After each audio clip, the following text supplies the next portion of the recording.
Hey guys, welcome to the channel. As you see in the thumbnail, what if Iseei and Ophis had a child and a harem with all? Before I start, please do support for more awesome content, and subscribe my channel and like this video. Go support and follow the xDoug-Dimmadome-x for writing that awesome fanfic, and also make sure to comment on this story. Link in the description. Let's start this video. A little boy about 12 was on his knees, unconscious and bound in chains to the wall and floor. He was wearing raggy clothes, just torn blue jeans that were obviously from the trash. He also wore a simple gray t-shirt, just soaked in dirt and grime. It was obvious the clothes were from the trash. He had a large gash under his right eye that went down towards the middle of his. It was a scar now, but it was obviously a knife. He was so skinny, it was obvious he wasn't eating very much. There was food placed before him, but they were from the morning before, as the boy seemed to refuse to eat. His wrists and ankles were chafed and raw, as he was obviously in chains for a very long time. He had short, spiky and dirty brown hair. If he opened his eyes, you would see he had chocolate brown eyes as well, matching the color of his hair. The room he was in was little more than a jail cell. Only a cot which looked unused and a toilet with a sink. There was soap, of course, and there was a toothbrush and toothpaste, though by the looks of it, the boy gave up on personal hygiene a long time ago. There was a metal door which had 2 slots on it. One up top for people to look in and for him to look out, and a slot near the bottom where the food was slid in or other items. There was no windows, so there was no indication what time of day it was. It was a large metal door opened up with no sound at all, obviously well oiled. As the bright light from the hallway shined in, the little boy opened his eyes and looked up, his expression full of defeat. He was just broken down into nothing, unable to do anything but lay there. He watched as a large man walked into the room and removed his chains before yanking the boy to his feet, picking him up roughly over his shoulders and carrying him off. A few minutes later, they arrived in a large shower room, like a locker room. After being brutally shoved into the wall with a resounding thump, the boy was immediately hit with a large blast of water from a hose. The boy was stripped of his clothes prior to this, of course. "Get behind his ears!" yelped a female, who was giggling with sadistic glee. "Wanna do the honors, Ratch?" the big man said with a smile. "Sounds like fun! Let me give this boy a nice wash down. Be careful, this boy's stench might knock you out." "Ha ha! I thought you were going to say something like this hose would be too much for me to handle. You've handled bigger hoses than this one, babe." "Yeah, your brother. Ouch. That's hurtful. Hee hee." The woman giggled out, washing the boy with the hose. The boy was crouched in the corner, cowering from the hose's powerful jets of water. It stung greatly on his beaten body. After the shower, the boy was dragged back to his cell, where he was tossed inside by the man before having his hair pulled and having his face look up at the man. The man was a massive hulk of a man, muscles bulging. He was a Russian and looked at the boy with cold eyes. "Iseei, you can act like you are just a broken toy and nothing less, but I will mold you into what my client desires here very soon. Just you wait. She tasked me with finding the most suitable boy for the job. She likes the young ones so much. So, I found you, and I have taken great pleasure in beating that defiance you had out of you. Your parents made you strong, but you are truly just a weak little boy. Pathetic. Now you should eat. You will need your strength for tonight, ha ha ha ha." The Russian laughed as he walked out of the room, leaving the boy on the cold hard ground, not even snapping him into the chains. The boy was so weak-willed and broken he would just lay on the cold dirty ground. Iseei. He was taken from his loving home at the age of 7 and shoved into the life of debauchery and brutality. He was being cultivated to be in the slave trade. Supposedly a female was into the younger boys, in their early teens, 13 to 14, so he was sought out. He was chosen because of his father. His father was a hunk of a man, a model in the Japanese fashion industry, and was a male stripper in his younger years. Due to this, they took Iseei an assumption he had his father's genes and good-lookingness. This was what he was told, at least. The kidnapping took place in the middle of the night on Isei's birthday, in the wee morning. His father was quick to get the shotgun but was quickly brought down with a gunshot to the head. Isei's mother screamed at the sight, but she was shot in the chest. She was taken to the hospital when the cops arrived. Iseei was only 7 and was easily captured from his bed in the middle of the night. He screamed and cried until he was also knocked out with a gun and taken into a black unmarked van. The kidnapping only took 10 minutes and they were out 20 minutes before the police even arrived from a call from a neighbor. The father died instantly from the gunshot though. His mother had died a day after the hospital got her. Iseei was beaten by the older man, every day for 2 years. He was defiant for a year, but it took a year to completely break the boy into nothing. After that, the beatings slowed down but never stopped. The man took great pleasure in beating up a helpless child. There were many females in the operation, and they were just as cruel as the men, if not crueler, taking part in the savagery. One female gave him the nasty scar under his eye, just because Iseei wouldn't give her honor for being such a good mommy.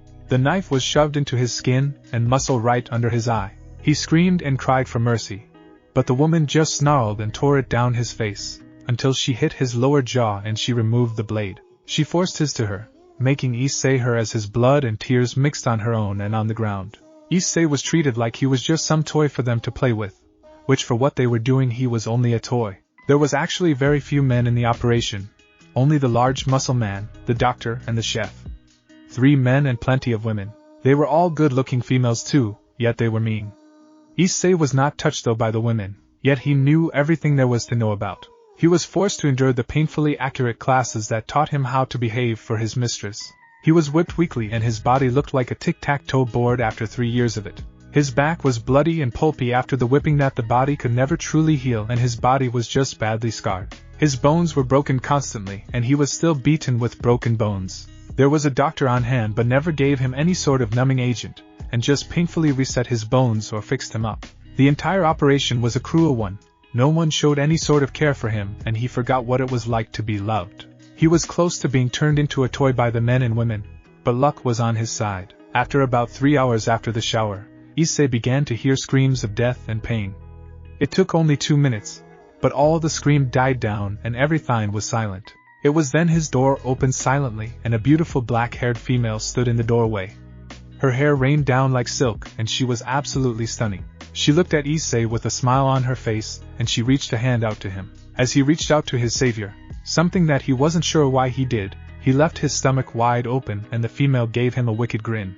2 black wings came out from her back, as black as the midnight sky. Feathers rained down around Iseei, and he watched as a spear of light came out of her hand and was shoved into his gut like a rapier. Isei's eyes went wide before they narrowed again, his life quickly leaving his body. "Sorry kid, but I never came to rescue you. I had to take care of what was growing inside of you. Its power scared my superiors and I took it upon myself to rid it of this world. No hard feelings. I made sure to put extra power in it to quickly end your life. Farewell," the black-haired woman said, disappearing in a flash of feathers. With his life leaving his body at a rapid pace, Iseei weakly stood up to his feet and began to wobble out the door. He knew his time was nearing its end, but he wanted to see the outside world once more before he died. He would never see his father or his mother again, he knew, but at least he could die seeing the world. As he reached the outside world, he collapsed on the grass outside, a trail of blood coming from the building. With the amount of blood lost, he should have been dead when he was struck in the gut, but Isei's will denied death and kept him moving. As his eyes closed and his life left, the last thing he saw was a purple-haired beauty standing before him with a gentle smile on her face, and he heard one last voice. "I will take you in and let you live your life again. So from now on, you live for me." A young man of 17 was on a bed, his hips thrusting into another. On a bed with a black velvety curtain was 2 figures, the young man in question and the purple-haired female.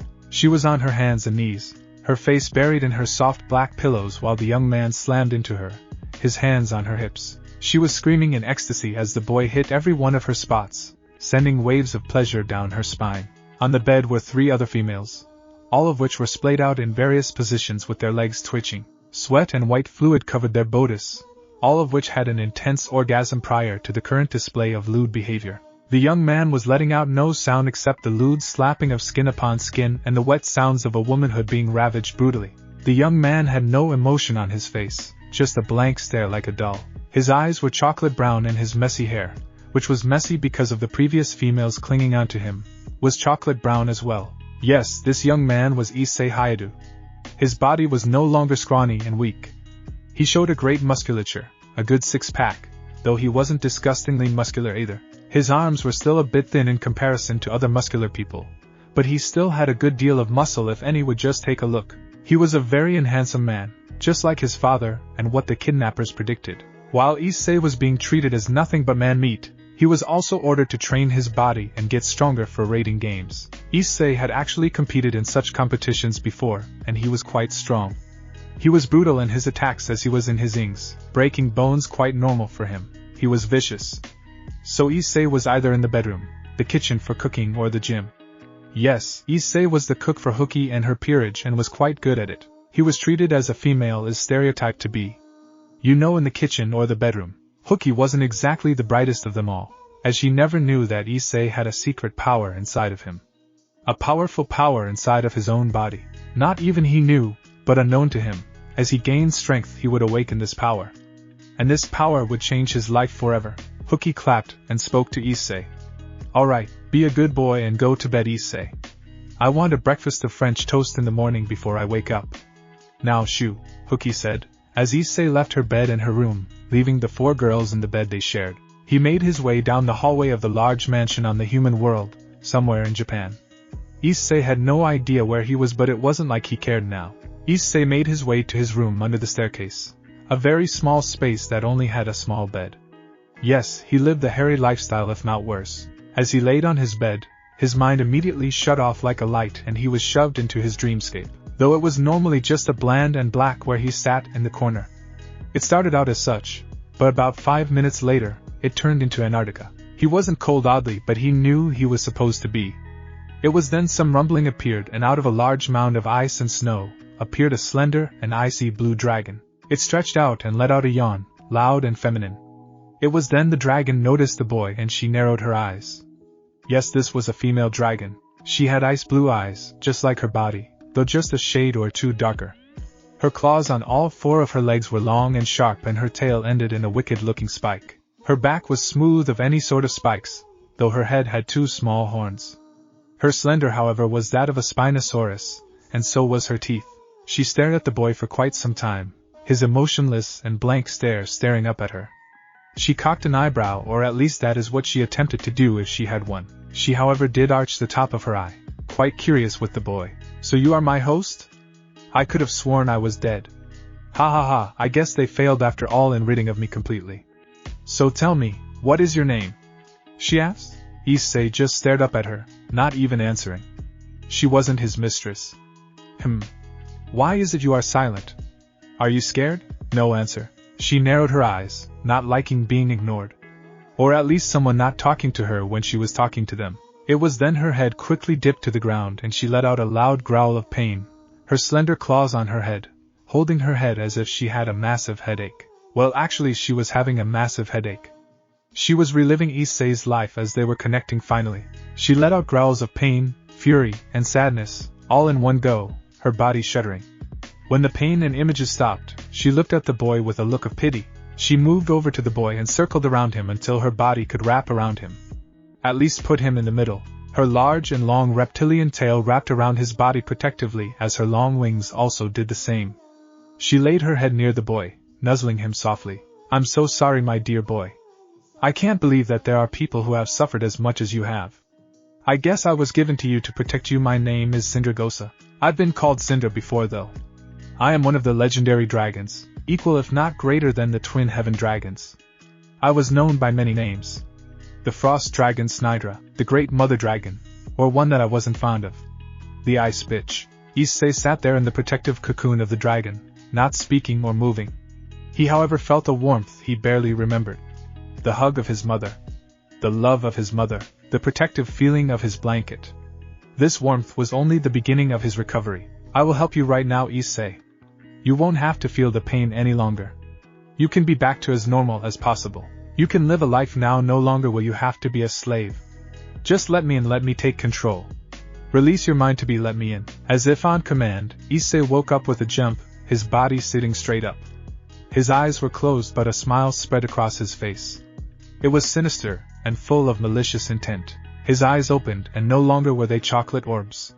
No, they were the color of ice. Iseei stood out of his bed and made his way through the house, heading to his mistress's room.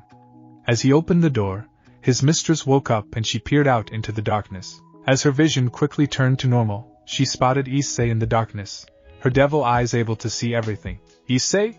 What are you doing here? I told you to go to bed. Iseei strode over the bed, his blue eyes staring right at his mistress, ignoring the other females on the bed. Iseei. I said go to bed. Hooky yelled, awakening the other girls. She glared at Iseei, not liking the defiance. Don't make me punish you. Punish? Haven't you been doing that from the very beginning to him? Asked a very feminine voice from Isei's. Yes, the voice of Sindragosa appeared and she spoke through him. Huki quickly sat up and looked at him.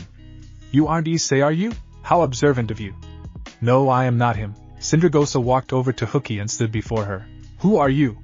Huki said, summoning her knife behind her back, her hand clutching the blade. My name doesn't matter, but I guess telling you won't matter, since you will be dead. Huki was quick and aimed her knife at Iseei's throat, but his hand shot up and grabbed onto her hand, quickly twisting and breaking the wrist. Sindragosa smiled through Iseei and his other hand raised covered in an icy blue gauntlet. The name is Sindragosa, a dragon of legend.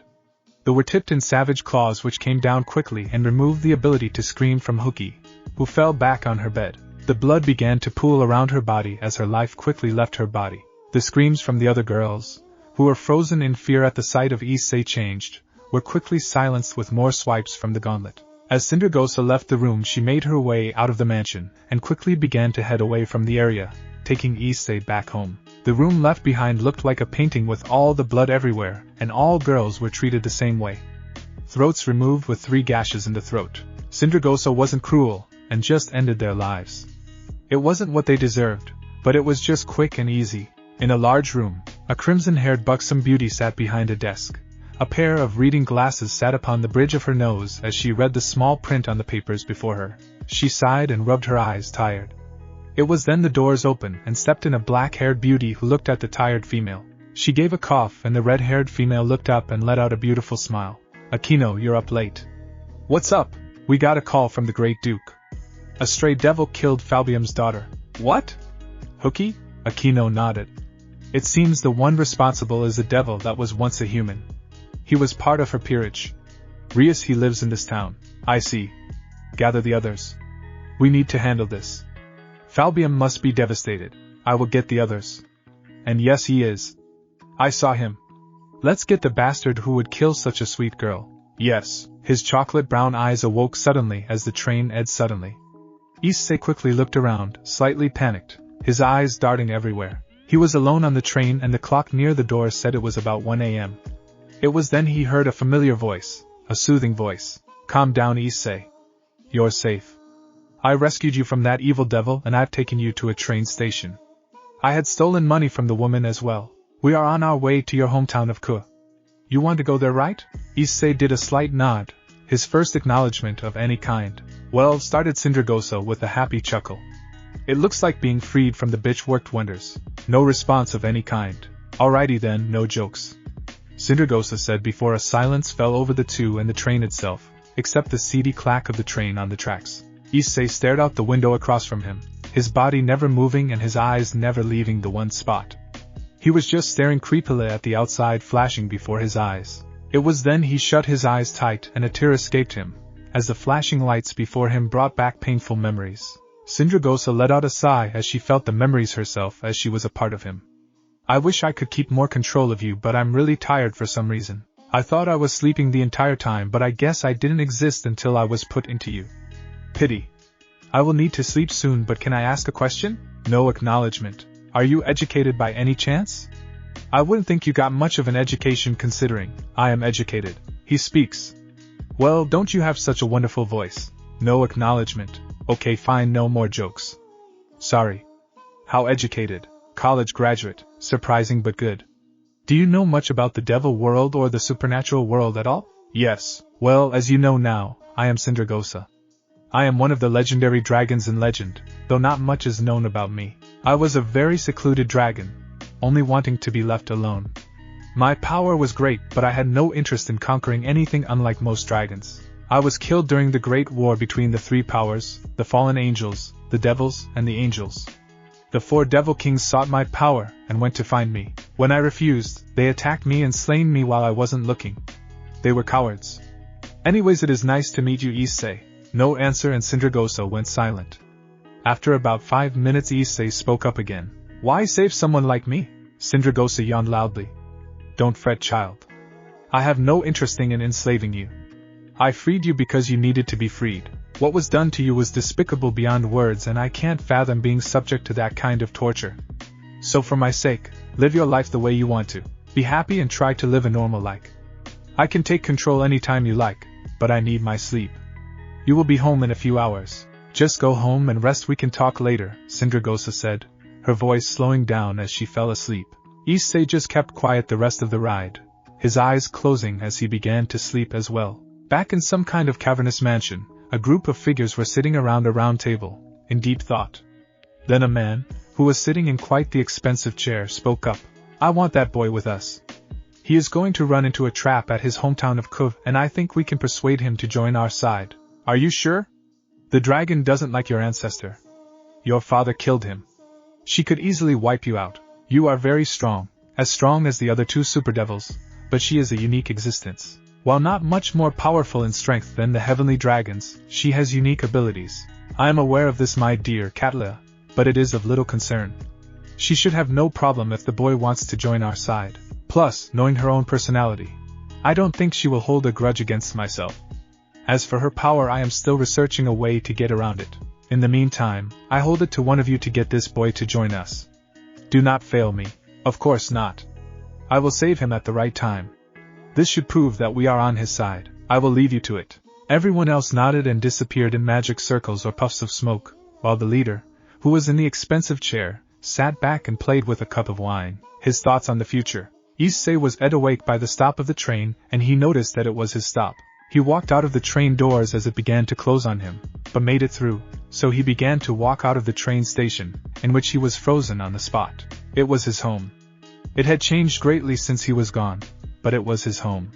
He would recognize the mountains anywhere, and the beautiful trees near the station. The nearby park was unchanged, and it would have brought a smile to his face, if he ever showed emotion. Iseei began his trek down the main street, heading towards his home, at least the home he had before, if it was still his home. He had no clue if it was still his home, or if it was destroyed, if someone moved in or something. No idea. He made his way up the street and finally stopped in front of his house, looking up at the building. It looked the same, and his yard stayed the same at least. He stood there looking up at the house, his fists clenching and unclenching, trying to get the nerve to enter his house. After about 2 minutes of this, he walked over and reached for the doorknob, giving it a twist. It wasn't locked. Iseei opened the door only for a large barking dog to run at Iseei, who stood there and stared down the dog. Coming down the stairs was a man in his underwear holding a shotgun. He aimed the gun quickly at Iseei, who stood there and looked up at him, only for the man to whistle and lower his gun. The dog quickly ran back up the stairs to its owner. You're that Iseei kid?" the man said. Coming from up the stairs was the wife and a 10-year-old daughter, who woke up from the barking. Iseei didn't say a word and stared at the man. "Jake?" spoke the lady. They were both Americans. "Michelle, this is that kid on the poster. Remember, the previous owners of this house were killed and their young son kidnapped. This is the kid." They gave us the time-lapse picture. "This kid looks almost identically to the computer-generated picture." "You're right." Michelle had a robe on and quickly went down the stairs, reaching out to touch the boy. The boy violently reeled away from the female, and both of the adults could see the fear in his eyes, which was the only emotion in his cold, dead brown eyes. Michelle pulled away and the father approached, placing his hand on Isei's shoulder. It was obvious that the kid had a violent fear of women. Jake smiled and pulled the kid into the house, shutting the door behind him before taking him over to the kitchen table. Michelle went off and put her daughter back to bed. Iseei had taken a seat after much insistence by Jake, who quickly went into the fridge. "You thirsty? Would you like something to drink?" Iseei didn't say a word. Jake frowned and took out a cup and put some fresh cold water from the filter in the fridge before handing him the cup. Iseei was staring at the table like it was the most interesting thing in the world and wasn't moving except blinking and a slight movement of his chest from his breathing. Jake rubbed the top of his head and chuckled. "I'm glad to see you are okay, Iseei. I'm not sure what to say. I guess you are wondering where your parents are, huh?" Jake said/asked. Jake sighed and continued. "Iseei, I won't delay this any longer. You are in no condition to hear this, but the night you were taken, your parents were killed. I'm sorry." There was no physical reaction from Iseei, but Jake could see depression had settled in fast. The depression was quickly replaced by hopelessness before turning into emptiness. Iseei had no more light in his eyes. He had lost everything. Iseei quickly ran out of the house, not turning back even when he heard Jake cry out for him to come back. That Iseei could live in his house until he could move out on his own. Iseei kept running and didn't stop once as he left the house, the block and the street entirely. He was sprinting far away and didn't know where he was going. xDoug-Dimmadome-x was awake and looking at him with sadness from within his mind, but didn't say a word. She didn't know what to say at this time. She hated not being able to help the child, but there was nothing she could do for him. As Iseei made his way, unknowingly, to the school, a flying sword flew right past him and struck the steel streetlight pole near him, and he quickly turned around. There before him were two figures. A short white-haired girl and a handsome blonde-haired boy. "I missed," spoke the girl in an emotionless voice. "Don't worry about it, Kaneko. I didn't make the best aerodynamic sword anyway," said the boy with a smile. "Let's finish this. We got school in the morning," Kaneko said, pushing the dining room table out of the way before charging at Iseei. Iseei quickly dodged away before making a beeline for the front door. As he did a limbo-type move, ducking under the sword of the swordsman. As he made his way out of the house, a bolt of thunder struck down from the heavens, striking right where Iseei was going go. Iseei was blown to the side a few yards, sending him into the nearby bushes. "I missed," said Akino, a beautiful girl with a ponytail. Rias shot a blast of destruction at Iseei in the bushes, but he quickly rolled away only to get up quickly. "In the name of Gremory, I will avenge the murder of Hookie by eliminating you. You killed such a sweet girl, and it is time for you to face the music." "Die," Rias said, not playing around. She shot another blast of destruction at Iseei, who began to sprint away again, though it struck the ground behind him, sending him flying into a steel streetlight a few feet away. You could hear the crack as his spine bent and fractured. All of the members approached the fallen teen. Rias stood before him and summoned a magic circle of demonic energy. "Die," was all Rias spoke before she unleashed the magic. As the destruction approached Iseei, a sudden change in the temperature surrounding the group appeared, only for a shield of ice to cover Iseei.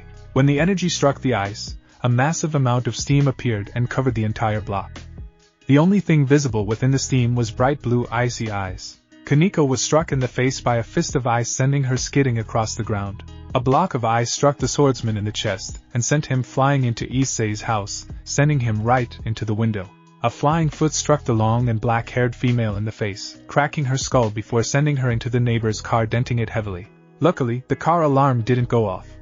Rias was hit in the gut by a fist of energy, forcing her to double over before a large sledgehammer of ice struck her in the face, making her flip several times before crashing into the pavement. When the steam cleared after the 10 seconds it took to defeat the group, Iseei was gone. Rias woke up a few minutes later, slowing getting up as she was in massive pain.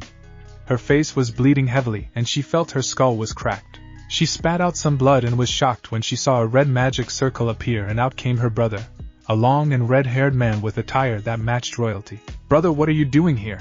I was hoping to stop you from making a mistake, but it seems I was too late," xDoug said, frowning. "We made a mistake when we sent you after the boy." The murder investigators had found evidence that Iseei was not stray but a boy who had finally taken a stand. "Rias, you need to come with me and bring your peerage. I think you need to see this." Rias nodded and her peerage limped over to her, and together they all disappeared into a magic circle. Upon arriving in the underworld, Rias was already inside of a classroom within the underworld, and on the screen was a paused video.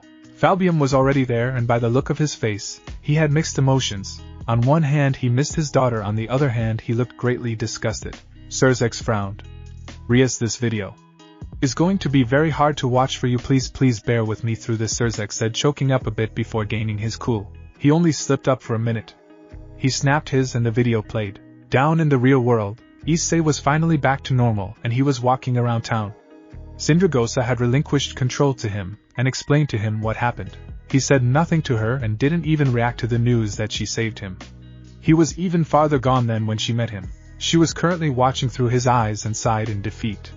She was unable to help him. She had no idea how. She just wished someone could help him. Iseei had ended up going towards a convenience store, and there was a man sitting outside by the side. He was currently drinking a bottle of vodka with another sitting next to him. He wasn't homeless, but he was obviously down on his own luck. Possibly just got kicked out of his house, so maybe he was homeless but not entirely screwed. As Iseei passed right by him, the man grabbed onto Isei's wrist and Iseei turned to him. The man was watching him for a while as Iseei walked towards him. The man quickly gave Iseei the unopened bottle of alcohol, and Iseei was holding it while looking at the man. "Take it, you need it more than I do, kid, just don't tell anyone you got it from me," the man said, giving Iseei a sad smile. Iseei stayed there for a few moments before walking away. 20 minutes later, Iseei was sitting on the bridge between Ko and Tokyo, sitting right next to the bullet train tracks, his feet dangling over the edge. Iseei was drinking from the bottle of vodka while staring down at the water which glistened from the bridge's lights. He stared down at the water as he took another drink, his body very close to falling off. Iseei. While I don't like you using the alcohol, I will ignore it, but do not suicide, please. You aren't a coward to end it like this, Sindragosa said, who was obviously trying to save him from himself. No response from Iseei though, but Iseei was obviously not trying to jump off at this time. Sindragosa had quieted down though she was very unhappy for Iseei. Rias and her crew all had tears in their eyes like Falbium did. Rias clenched her fists. What do we do with him, brother? I think we need to help him. One of our own people caused this to him, we need to make this right. I can help him, Rias said. I will get him into my peerage and I will make him better. xDoug nodded. I had the same thought, please. Please take care of him, Rias, he needs help. Rias nodded before taking her and her tear-stained group back to Kuo. They would set out to find Iseei in the morning. Iseei had finished up the bottle of alcohol and was currently underneath the bridge now, sitting in a ventilation shaft for the maintenance crew. Luckily it was large enough for him to comfortably sit in and lay in. He had fallen asleep quickly. Luckily it was summer so Iseei wasn't cold. The next morning came and Iseei was already out and about when the sun came over the horizon. With his location in the shaft, the metal refracted the light of the sun so powerfully that it woke him up immediately, and he had to crawl out with his face hidden. The problem was, the farther he went inside of the vent the smaller it got, so he couldn't go around the bend and lay down at all. The vent went down and then up, but when it went to the right as there was no left, it got small. Iseei was making his way back into the town, heading towards the convenience store for some more alcohol. He was planning on stealing it, though he did have some money to pay for it, but he was underage. While Sindragosa was unhappy with him stealing alcohol and drinking it for that matter, since he was paying for it, she didn't say anything. She also couldn't say anything about his coping mechanism. She hoped it would help him open up anyway. With 20 bunks on the counter and a yelling man from behind the counter, Iseei escaped with his load of whiskey. A large bottle of the strong liquid. He ended up going back to his hideout within the vent as the sun was now above the bridge. So it was no longer causing a problem within his house. As he sat in the vent and laid against the metal, he opened the bottle and took a deep swig, the effects of his hangover from yesterday already disappearing as the liquid soothed him. The problem though was he wasn't easily drunk. While at a party it was a good thing, Iseei wanted to get drunk, but he could hold his liquor a bit too well.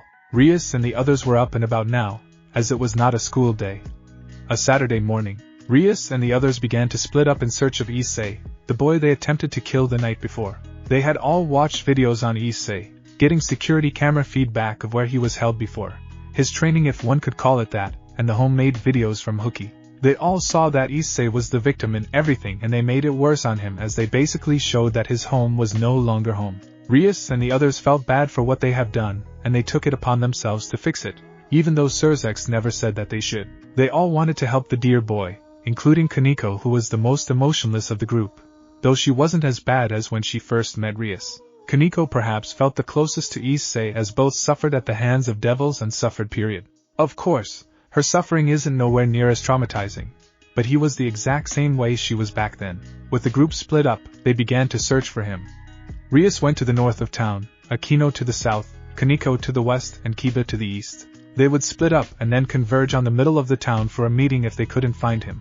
They also had instructed that they would need to call when they found Iseei, but especially call Kiba, as due to his past, Iseei would have a fear of women, Rias surmised, so Kiba would be the only one suited enough to coax him out of his hideout. It was night time when Kiba had located Iseei.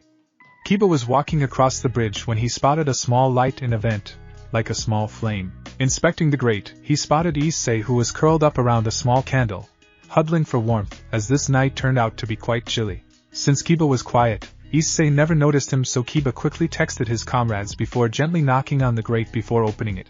Iseei was startled and quickly looked at the boy and quickly scooted to the far back of the vent, just before the vent went down or up. Kiba smiled gently at the poor boy, who was acting like a dog who was beaten half to death by his owner, and approached by him. "Hey, I'm not going to hurt you, okay? I made a mistake trying to kill you," Kiba said gently, before summoning a small blanket with magic and tossing it into the vent, before backing away, sitting outside. "You look cold. Please take it." Kiba sat outside and waited, hearing nothing from the vent. No movement, so he surmised Iseei was sitting still. He sighed and waited for his comrades, who finally appeared by magic circle quietly. "Is he in there?" Rias whispered. Kiba nodded and told them to go away with his hands. They nodded and quickly left by magic circle, letting Kiba handle this delicate situation. The girls seemed to have gone unnoticed as Iseei had grabbed the blanket and curled up in it, warming himself up. I'm not going to hurt you, Kiba cooed again, gently placing a small turkey sandwich on a plate before placing it in the vent. This sandwich is all yours, I'm betting you are hungry. Iseei was looking out of the vent, looking out at the water as his mind swirled. He had too much alcohol in his system and it was affecting his thought processes, though this was actually helping him come out of his shell. At least this was what Cindergosa thought to herself. The alcohol was numbing the pain. It's alright. Take the sandwich, Cindergosa said, trying to sound like Iseei, which was working. Iseei obeyed himself and took the sandwich, quietly munching on the delicious dinner. With a ravenous appetite, Iseei finished it and pushed the plate out of the vent, which was an obvious thank you from the boy to Kiba. Kiba nodded and the plate disappeared again, before Kiba poked his head into the vent. Come on out, I promise I won't hurt you, I just want to apologize some more about the way I acted and help you aren't alone. Iseei, slightly drunk, slowly crawled out of the vent like a cautious animal testing the waters. Any sudden actions would cause the boy to scurry back in the vent, but luckily for Kiba, Kiba was calm and collected. Kiba smiled and gently took Iseei by the hand and helped him stand up before Kiba teleported both of them to the old school clubhouse at the school. Kiba pointed to the building they were standing in front of. This is where I will have you stay, Kiba said with a smile. Come inside, okay? Kiba cooed, walking slowly with Iseei following behind. No more holding hands for them as it was just for the transportation. Kiba took Iseei into the main room of the ORC where Kiba went in behind Iseei, who froze up at the sight of the three females. Iseei quickly tried to back out of the room, but Kiba blocked him and closed the door, trapping Iseei inside. They would have to play this delicately now as Iseei needed the proper words or he would bolt and never trust them again. Hey Iseei, Rias began, leaning against her desk. Akino was standing next to her while Kaneko was sitting on the couch, eating some chocolate calmly. Iseei didn't reply and they expected as much. We all want to apologize for attempting to kill you last night, Rias said, taking a bow to the boy.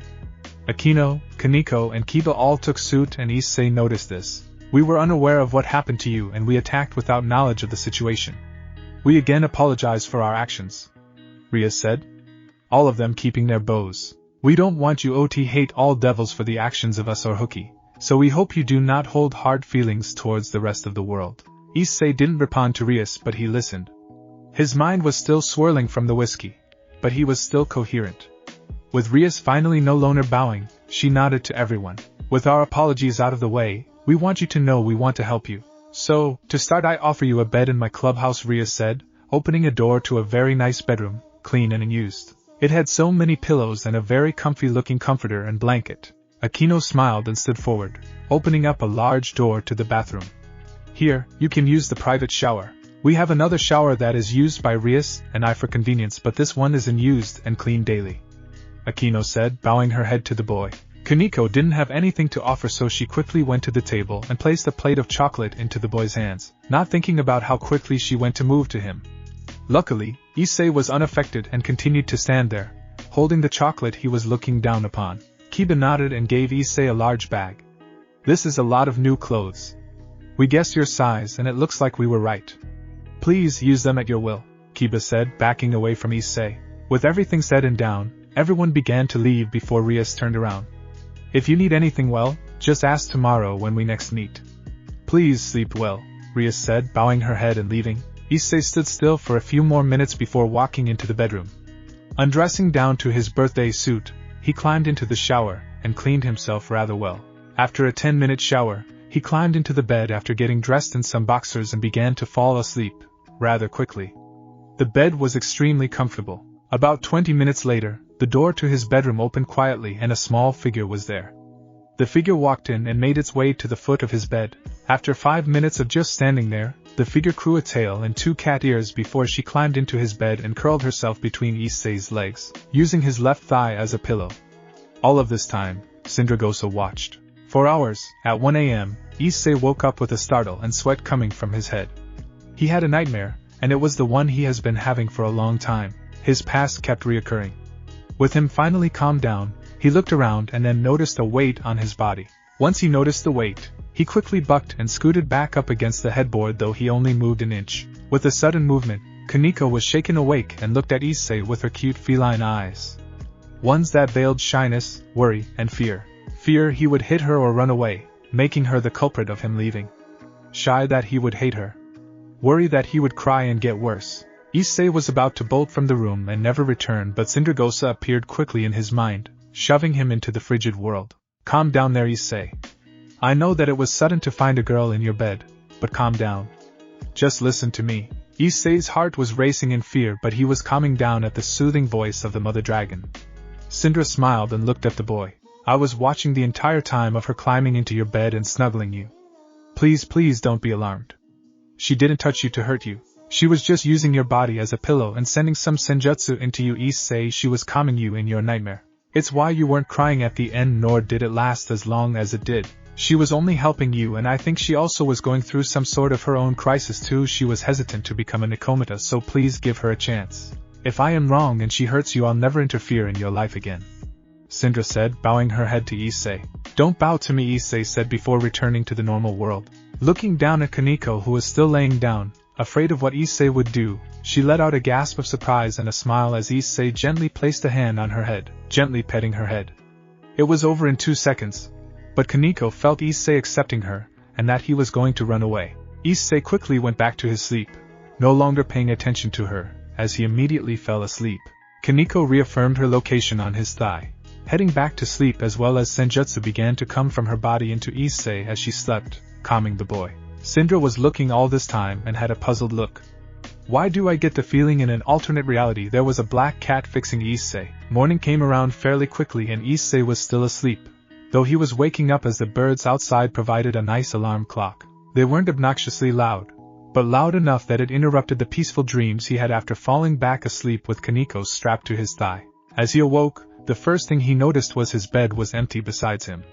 Kaneko was already gone, and he felt a bit lonely, but only for a very brief moment. He got up from bed rather quickly, got dressed in an outfit of kibis, which was just a plain gray t-shirt, gray track shorts, a brand new pair of underwear, and some regular socks with the padded soles. He put on a brand new pair of shoes that was his size, so it was obvious they went shopping for him, which was quite nice. With his outfit squared away, he slowly and quietly opened the door to his room and peeked outside, looking at the scene before him. Everyone was sitting on the couches, quietly sipping on some tea while reading a book, a magazine, documents, or whatever.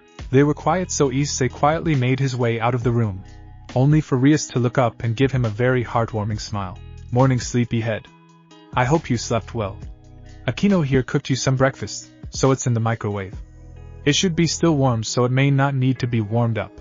You can eat in there or out here if you like, Rias said with a big smile, while everyone else including Kaneko smiled, before everyone returned to their previous activities. It seemed that Kaneko being in his bed was not known to the others, as evident by their actions. Plus she wasn't wearing her tail or cat ears, so Iseei could see she was doing it for his sake and not on the orders of anyone. She wanted to do it, and he knew that Rias told them to leave him be. Kaneko took a chance and went to comfort him. Even Iseei could tell that it was a sweet gesture, if not stupid. If xDoug-Dimmadome-x wasn't there to calm him down, Iseei would have ran off and never returned. Placing his meal on the kitchen table, he began to look for the fridge for his favorite drink, alcohol. Unfortunately, they had none, so he just took a glass of tap water, not even the purified water from the fridge. He made a note to go and get some for himself. Eating in silence, Isei's thoughts were really not there. He just sat and ate like a mindless drone, like he was trained to do. It was only when Syndra decided to say hello that he finally had a thought process. So, it seems you are doing a bit better after a good night's sleep. While I don't trust these people minus the cat girl, they do seem to at least care for you. I don't sense anything suspicious or bad from them, but I guess I just want to hope that finally you will be happy. Sigh. No response from Iseei let xDoug-Dimmadome-x go quiet, letting him finish his meal and keep himself in his misery. It seemed that she could only do so much for the boy, so she had to hope for these devils to help her out. She could talk sense into him, but without her being a real person, she had no hope of actually doing the entire recovery process by herself. Luckily for her, she saw Kaneko as a real shining light, and this was something she hoped for. With breakfast out of the way, Iseei made his way out of the house without saying a word and went to the corner store with some money. Doing his normal thing, he stole the alcohol, paid for it, and disappeared quickly.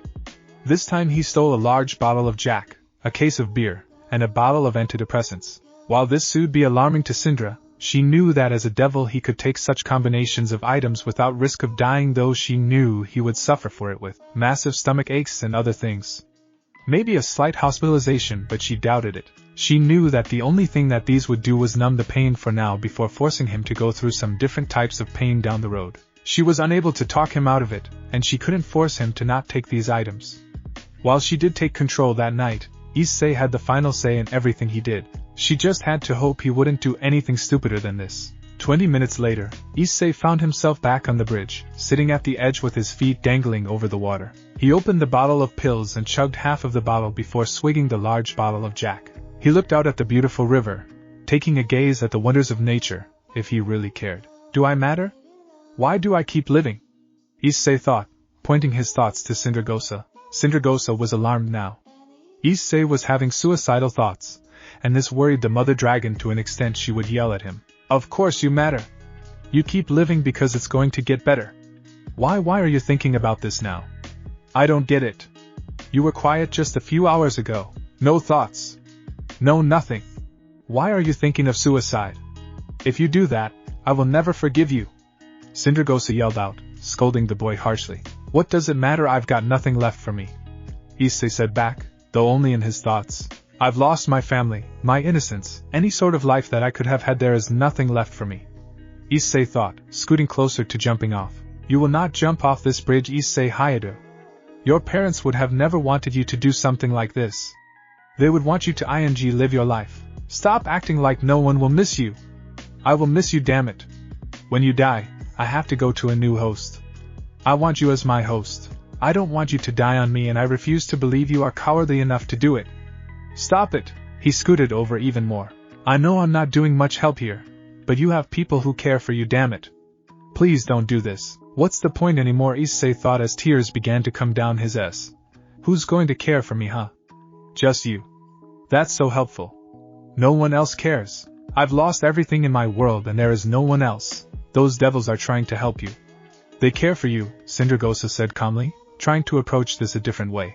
Those devils? They were trying to kill me a few days ago. They don't care for me. No one cares for me. I am all alone. Did you not remember last night? The smile from the cat girl? The way she looked at you happy when you pet her? I told you that she was fighting something in herself before turning into that cat girl you saw in your bed, snuggling you and trying to make you feel better. That girl gave you better dreams last night, and you know it. Don't you dare tell me that she doesn't care. She's just one person. One person is more than enough for a reason to live. You want me to tell you why you should live? Because you can make something of yourself. You can make life better for yourself and find a reason to live. It won't be easy to get over your fear and past. But that girl must have had something tragic herself, and she at least fought it for you. I am not finished. Sindra interrupted. Those devils regretted the way they treated you. They had no knowledge of your past, and they acted without knowledge. Alright, so they tried to kill you out of ignorance. It was a mistake. I've made mistakes in my life, and if you jump off this bridge, you are going to make the biggest mistake out of them all. I never said this before, Iseei, but I lived your life. The entire time you were beaten and bruised, I felt that pain. Yes, I told you that I woke up suddenly, but the truth is it was a lie. I was there the entire time, powerless, as you suffered. Every whip, every punch, I felt it. I was you, Sindra said, forcing Iseei into the Arctic mind so he could see her. He looked up at the big pale blue dragon and saw the tears that were in her eyes. I suffered like you did, and I hated it. While it may not be as bad as you suffered, I know what you went through, and you should not end it like this. I just want you to live and be happy. Please don't jump off this bridge. Drink as much alcohol and pills as you like, just don't kill yourself, please, Sindra said, begging him now. Then what am I to do? Where do I go? Who do I trust? I am lost. You can start by trusting me. I always have. Then if you trust me so much, then trust the devils, at least the cat girl. Sindra said, taking the risk and telling Iseei what he needs to do. I don't know if I can. It's a bunch of girls, and what if they use me like her? I refuse to believe that the cat girl would use you like that monster did. Hooky is not the symbol for all devils. There are some really nice ones out there, Iseei, and most of them, while they may not be nice, would not use like she did. Okay? While I don't know what you should really do, maybe you can start by trusting in the cat girl and moving at your own pace, okay? Iseei nodded and scooted back from the edge, but finished off the bottle of pills and Jack. He went silent and began to stumble his way back into town as the drugs took effect within his body, attacking his mind and body. About 3 miles and halfway back to the ORC, he crashed in an alleyway and slumped up against the wall as unconsciousness overtook him, and he began to have dreams and Nightmares. Visions perhaps. The first vision was a nightmare. It was like a prophecy telling him what was going to happen if he continued to listen to the dragon. He saw himself in chains like before, being forced to service Rias, Akino, Kaneko and Kiba. Yes, he was blowing Kiba in his vision, while the girls waited. They all had looks of evil on their faces and they were enjoying watching the mindless drone do his job. Kaneko was not in her cat ears or tail. The vision changed and he saw himself smiling. A smile he hasn't remembered ever doing since he was a kid. In this vision, he was sitting on a large bed with Kaneko, Rias and Akino all in his arms, snuggling with him as they were laughing as they watched a comedy show on the television. They were all dressed in sleepwear, with Akino and Rias in kimonos while Kaneko wore pajamas. Of course, he had no idea that Rias and Akino had very suggestive sleep attire if now downright naughty. But his vision was his vision. In this vision, Kaneko had her ears and tail out, snuggling his thigh while senjutsu was being performed on him, giving him warmth and happiness. He also noticed that Rias was pregnant with his child.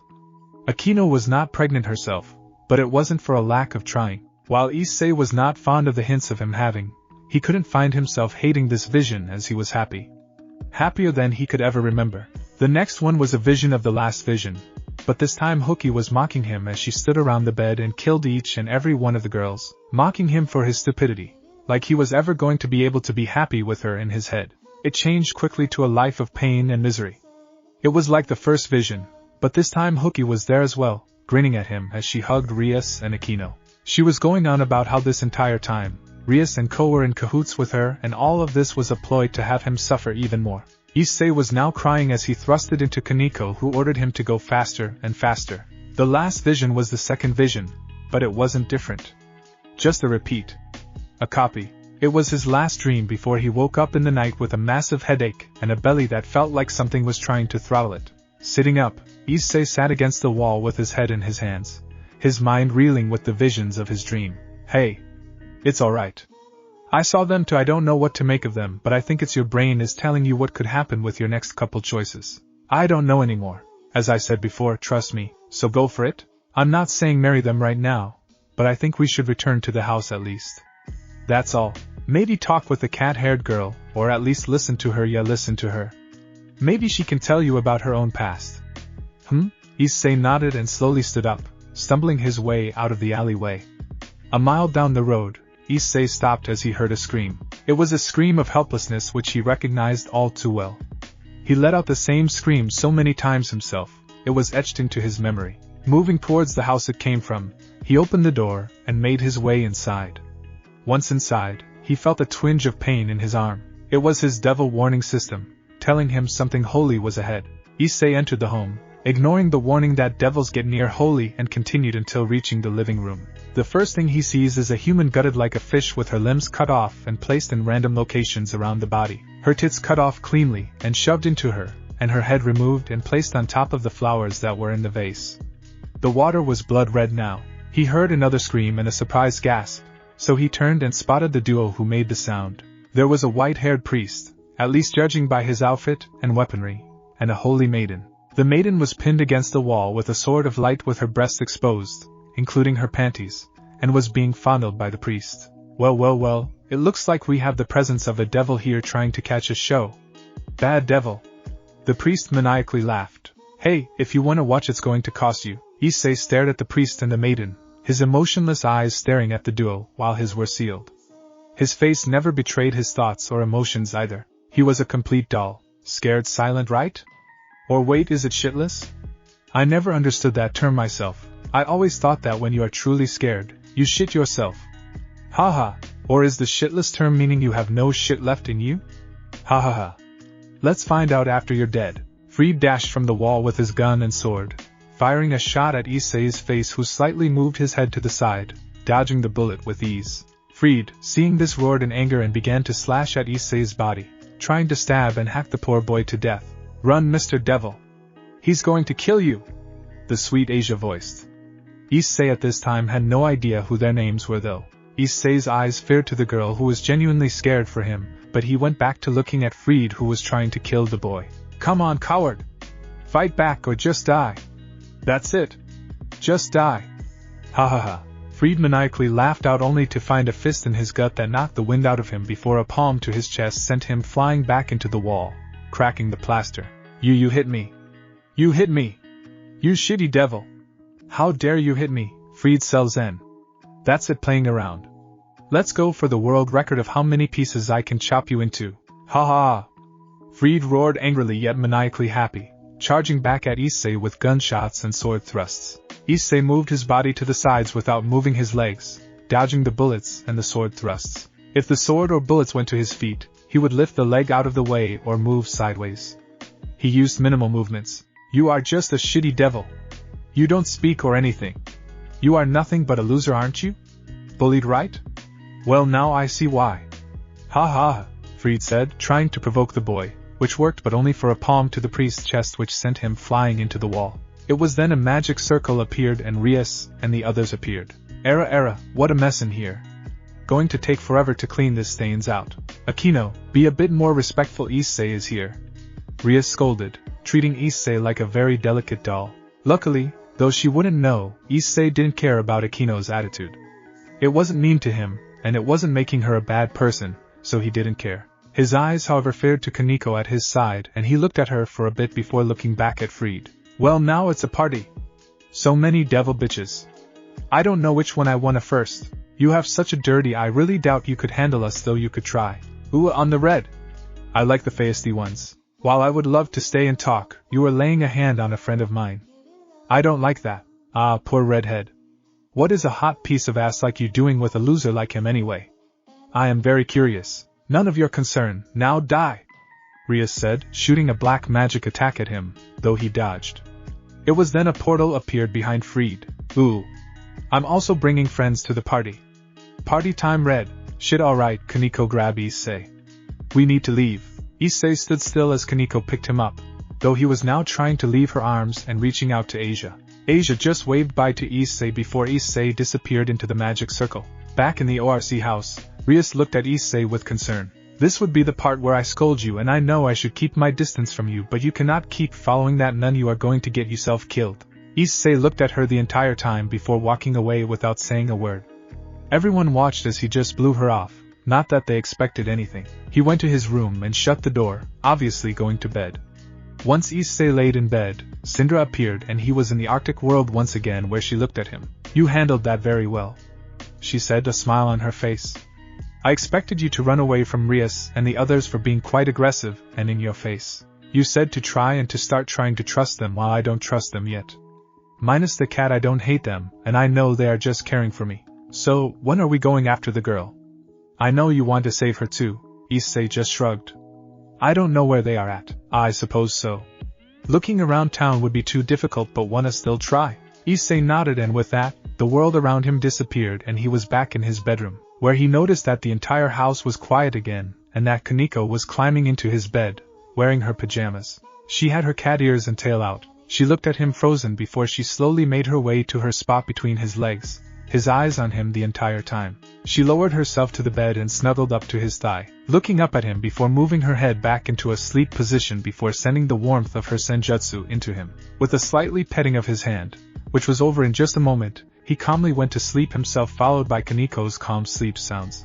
Unaware by them, the door opened with Rias looking in on Iseei. She wanted to apologize for her actions, only for her eyes to go wide at seeing Kaneko in her cat form and to see her sleeping with Iseei. She was furious and worried at the same time.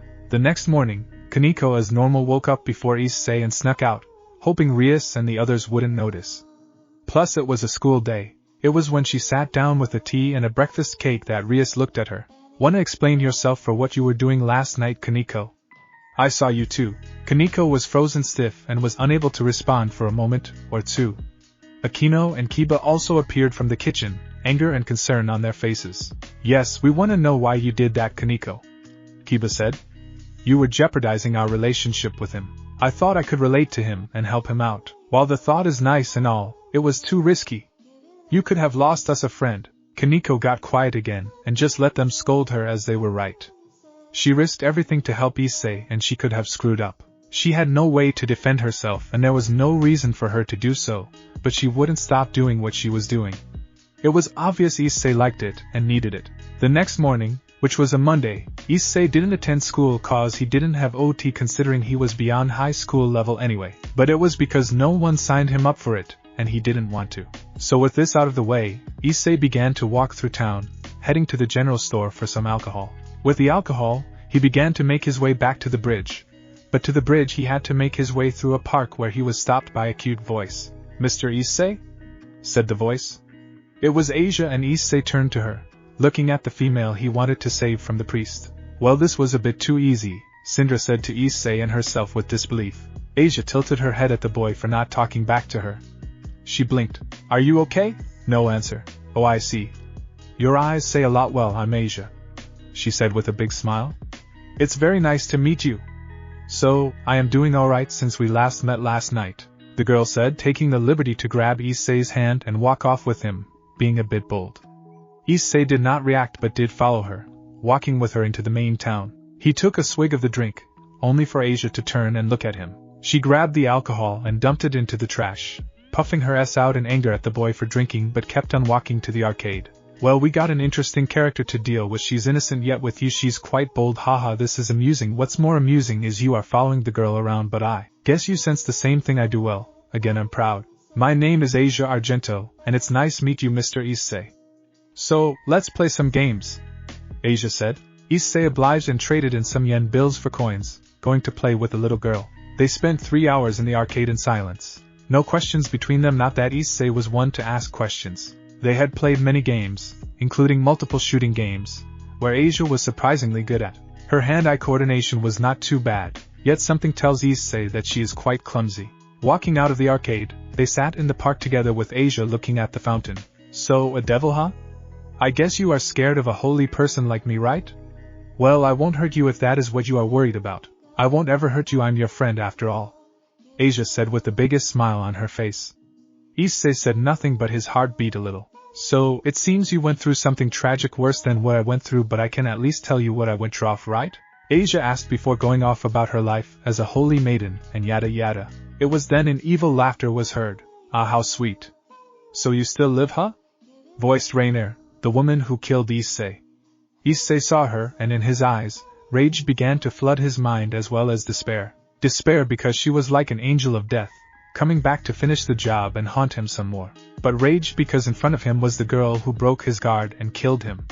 A cynical bitch who is going to die. Iseei stood up and clenched his fist, looking up at Rainier with a pissed-off look in his eyes. "I'm sorry, Iseei, I ran away from them. They are doing evil things, but I guess I have to leave now because she is going to kill you." "I'm sorry, Mr. Iseei," Asia said, returning to Rainier's arms before they flew away. "See why a kid, we can finish where I started later." "Ha!" Iseei glared at the spot where they disappeared, rage beginning to cover his body in an aura, which attracted Rias and company. "Wow, Rage, I didn't expect to see this on you for a long time, though that is to be expected.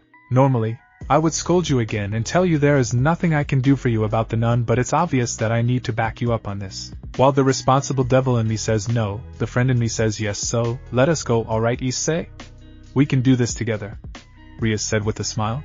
Akino nodded with Kiba, and Kaneko gently hugged Isei's thigh. It was time for Asia to be rescued. It was about 8 p.m. when Iseei exited the convenience store with a large bottle of Captain Blackbeard's rum. He was making his way towards his spot on the bridge as it was his own special little pity corner. Okay, it wasn't a pity corner, but it was where he liked to go when he was worse for wear. He had just lost a potential friend, an innocent girl known as Asia. She was a nun within the church who was so cute and really innocent. She knew he was broken, but she talked to him regardless, trying to get him to feel better or open up. While ineffective, it still meant a lot of him that she would try. He lost her to some exorcists and fallen angels who decided they wanted her power and forcefully removed it from her. Removing someone's sacred gear would kill them, so, in retaliation, he brutally slaughtered them all, leaving none alive.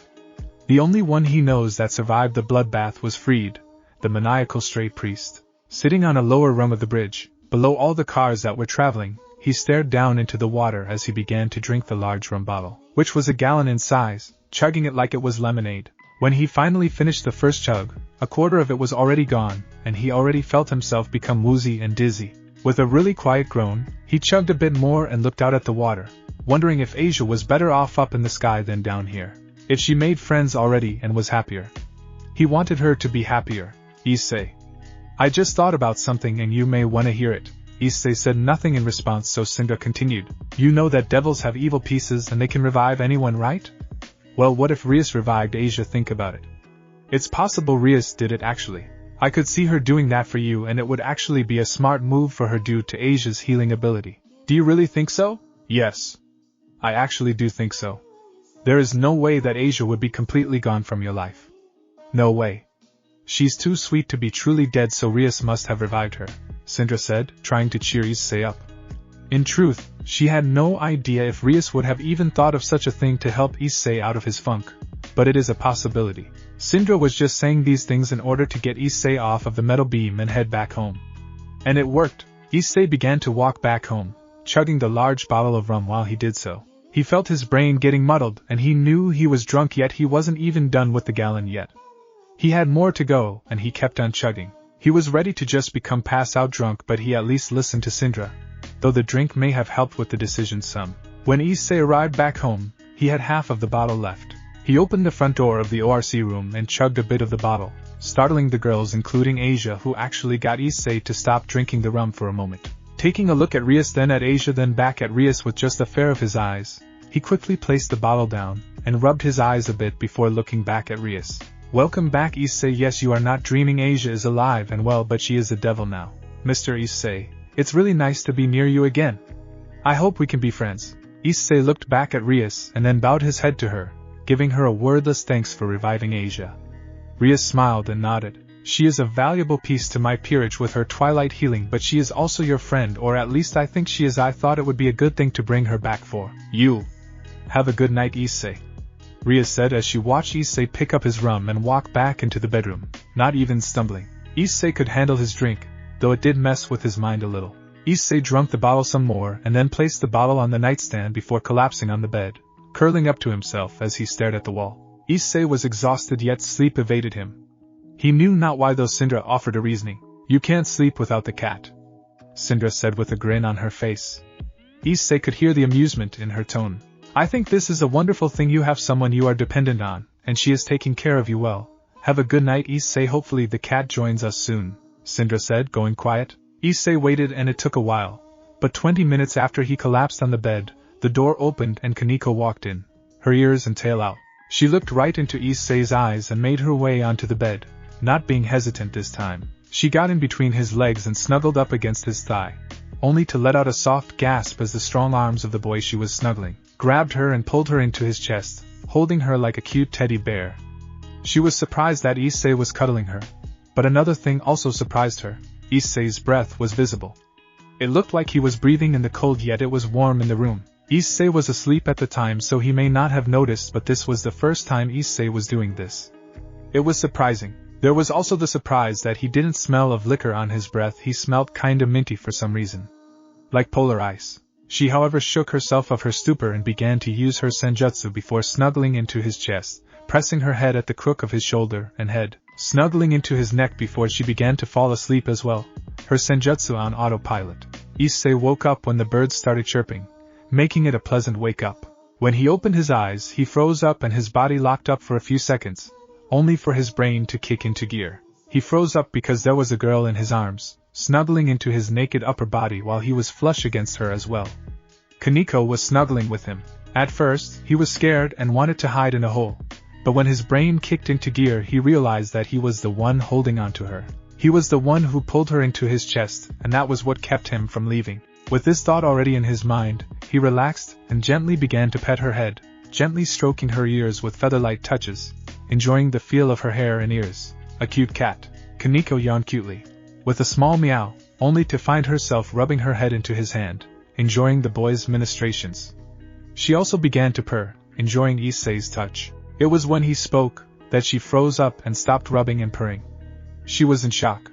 Iseei didn't even register Kaneko being awake. He was currently fighting himself in his own mind. His rational side, which was sided with Syndra, was fighting his fearful side. His fearful side argued that Kaneko was just like Hooky, and she was just using him. She was trying to get his guard down so she could break him so far beyond repair. However, the side of Syndra argued that not everyone was like Hooky and that Kaneko had fought her own past for him and used a dangerous power for him. There was also the fact that Iseei felt warm and safe with Kaneko in his arms, just like he felt warm and safe when he was in the grasp of Syndra in his mind. Warm, safe. Iseei murmured to himself, his head buried into her back as he continued to pet her. Kaneko quickly moved her head to look up at her, her eyes wide in surprise. You spoke. Iseei blinked and looked at Kaneko, some fear entering his eyes before he calmed down and looked at Kaneko, being silent. Will you talk again? Kaneko asked cautiously. I didn't mean to. Iseei whispered mostly to himself. He was scared obviously. Kaneko hugged Iseei tightly, using her rook's strength accidentally, which actually popped a few of his ribs. If anyone knows anything, when you pop your neck or your joints, it feels amazing. So Iseei actually enjoyed it. Sorry. I didn't mean to hurt you, but you should talk some more, Kaneko said, smiling at Iseei. She was so cute. I don't know what to talk about. Then answer some questions if you don't mind. Are you going to talk to everyone? No, Iseei said quickly, shaking his head as well. He was very much against talking to anyone but Kaneko, it seemed. Okay, how are you holding up from when we first met you? Better. I haven't had someone care for me in a very long time, Iseei whispered once more. He was whispering this entire time.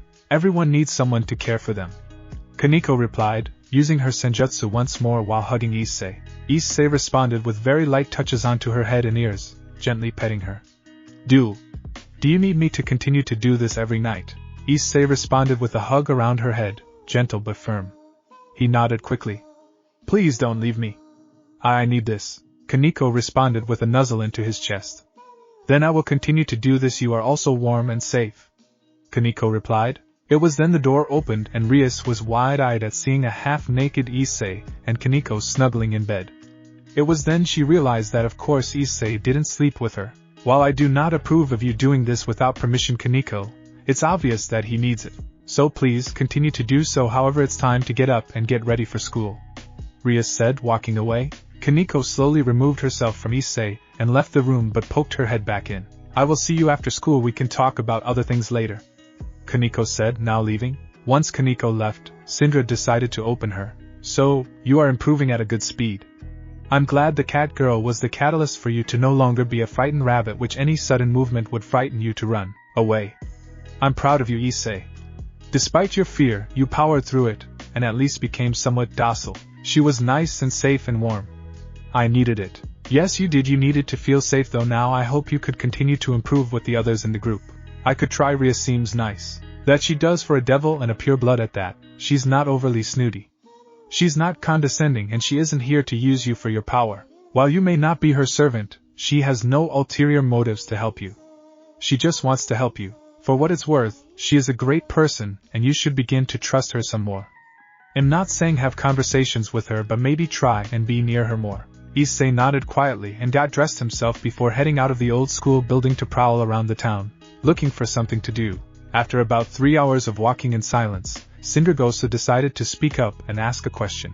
So, you have been improving very well. I am very happy. I've been changing your body bit by bit. Have you noticed? Iseei nodded. I have. What are you doing exactly? Trying to make you into a dragon, actually. It will help you use my powers better. I thought you would like to become a dragon. I actually don't know why I'm doing it, other than I thought it might be a good thing. I still don't see how it would be. I'm dumb, I guess. Not dumb. Just weird. I like it. I don't mind if you make me into a dragon. To be honest, I think it sounds really cool. Ever since I was a kid, I like dragons. It would be interesting to be one. Seriously? Well then, I'm glad you don't hate me for it. Syndra laughed a bit airily, like she avoided a bad situation. Really, she did something that stupid and was only saved because Iseei is forgiving and open-minded. Suppose there is a way to get even stronger. Would you take it? I don't see why not. This world is going to end up destroying itself one day, and I've decided to live my life. When did you come to the conclusion the world will destroy itself? It's human nature, isn't it? Always fighting wars over land, resources, women, money, or whatever. Then there is the supernatural world. The three great powers are at an uneasy truce. But either they begin another war, and this causes mass world destruction, or B, some other power comes in and causes trouble, trying to cause mass destruction. I guess I forget you are quite educated. So, you want to be stronger? I do, if not to protect myself, or the world, then to protect Kaneko. She's done so much for me, and so has the other girls, even if it's only been a few short days. You are really improving. You are actually trying to. I'm so happy. This is the final time. If, well, you know, I understand. Alright, well, What I have in mind is kind of unethical. It's not something many people would accept or understand, but we are going to have to leave Kaneko and Rias behind and go see someone who, when you meet her, you will recognize her. She is from your past. Iseei nodded. Do I really have to be away from Kaneko? Yes, but I can forcefully put you to sleep so you are rested. Just be warned, you will need serious Kaneko cuddle time when you get back. Syndra said, trying not to giggle. I'd like that. I thought so. Alright, well, let's head back to the clubroom and put a note down. I'll be the one to write it so they know I took you away and that you will be back in a month or two, depending on how quickly you grow. Iseei nodded and made his way back to the clubroom. About 4 hours later, Rias and company returned to the clubhouse, only to find a handwritten note on Rias's desk. After reading it, her face dropped. Iseei has left us to go train with Syndra somewhere safe.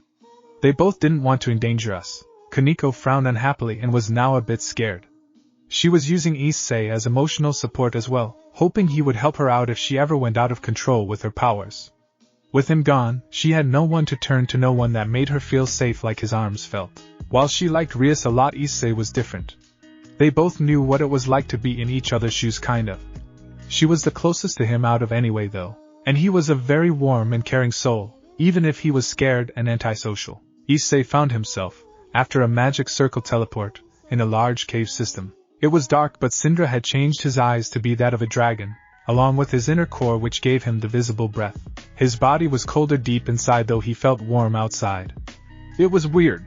Using his dragon eyes he made his way into the cave system until he came upon a large mansion in the back of the cave. It was such a weird place to find a building. It was literally built underground. As he approached the system, he had a sword placed against his neck by a man in a suit of armor. He looked like a knight. If you want to live to see another day, boy, you better tell me why you are here. He's here to see me, spoke a voice from behind. The guard turned and immediately withdrew the sword, kneeling to the person. Standing right before the two males was a short girl dressed in a gothic Lolita outfit. Ophis, Iseei whispered. He was shocked, though his eyes were the only ones that registered such shock. Hello, Iseei. It's been a while, Ophis said, tilting her head cutely. The guard near was shocked to hear such familiarity and emotion coming from Ophis. She was usually an emotionless doll. Ophis and Iseei walked into the mansion, ignoring the guard who was staring at the pair, disappearing deep into the building. 5 minutes of silence and walking later, Iseei and Ophis were about 7 floors down in a large sparring/training/gym room. Ophis was sitting on a pile of training mats with Iseei sitting across from her. Iseei had his right arm out with a blue dragon arm appearing on his hand, wrist, and lower arm. Ophis was holding it in her small hands and was rubbing it.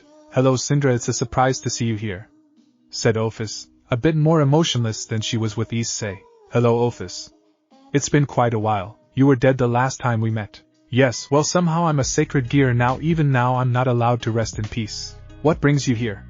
Ophis asked. I want you to train Iseei here to be strong and maybe help me turn him into a dragon. Okay, Ophis said, agreeing to this. I will train him, give him my power and turn him into a dragon. Wait, just like that? Not even going to think about it? Syndra asked, surprised. And wait, give him your power? Iseei is my only friend.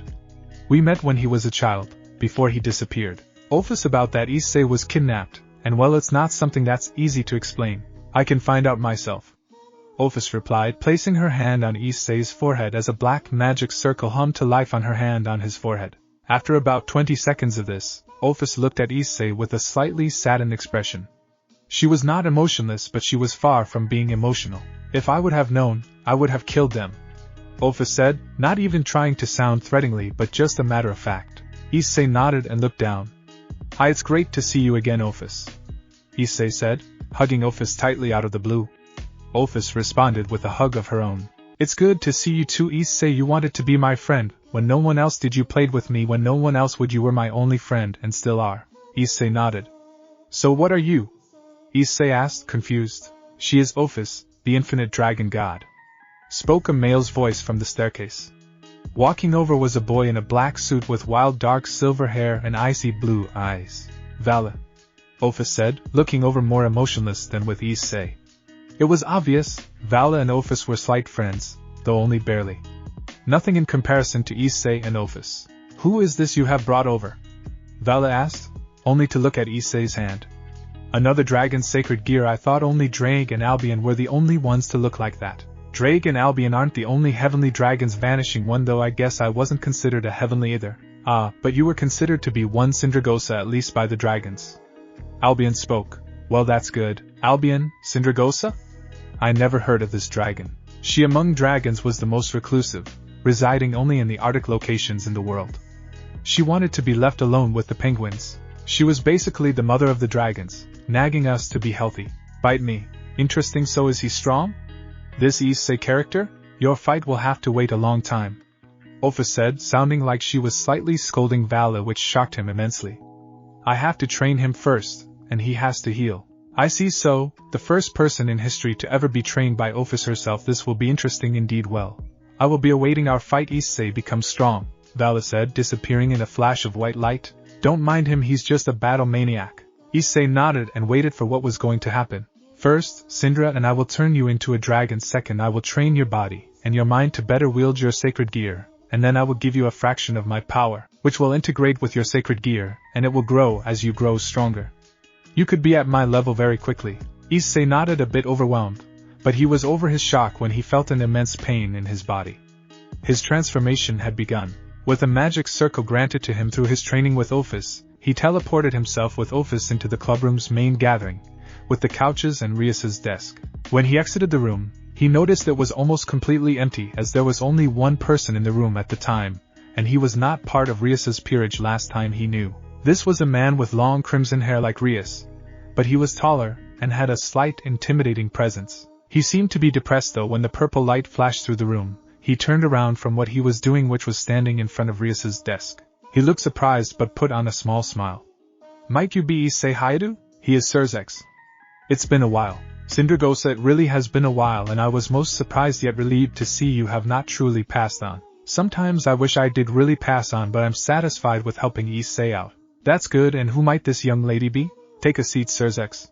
You will need it, Sindra said with extreme seriousness. Sensing that she was going to drop a big bomb on him, he took a seat on the left couch, looking over at Iseei and the girl. So, I'm supposing this little girl is something important. I'm not going to beat around the bush. This is Ophis, the infinite dragon god. At first, xDoug-Dimmadome-x seemed really angry, but after 2 seconds of his angry face, which was extremely scary, he visibly calmed down heavily and returned to a normal look and attitude. I would have yelled at you for bringing her around, but something tells me that I should shut up and listen. You are very open-minded, xDoug-Dimmadome-x. It's been a while since I've found a noble devil like this. It's why I am considered one of the greatest leaders the underworld has seen. I see. Well, as you may know, there is a terrorist organization out there. I was vaguely aware of this. They have just recently started to grow in size and strength, but they haven't done much. They aren't very good at being secretive. Ophis was the one who created them, but not for world domination like the terrorists want. She wanted to return to the dimensional gap. Wanted? She does not want to anymore? Well, here is the interesting thing that I am very happy with. Before Iseei was, Ophis was his first and only friend, and vice versa. Ophis, after countless centuries of being alive, had a friend. I don't think I need to tell you what a monumental event that is. xDoug-Dimmadome-x let out a gentle smile at Iseei, seeing that Ophis was actually holding Isei's hand. No, you do not. So, you are telling me that she has decided not to return to the dimensional gap because of Iseei? She wishes to stay by his side and live with him. It seems that she has found a true home, instead of where she was born. I guess she has learned that just because you are born somewhere, doesn't mean it's actually home. xDoug-Dimmadome-x nodded. Well, that is good news. Iseei, my name is xDoug-Dimmadome-x Lucifer. I know you know of me, but this is the first time we have met. It's a pleasure to meet you. I know of your past, and I would like to apologize on behalf of all devils for the heinous crimes Hookie has committed. She is not like all devils, and I assure you we are much better people than she and her group portrayed. I am well aware of this, xDoug-Dimmadome-x, Iseei said, slightly shy in front of the devil. It seemed that his training with Ophis has allowed him to be more open with males. After Rias and her company treated me like family, well, I came to realize that not everyone is like she was. I do not hate anyone. xDoug-Dimmadome-x was shocked at how well Iseei was behaving. It has been a month since he has been gone, but still. He smiled anyway and nodded. I thank you for your forgiveness and rational thinking. Speaking of the red-headed female, where is Rias and the others? At this one mention of Rias and her company, his face darkened considerably, and he became really depressed. She is currently at her wedding, xDoug-Dimmadome-x said, reaching over and grabbing a picture of Rias off of her desk. I can tell by your face and tone you don't like her being married.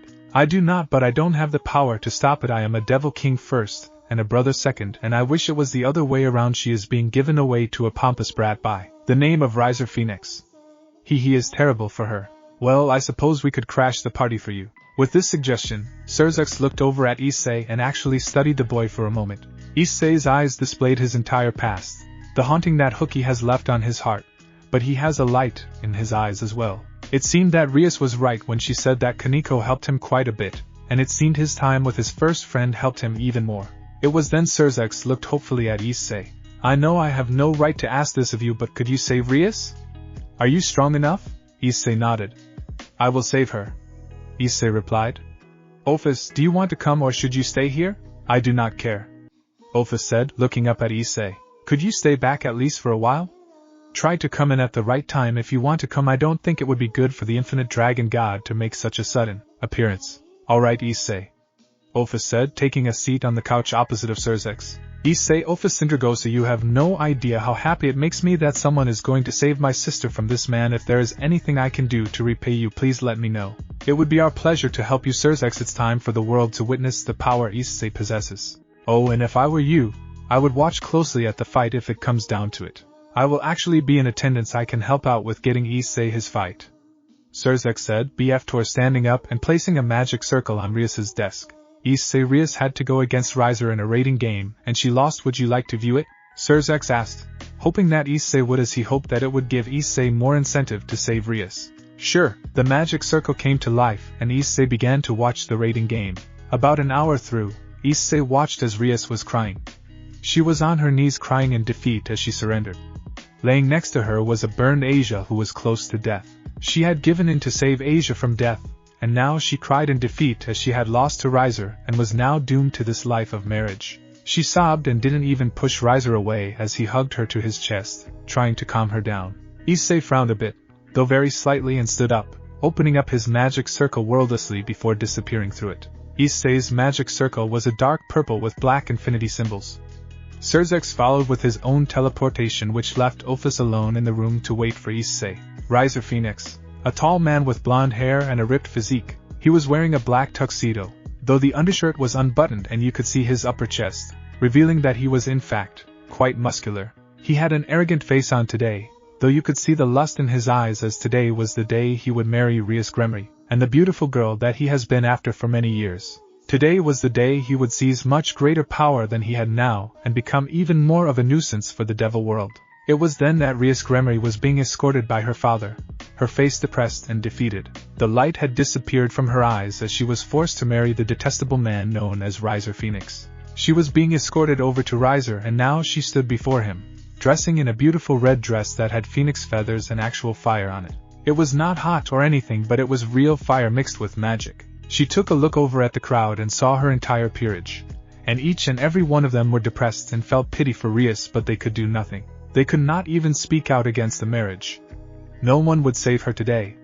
She was doomed to a life of being used as a toy, and not even to a man she loved. Yes, as a hormonal teenager, she has dreamed of being used by the man she loved and the man that loved her. But this was not the case. This was basically what Iseei had went through.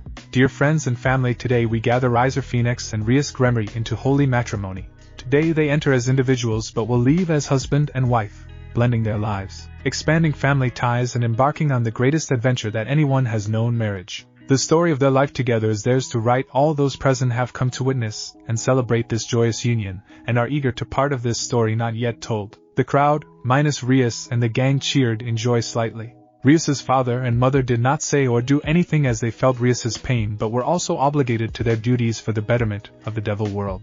There was also another one, Riser's sister, who did not cheer. In fact, she looked very unhappy. There was a girl with a mask on one side of her face who was also unhappy. If anyone here has an objection to this marriage or believes that these two should not be married, let them speak now or forever hold your peace. 2 seconds have passed. Indeed, the room was silent. With that, the minister was interrupted with the large double doors to the building opened, and Iseei walked in, his eyes looking around the room. Rias had her eyes wide, shock written all over her face. Iseei? Rias exclaimed. Who the hell do you think you are, boy? Riser spoke. These two should not be married. I object to it, Iseei said loudly.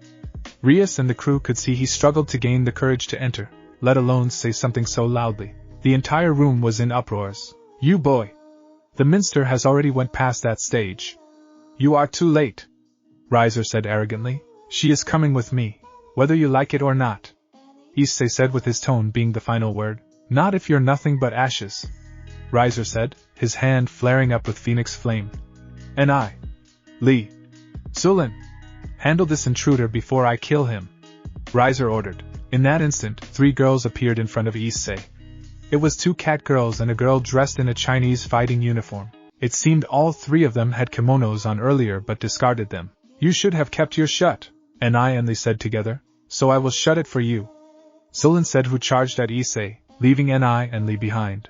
She began to throw a flurry of punches and a few kicks. But Iseei used only one hand, his right hand, to deflect each punch and his left leg to each kick, only to send out a punch of his own, aiming at Zulin's face, which struck and sent her staggering back. He's good, Zulin said, wiping some blood from her nose. Kiba and Akino began to approach from behind, ready to help Iseei, but Kaneko grabbed them and shook her head. Let him handle it. Kiba and Akino looked worried that he couldn't do it, but they abided by Kaneko. Ni, Lee and Zulin began their attack. Iseei began his own attack and quickly deflected a punch from Ni and Lee before striking Zulin in the side of the head, sending her stumbling into Ni, who was on her right. He then grabbed Lee's punch and struck her in the face with a quick punch before pushing her away. It was right then that he jumped forward, right in between Zulin and Ni's attack, before kicking backward into Zulin's back and forwards into Ni's chest, sending them both flying in their directions. He then grabbed onto Lee, who came up and threw her right on top of Ni. Get him! Rias roared, signaling to Isabella, the 2 pawns who this time did not have chainsaws, the knights who only had hidden knives, and then 10 guards. I want his head on a pike, Rias said angrily. Iseei closed his eyes for a moment, taking a deep breath before moving forward. He struck the first guard in the gut before ducking under a punch from a guard behind, sending an upward fist into the guard to his right's crotch, before rolling under the guard in front of him, and then kicking him in the back to send him into the guard in front. He began to get into the zone. Using multiple martial arts, he blocked attacks and used his own to strike back, breaking bones with each surgical strike. His arms to an untrained eye looked wild, and he just looked like he was swingling wildly. But a true martial artist like Kaneko could tell they weren't. What Iseei was doing was using his entire body as a weapon. When his arms swung out, he swung them to deflect attacks or block them, while also striking using their velocity, breaking bones and such. They were unable to land any attacks on him because he maintained a bubble of protection around him. Even with 4 people on him, he was unable to be struck because his legs were also used in the same way his arm was. Everyone was quiet as Iseei kept up his attack and defense against the multiple opponents. He was defeating them left and right, and he was not even struck once. He actually for about 30 seconds had his eyes closed, and yet was at the advantage. Rias had her open in shock like the rest of Rias's peerage, including Ravel and Rias. They watched as Iseei, a now obvious master martial artist, defeated the entire attack squad. Iseei grabbed Isabella by the throat, picked her up and slammed her onto the ground, defeating her, the last opponent. He closed his eyes and let out a breath he had been holding in for a while and opened them, looking over at Rias and Rias. It was then a clapping sound was heard and xDoug appeared from behind the altar. What a marvelous performance! This wedding truly has been spectacular. My lord? What are you saying? Did you send him to destroy my wedding? Rias demanded. I thought this wedding could use some flair. It's not every day we get to witness a monumental wedding, right? Rias's anger disappeared and he smiled. I like the way you think, my lord. xDoug looked over at Iseei. You there, what is your name? Iseei Hayadu. Iseei said. Everyone could see that his legs were slightly shaking, but only Rias and her crew really noticed it, and they knew why. Iseei was terrified out of his mind. He was out of his element, and they all knew it. Rias felt guilty now for Isei's state. When Iseei announced his full name, the entire room gasped minus the obvious people. Even Rias was shocked. You mean the boy who killed Hookie? This is the boy? Someone from the crowd exclaimed. xDoug nodded. They say you possess the power of a dragon. I for one would like to see it, and see what you are made of. Rias was no longer shocked and a grin came upon his face. I see you want to fight.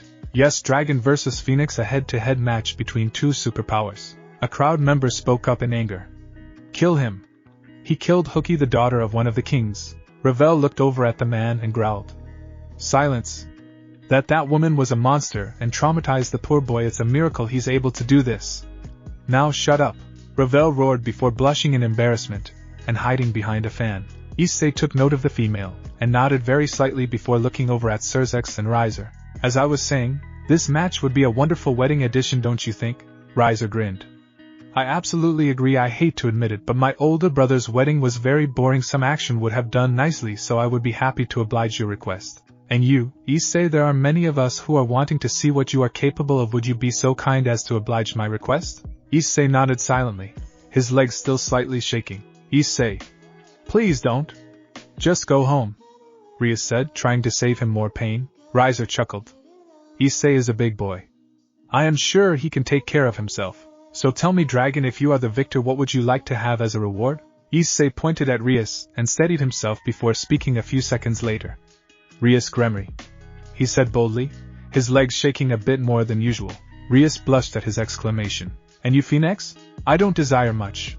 But if I am the victor, the first wish to have some property within the Gremory lands. Rias would need a vacation home for Rias and the rest of her peerage.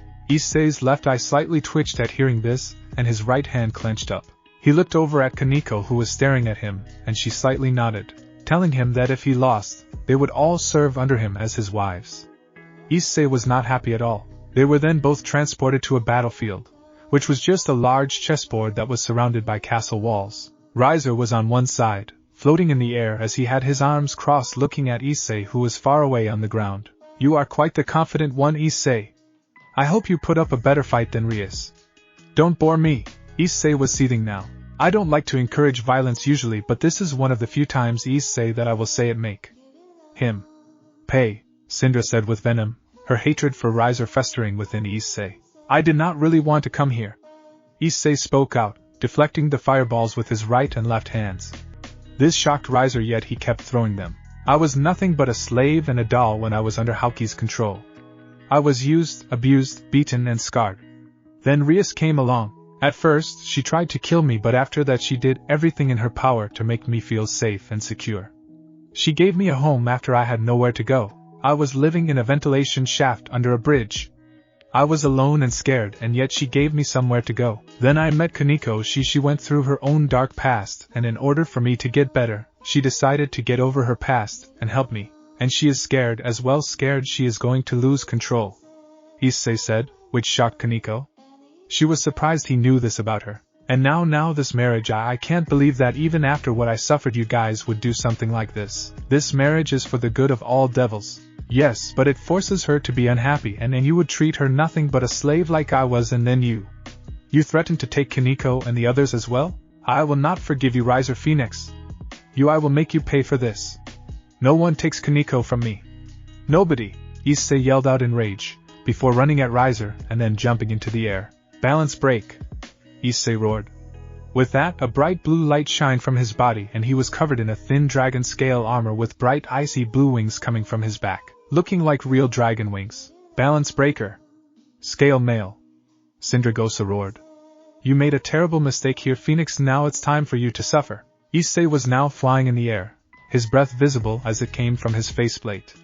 Everyone was astonished in his transformation, seeing that he just used a balance breaker. Balance breaker?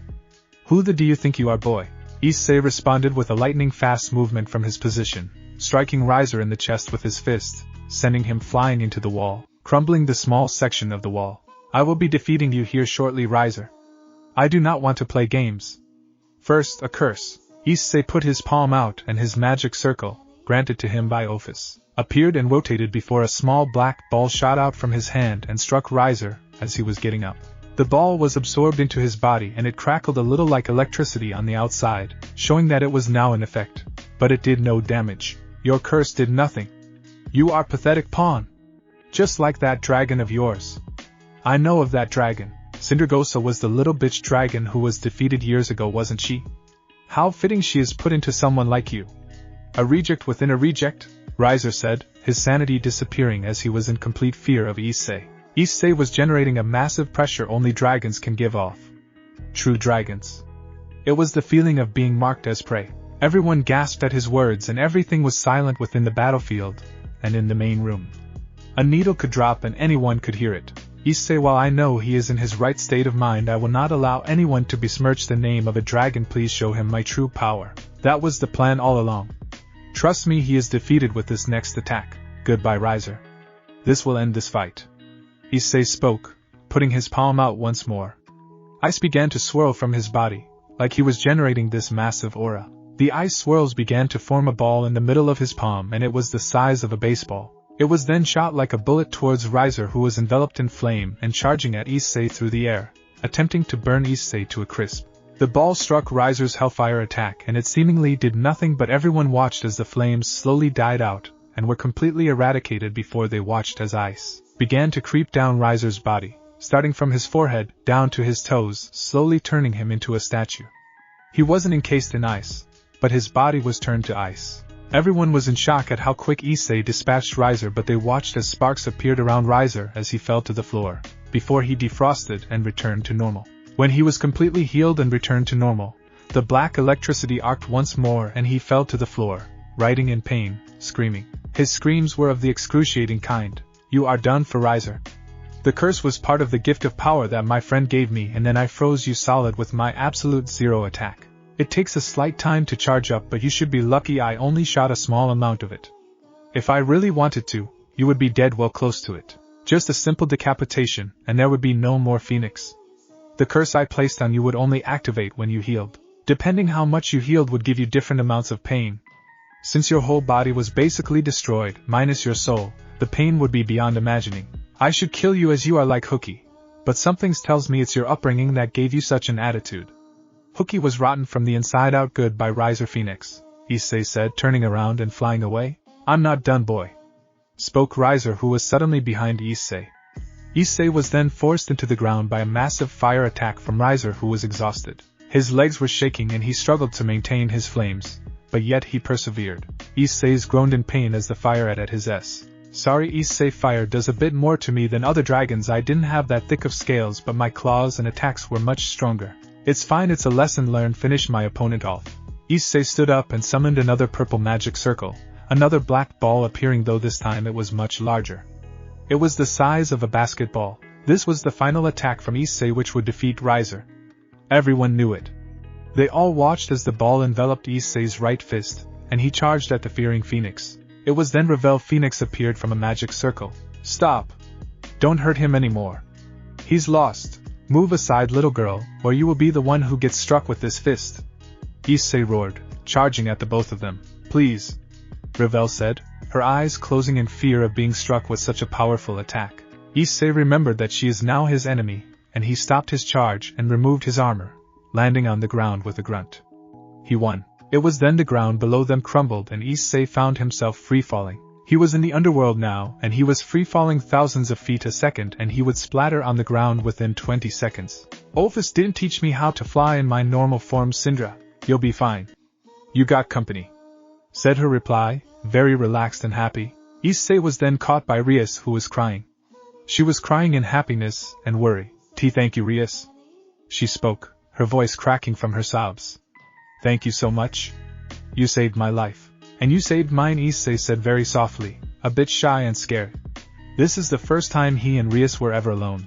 Rias hugged tightly onto Isei's neck, forgetting his past as she sobbed into his shoulder. Even though his legs were shaking, he wrapped his arms around her back and hugged her back. He was frightened, of course, but he at least was trying. He promised Ophis and Syndra he would try.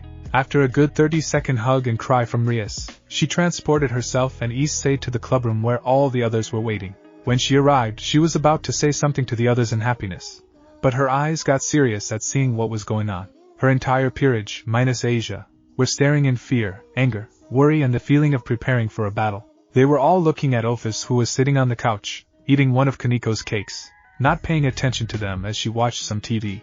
Iseei moved around Rias and sat next to Ophis, who looked up from her cakes and looked over at Iseei, giving the boy a small smile. Iseei smiled softly back at her and Ophis quickly climbed into Isei's lap, gently placing her back against his chest before eating her snacks once again. This entire thing put a shock on everyone's face, completely astounded by what Ophis was doing. Ophis had smiled and was sitting on Isei's lap. Iseei? Rias asked, trying to get the boy's attention. She was trying to break the awkward silence. Do you know who she is? She is Ophis, the infinite dragon god, Iseei said. Everyone could tell, especially Ophis with her sitting on him. that he was still extremely shy and frightened and was putting extreme effort to do this. They all then saw that Ophis gently squeezed his left leg, giving him some courage. Iseei, she's an enemy of the devils and the free world, Rias said, not trying to offend him. She was choosing her words carefully. Iseei shook his head. She isn't anymore. Everyone looked shocked, minus Asia, who has no idea who Ophis is or what is going on. Rias broke the silence though. What do you mean she isn't anymore? She's a terrorist, Iseei. Iseei shook his head again.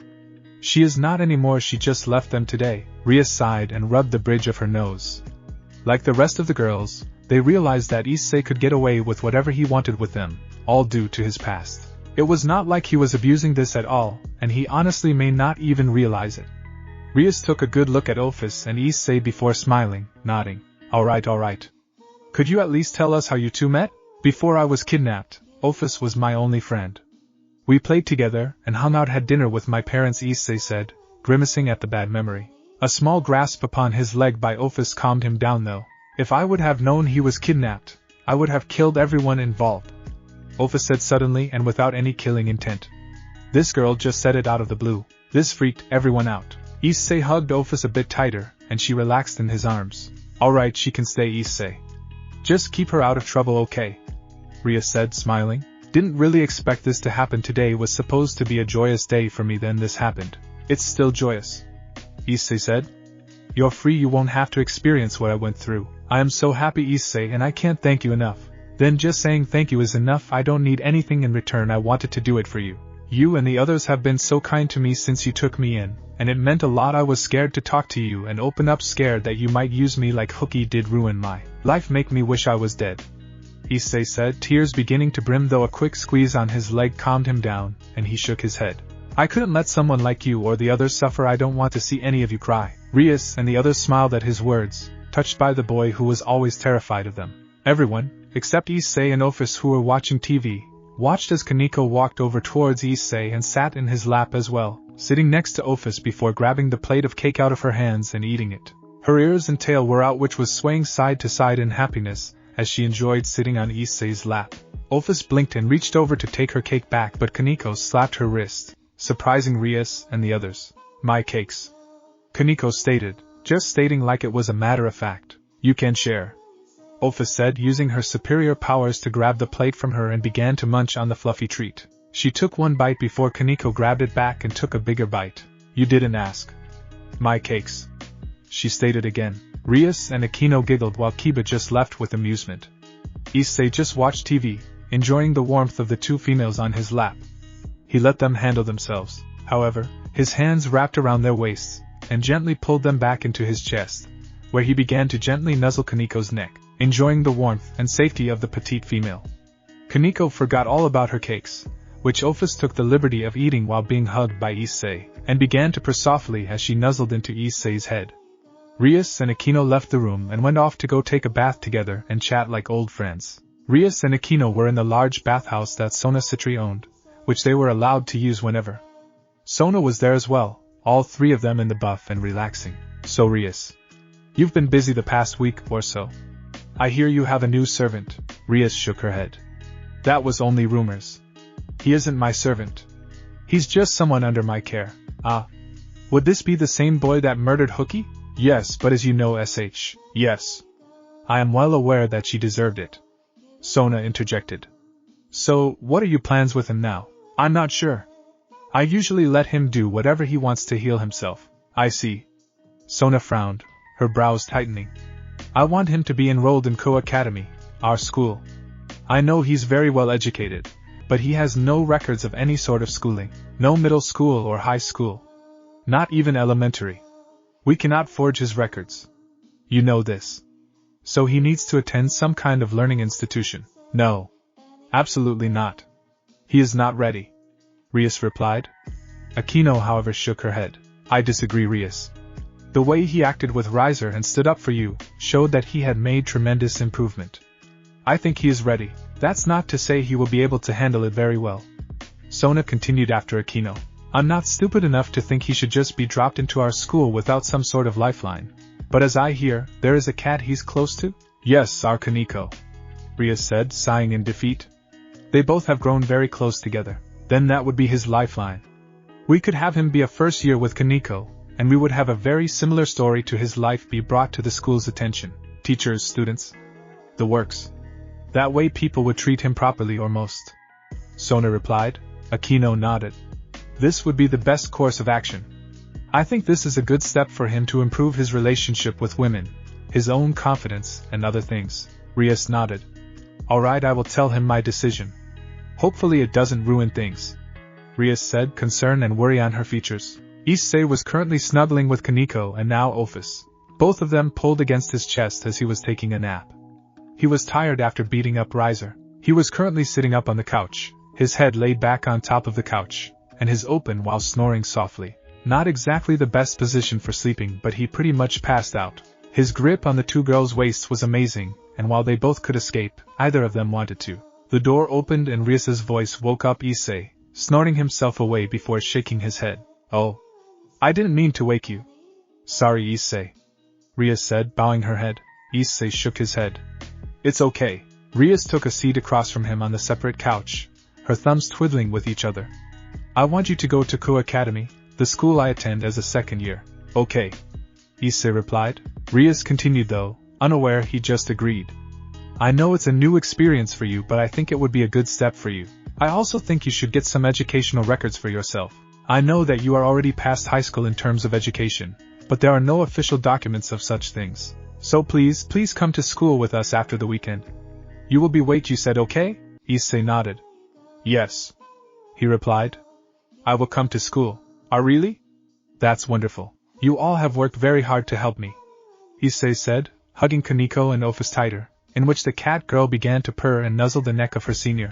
She was acting more and more like a cat every day. I trust you to make the proper decisions. I will put my faith into you all. Rias smiled happily. I'm grateful for that. Well, that is all I suppose, Rias said. Rias and Akino walked out of the room, leaving Kaneko, Ophis and Iseei alone. Kiba was out with a client who had contacted him after the incident with Riser. Nothing to do with Riser, but he left anyway. Kaneko stopped purring and looked up at her senpai. Do you think you could teach me to fight? Iseei looked down at her. Do you not know how to fight? I thought you did. Kaneko shook her head. I can punch, I can kick, but I can't fight like you. Iseei nodded. Oh. I guess I can teach you, Iseei said, giving her a very small smile. Kaneko smiled happily, her tail bashing against his thigh in happiness. She began to purr again, and nuzzled into his neck. The room was silent for a few minutes before Ophis decided to speak. How are you doing with my powers? I feel great, Iseei said. Not you, Syndragosa. A blue light appeared on Isei's left shoulder, before appearing as an armored pauldron. I am handling the power surge just fine, Ophis. It's different from what I am used to, but I am integrating it with the sacred gears slowly. I'd rather not overwhelm Iseei with a sudden boost in power, she replied. I see. Anything else? I can't be certain, but I think your power and my own are beginning to intertwine. I can't say for sure, but I think the sacred gear will be able to evolve, so to speak. Evolve? Like I said. I don't know until I do a little more studying inside of the sacred gear. Ophis nodded and patted Isei's leg before hopping off and going into the kitchen. Iseei let out a loud yawn, stretching his arms before relaxing against the couch. He was exhausted. He just went balance breaker, and he fought. He lost a lot of his energy. Want to go to sleep? Iseei shook his head. You aren't tired yet, and I need you to sleep, Iseei replied. When Kaneko heard this, she blushed faintly, but her smile got wider, and she began to at Isei's neck. Her rough tongue shocked the boy, making him jump in response. She quickly stopped in fear she did something wrong, but the arm around her waist gently tightened, so she continued. Iseei didn't really understand anything as he has never had a cat before, but he felt at peace and felt the warmth from Kaneko coming into him. He was satisfied. They both just sat there and watched TV, waiting for Ophis to return. As soon as Iseei entered the school, he immediately was taken aback about how prestigious and amazing the school looked. Everything was clean, made of marble or some other kind of fancy materials. The windows were shiny and clear. Some of the class was colored like in a church. It was amazing. He could look up and see all 4 floors. There was artwork hanging all over the school and just a lot of neat things. Trees, flowers, really just plants of every kind. There was even a Venus fly trap in the corner. Pretty neat, huh, Iseei? Rias said, smiling. I remember my first time coming to this school. It took me weeks to get my back on straight. It really is amazing, and we've done a lot more decorating since then as well. Iseei nodded in response, and now it was Akino's turn. She stood in front of Iseei and gave him a hug. Alright, if you need anything, sweetie, you can let us or the student council know. Kaneko will be by your side always, minus the bathroom. But I'm sure you can handle that, yes? Akino giggled and let the boy go before walking away with Rias. Kiba was standing with him and looking around. So, you ready for school, Iseei? No. Iseei replied. Too bad. Kaneko replied, dragging Iseei to their classroom. It was the middle of the semester. Kaneko put Iseei outside of the classroom. Wait here until called, Kaneko replied, entering the classroom and taking a seat. There was an empty desk right next to her, right next to the window. Alright, quiet down everyone. Our new student is joining us. I'm sure all of us have gotten word about him as it seemed to have spread like wildfire, so let's be on our best behavior and welcome him. Come on in and introduce yourself. Iseei walked in and his eyes began to scan the room. His immediate response was a step back into the wall, a bit of shaky knees and a lump in his throat. It's alright, Iseei. The teacher smiled. He was very kind and gentle. I am Iseei Hayadu, Iseei said, bowing his head. He treat me well? He asked and said at the same time. He wasn't used to this kind of thing and wasn't sure what to say. The girls kind of giggled a bit, but it wasn't at him. They thought he was cute. Alright. Any questions? Students began to raise their hands. The teacher saw the first hand up, and it was a tall, bald, stick-line man. Matsuda. You have a question? So, is it true you aren't a virgin? How was your first time? He asked, standing up and slamming his hands on his desk. The question immediately had a negative effect as Isei's hands clenched up and his eyes shut, and pressed himself up against the blackboard. Yeah. Did she have big tits? Spoke another one, a short fat boy. Are you too serious? Look at him. He's positively terrified. Roared a pink-haired female. What the hell is wrong with you two? A taller and more slender female with long brown hair yelled at them as well. Quiet down, quiet down. I'm sorry, Mr. Hayada, please just take your seat next to Kaneko. The teacher replied, sighing as he already began to fill out 2 detention S. Iseei quickly took his seat next to Kaneko, who picked up her desk and put it right against Isei's, sitting right next to him. She squeezed his leg and shook her head. She knew it was tough for him, but he wasn't weak. It was obvious by the way he calmed down and smiled very weakly at her. The class went on, but Iseei tuned it out. He stared out of the window and watched the second-year P.E class with Rias and Akino have their fun on the track. Rias and Akino were racing with some other girl with a black-haired bob cut. There was also a girl with long black hair next to the bob cut racing. They were tied and they were looking all serious. Like it was a matter of life or death to win. Sona was winning at the moment, though Akino was very close. Rias was in last, but not by much. Time seemed to flow by quick as the bell rang and the students all began to pile out for lunch. The class he was in covered math and English as well as a very small health class. It was the same teacher, luckily. But now it was lunchtime where everyone in the school would eat together. Large dining hall. Kaneko moved her desk away from Iseei and let him out, before walking in front of him and leading him to the lunch hall. As they walked, the stares he got from the girls and boys was intimidating. The boys seemed to send him hate yet pity, while the girls sent him adoration and pity, though there were very few females who sent him hate and pity. The hate was all because he was walking with the cute Kaneko, the unapproachable ice-cold petite female. As they entered the lunchroom, Kaneko took Iseei to the table where the ORC sat together with the student council, placing him in the seat next to her. Wait here, Kaneko replied, leaving him all alone at the table. 30 seconds later, the table began to get filled up, but no one from the ORC showed up. It was then the bob-cut female from the track approached and took a seat a few seats down. So, you are Iseei Hayadu? Your performance at the engagement party was very impressive, the girl said. Thank you, Iseei replied, looking down at his lap shyly and slightly scared. I am Sona Shirtorai. I am Rias's childhood friend. We grew up together. It's nice to meet you. I was the one who got you set up into the school. I am the student council president. I run the school. Oh. Well, thank you, Iseei stuttered. He quickly took a deep breath and looked up, looking at Sona. Sona gave him a very small sweet smile. What happened to you was very despicable, and I am glad that she was taken care of. I will leave you alone since you seem to be so afraid of me. Iseei shook his head. Please don't, he replied, trying to get better at speaking. I am here because I want to be. If you wish to speak to me, then I cannot turn you away just like that. That is not fair to you, he said properly, though his fists were clenching the metal chair legs with a steel grip, actually denting the strong metal. Well, I am very impressed with your improvements, but I'd appreciate it if you didn't damage my chairs, Sona said, though he could see the teasing smile and tell by her teasing tone. Sona, you wouldn't happen to be tormenting Iseei, would you? Rias said, arriving with her food shortly and sitting next to Sona. I think he can handle it. Sona said, you are lucky, he is a very strong individual. Rias said, closing her eyes and sighing. Please don't talk like I'm not here, I'm not as weak as you make me seem. I didn't mean to make you sound weak, I'm trying to defend you. Iseei gave her a very rare and weak smile. I appreciate that, I do, but I can handle myself, I need to handle myself. He's right. Let him fight his own battles, but she is also right, Iseei. Do not deny assistance. You didn't come this far without it, Kaneko replied, placing a bento box in front of Iseei while she ate the lunch food. Iseei nodded. I know. I appreciate it, I do. He looked down at the bento. Why am I getting the bento? Because we wanted to cook for you, Akino said, smiling. Rias, Kaneko, and I pitched in. Kiba found the bento box. Iseei nodded. Well, thank you, but can you please just let me eat the school food? I don't want to be treated any differently, like I'm just someone who will break if someone looks at me. Are you sure you can handle it, Iseei? Rias asked, her tone serious. Are you sure about this?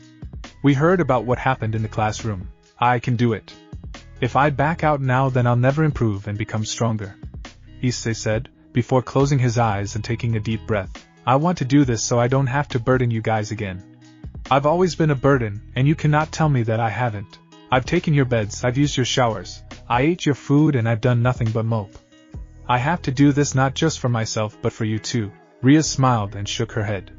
While that is true, you have not done just nothing. You got me out of my marriage and you helped Kaneko, and you still do. You are not a burden, Iseei Hayadu. None of us think you are, and none of us will think of you any different if you aren't strong enough to go through with this. It's only been the first day and only a couple hours.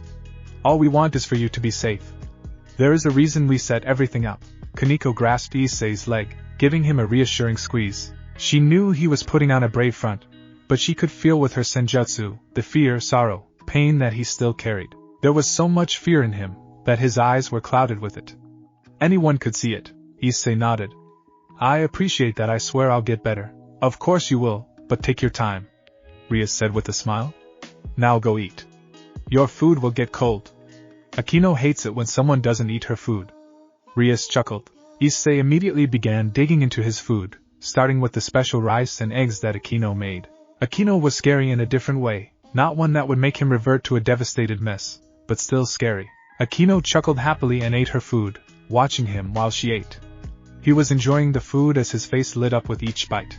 The bell rang for lunch period to end, giving everyone a 10-minute interval to get to their next class. For Iseei, that would be PE, which he would be taking with the first-year girls. Of course, Iseei did not know of this development, but it should not be an issue for him. The girls? Probably. Maybe? Who knows? Rias smiled and waved slightly. Iseei. We'll see you after school, Iseei, Rias said before walking off with Akino, Sona and Tsubaki. Iseei waved back slightly before Kaneko gripped Isei's hand, pulling him off with her. They walked in silence for a few minutes before arriving in the hall where the locker rooms were located. Well, the female locker rooms anyway. Kaneko? Where is the male's locker rooms? Dunno, she replied, pulling Iseei to the large double doors that started the female locker room, but Iseei held his place. I need to get changed, Iseei replied. Kaneko turned and shook her head. Then let's go. You are to change in here. Are you sure? I don't think it's proper. It's fine if it's you. The student council president was the one who told me to do this. Iseei nodded. Alright, Iseei said, walking hand in hand with Kaneko. You are to be with the female first-year gym class anyway. Really? You guys really are doing so much for me. That's what friends do. Yet I'm doing nothing for you all. You are doing more than you know. We can have this talk after gym class, she said, opening the second set of doors, pulling Iseei fully into the locker room. There were naked women everywhere, walking around like it was no big deal before they all froze up and stared at Iseei. Screams began to echo throughout the locker room and they began to hide themselves from Iseei, but two girls came around the corner and saw that it was Iseei and Kaneko. Oh, it's you, Iseei, spoke Katase. She was the pink-haired girl from his first class. She was standing there completely naked and without any sort of shame. She had large double D breasts, and a mostly shaved pussy, with only a thin strip of hair that led to the untainted treat that she had. "So, he's joining us, Kaneko?" asked Marayama. She was the brown-haired female. She had roughly the same size breasts as Kate's, and she was shaved as well with two thin strips, like airplane runways. Kaneko nodded. "We thought it would be best if he would be here." "Is that okay? I don't see why not," Kate's replied. Marayama nodded. "I understand the reasoning behind it. Plus anyone can see he's not staring at us except our eyes." The locker room had calmed down very quickly as the whispers got around it was only Iseei. Everything got back to normal and all the nudity was just flaunted around like Iseei was just one of the girls. Kaneko nodded and went to her locker, undoing the lock before undoing Isei's lock. He noticed his gym clothes were already inside, so he began to undress, taking his shirt off first, which revealed his muscular chest, back and arms. The immediate response was not awe but shock and pity. His back was marked, lined with scars that some stretched across his back and down it. There was no pattern to the scars, just whipped. Kates gently touched his back, which got him to move forward, pulling away from her touch. "Sorry Iseei, it's just your back. What did they do to you?" "Anything they wanted." He spoke, his voice emotionless. He removed his pants, and put on the gym shorts and the shirt. The shirt was a bit tight on him, though it was comfortable. It just outlined his body extremely well. He shut the locker door and locked it before moving out of the aisle and standing awkwardly in the corner, looking down at his feet. He felt it was rude for him to be there, despite the girls not having a fit. He knew it wasn't right for a man to be here, yet everyone accepted him here. They even wanted him here. This wasn't right, but he wasn't going to argue with Kaneko. She took care of him, so he had to trust her. "All right, ladies and gentlemen," spoke the female gym coach, who awkwardly spotted Iseei and spoke about him. "Today is testing, as we know. So hopefully you girls have improved. Due to the male in our class, he will have a separate testing page but will be graded just as harshly as the rest of you. Now move it," she said, blowing her whistle. Kaneko led Iseei to the gym, which was covered with so many different gym equipment. There was a place for pull-ups, sit-ups, push-ups, workout equipment. That was on one side. In the middle, and was the biggest area, was the basketball court which you could play hockey on and other games. "Alright. Iseei, you wanna go first for us?" the coach asked. Iseei just walked forward to the pull-up bars. He took off his shirt and tossed it to his right before jumping up and grabbing the bar. Without even curling his legs slightly, he began to do his pull-ups rapidly, pulling them out. The girls on the couch were all slack-jawed at the physical strength of Iseei. Even Kaneko was very surprised. At the school, all the devils had their physical strength toned down heavily to that of human limits, and Iseei was at the peak of physical performance. The coach quickly got the betterment of herself. "Okay, Iseei. That is more than enough. That was 19 pull-ups. Holy shit," she cursed, which she immediately covered her for. "Sorry about that, but Iseei, that's amazing. Can you do push-ups for us, please?" Iseei responded by dropping and getting to push-up position before blasting them out as well. He got about 40 push-ups done when moved to his right hand and began doing one-handed push-ups, though he was slower about them. 10 push-ups in, he switched, and right after 10 he went back to normal ones, but the coach blew her whistle. "Okay, that's 60 in 40 seconds. Yeah, it took you about a minute and 10 seconds since you switched to one hands, but 40 is about what you were able to do. Almost 2 push-ups a second. Amazing. I need you sit-ups, please." Iseei responded by doing some flexibility showing and climbed to the top of the pull-up bar and began doing sit-ups while hanging upside down, making it more difficult thanks to gravity. He pulled out about 40 in 1 minute, in which the teacher blew her whistle. "Okay, wow. That is amazing. Thank you very much, Iseei." The girls were all awed and some even had red faces, watching his muscular form do such work. Iseei quickly wiped himself off and put his shirt on, looking away from everyone. He didn't want to be stared at, but he did kind of show off, and it felt good to do it, but now he was the center of attention, and it wasn't good. Iseei took a seat far away on the bleachers, hugging his knees as the testing scores were all done for everyone. One by one, everyone finished up. Kaneko had done her testing as the 20th person, so she was now sitting with Iseei. "You okay?" "Yeah, I'm fine. This is all just different. I haven't experienced any of this before. To say I am overwhelmed is an understatement." "You can make it. You are strong-willed. Otherwise you wouldn't be here, would you?" "I suppose not. Thank you, Kaneko, for helping me." "Of course," she replied, looking around the gym before looking at him. "When you said you weren't doing things for us, you are wrong. You are helping me get stronger with my powers and making sure I don't lose control. You are also going to teach me to fight. With Rias, you helped her out of a life of slavery. You may not have helped Kiba or Akino yet, but you will one day. Don't worry so much about what we have done or are doing. You need this and it's not a burden at all, so just focus on getting better. Iseei was quite overwhelmed by the speech from the small female, but he smiled at her. Alright. I will. How are you exactly? Like how I am doing since I was free? Kaneko nodded. Iseei sighed and rubbed his head. I'm doing fine, Kaneko sighed. How do you feel about women? Are you terrified? Iseei kept himself quiet, and it was several minutes before he responded. No. I don't think so. I'm afraid of their touch a bit, but it's just a natural response. I don't think if Rias or Akino touched me, I would be terrified nor would I pull away. I trust all of you with all of my being.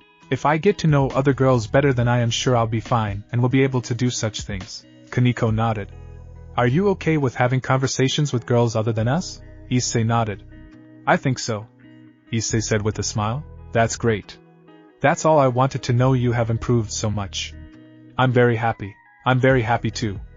I'm happy that I have someone that takes care of me, someone as kind as you deserves a lot more. I'm happy with what I am doing. You and I both need each other. I need you to keep me safe, only you are capable of doing this. I understand.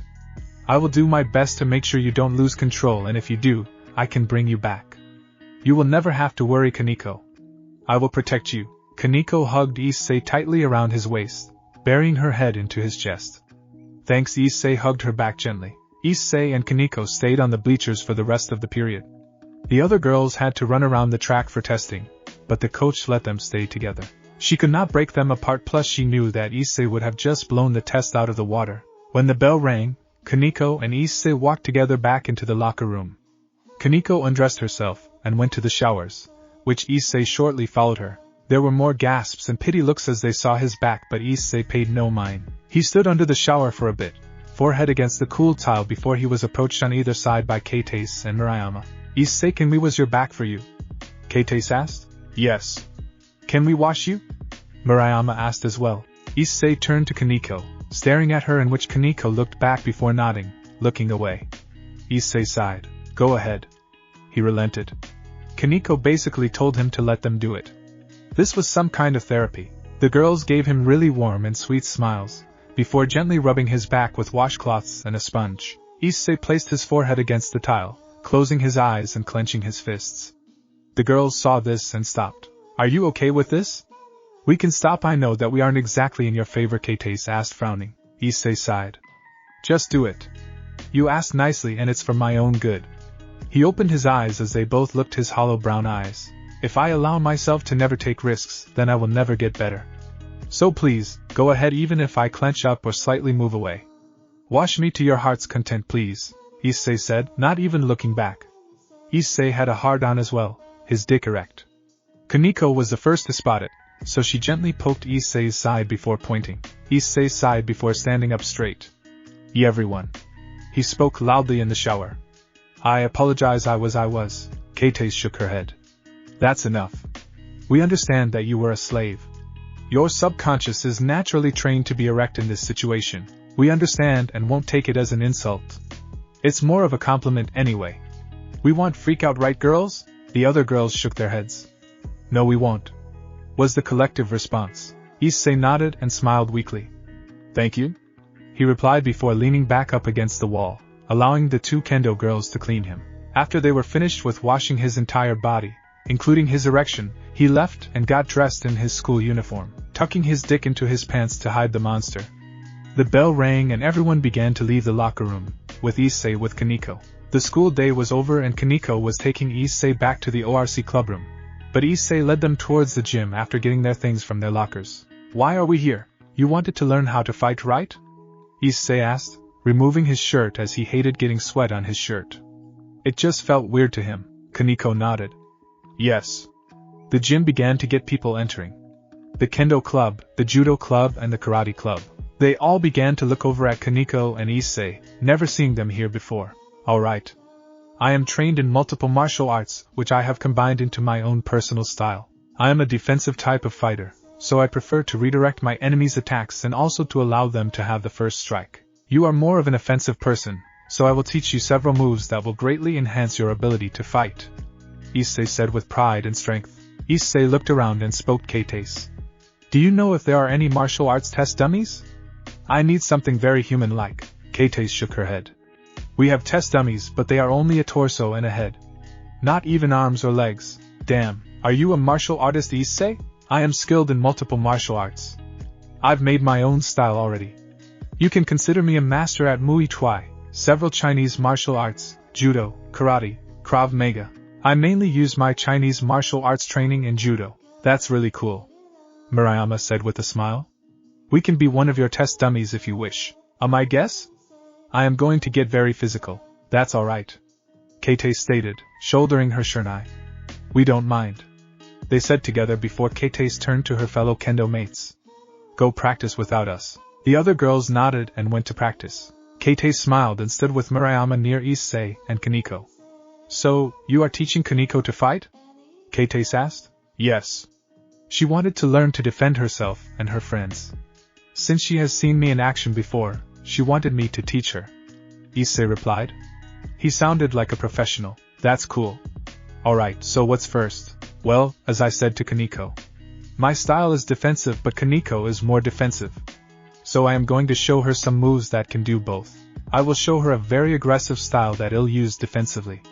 Kaneko, just watch what I do for each strike. Keiteis, attack me? I won't hurt you. Keiteis nodded and came at Iseei with a downward strike with her shunai. Iseei quickly closed the gap and closed the distance, using his left hand and gripping the bottom of her upper arm. Alright. As you can see here, her sword is useless now and you are in perfect position to strike, Iseei replied before pulling up his knee right into Keiteis' gut, right at the navel. I can strike here, or a better location is here. He put the knee right against her solar plexus. The solar plexus is a location where a bunch of nerves are. Basically a strike here if powerful enough can render your opponent useless. They will be crippled here. He gently moved Keiteis to bend her over. Keiteis grabbed her stomach in response, which meant she dropped her shunai. Your opponent is crippled but you need to end your opponent as well. You can do this a multitude of ways but I'll show you one. Iseei pulled down his elbow and rested it on her upper back. This can be a finishing move. Not lethal in this location but you can break her back and leave her paralyzed. If you want a lethal strike, you can do an elbow strike to the back of her neck or even the lower part of her skull where the spinal cord is. A strike right there can be very lethal. So, Kaneko, what did I do? You closed the distance, rendered her weapon useless and left her wide open, crippled her with a strike to the solar plexus and delivered a final blow which could kill or paralyze. Perfect, now try it on Murayama or Keiteis. Though do what I do. Just practice the moves and you will get the RYYTHMN. Murayama stepped up and Kaneko began to do the moves that Iseei did, repeating and repeating the action over and over. For Kaneko though, she had to move Murayama with a foot to her knee, forcing her to her knees before delivering the final blow to her upper back with a backwards elbow strike. She repeated this about 10 times before Iseei interrupted. Alright. That's great. You got the movements. I'll get some real test dummies one day and let you do it in full speed later on. Now, each opponent has a weak spot. Male or female. A male's is their crotch and the female's can be crotch or their breasts. Breasts when struck can hurt badly. Now, there are even more locations if you can get to them, but let me show you the spots. Iseei opened up his right hand, before sending his open hand into Keiteis' throat. He placed his hand on her throat and showed the location. Right in the middle. His thumb was on her right side of the throat, and his index was on the left. It was like he was trying to choke her. This is the proper way to do this without risking further injury to the opponent. If you wish to further injure your opponent, you can also just use a knuckle like so. Iseei placed his middle joint bone right against her throat. This can damage the person's breathing and kill them with a crushed throat. Then you have the eyes. Iseei put his hands on either side of Keiteis' head and placed his thumbs gently above her eyes. This is the proper way to do this, which would mean you gouge her eyes out. Very powerful, but again, you can blind your opponent. Iseei turned to himself and lifted up his right arm and pointed to the right side of his body, where the lower ribs are. Now, this spot is 2 locations in one. This is where the liver is, and on either side of the body are floating ribs.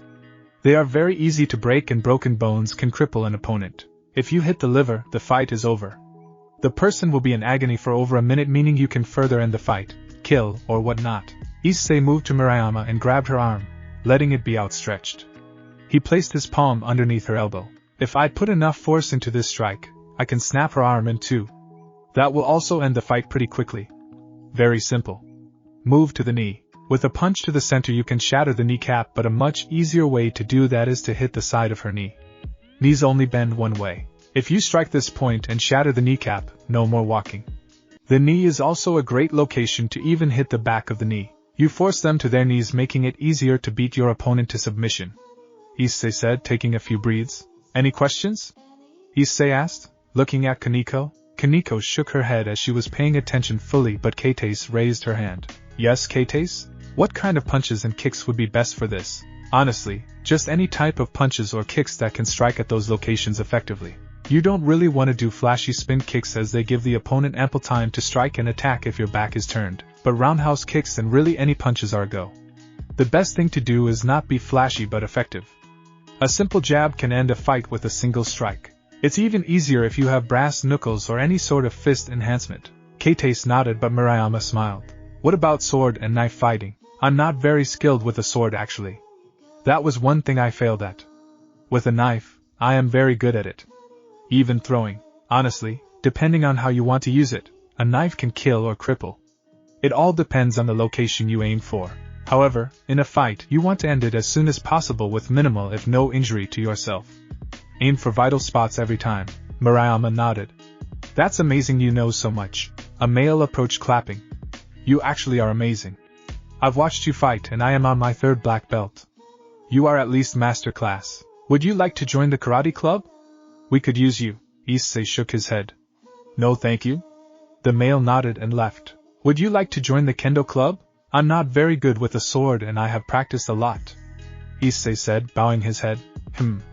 Then could you teach us how to fight with our hands as well? Surely it will come in handy. Kate asked with a smile. That can work as long as it doesn't conflict too much with your schedule. Maybe you can teach the entire kendo club 1 or 2 times a week?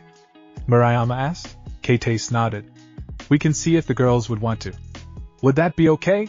Iseei nodded. I think we can fit that in if Kaneko is willing. That sounds fine, just don't forget about me. Never. Iseei said with a smile. Kate smiled happily. Awesome. Alright, well, we are going to get back to the kendo club and see if they are willing. Talk to you tomorrow, Iseei. Iseei nodded and began to walk with Kaneko to go back to the ORC clubroom. They arrived 5 minutes later, opening the big doors. Iseei. Kaneko. You are late. Did something happen? Rias asked, worried. Iseei shook his head. I apologize, but Kaneko asked me to teach her how to fight. I was teaching her. Oh, alright. Kaneko, how was it? Amazing. He really taught me a lot more information. That's wonderful. Akino said with a big smile. He even might be teaching the kendo club how to fight with bare hands as well. Really? Rias asked. Iseei nodded in response. Well, that's good. You should get out more. Rias said with a smile. Iseei nodded and his stomach grumbled. Everyone minus Kaneko chuckled at this. Iseei excused himself and went to go make something in the kitchen. Isei's day was eventful, but not a bad experience. He only hopes that the days get better and better, and he gets better so he can live a normal life. The days went by slowly and steadily for Iseei. He spent every moment with Kaneko, gym, lunch, class and training. He gotten several training dummies and full body protection for everyone. The kendo club had agreed to train with Iseei for 3 days a week, Monday, Wednesday and Saturday. On Saturdays, they would train for a much longer period as it wasn't a school night, so they learned quite a lot with Iseei. Iseei was a fantastic teacher, patient, understanding and very thorough. He was quite hands-on as well, so he had shown exactly how it was done to everyone. It was only Friday, so it's been 5 days since Iseei had arrived at school. It was after school and Iseei had stayed behind with Kaneko to train her with her fighting skills, who had improved greatly. She had begun to challenge Iseei in the offensive attitude of hers. She was very swift, and her strikes were powerful. She hasn't struck Iseei yet, but Iseei had to take her seriously as he told her to attempt to beat him in a real fight. They wore body armor, so she went all out, without her devil powers of course. They were training extra hard. Iseei had not really taught any more concrete lessons in their combat, only reinforcing the basics. Strike the weak points of the body and bring an end to the fight quickly. When Kaneko had mastered this, Iseei will continue with some more combat techniques. dealing with multiple opponents and other things, training the senses, etc. After a good 4-hour workout, Iseei and Kaneko headed off to the ORC, only for both of them to feel the abnormal presence of holy within the building. Kaneko and Iseei looked at each other, and Kaneko moved in quickly. It took Iseei a bit longer as he walked, but he opened the doors to spot 2 new people in the room, both with holy swords. Iseei stood next to Kaneko and Kiba, who was seething with rage and killing intent. His face was not contorted in rage, but his eyes were. So now everyone is here. This is not one of my servants, but we are taking care of him since we rescued him. So, what is it you want to speak to us about? The church has sent us on a mission to retrieve the stolen Excaliburs. 3 of the swords are still with the church, but we happen to know that 3 of them were stolen by fallen angels.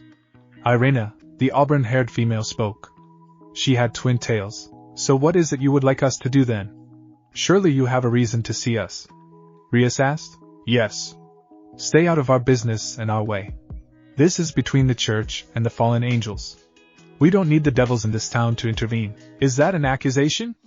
Are you suggesting that the devils and the fallen angels would work together? Devils are naturally weak against the holy swords. Same interests. Rias's eyes began to glow with her destructive powers. If that is the case, we would have no choice but to annihilate you. Zenobia spoke. She had blue hair with a green fringe. Iseei snorted and tried not to laugh. Something funny, devil? Iseei glanced at her. You seem to think you are some super powerful being. You rely too much on your holy swords. It's funny. Iseei, let me handle this. Rias said sweetly.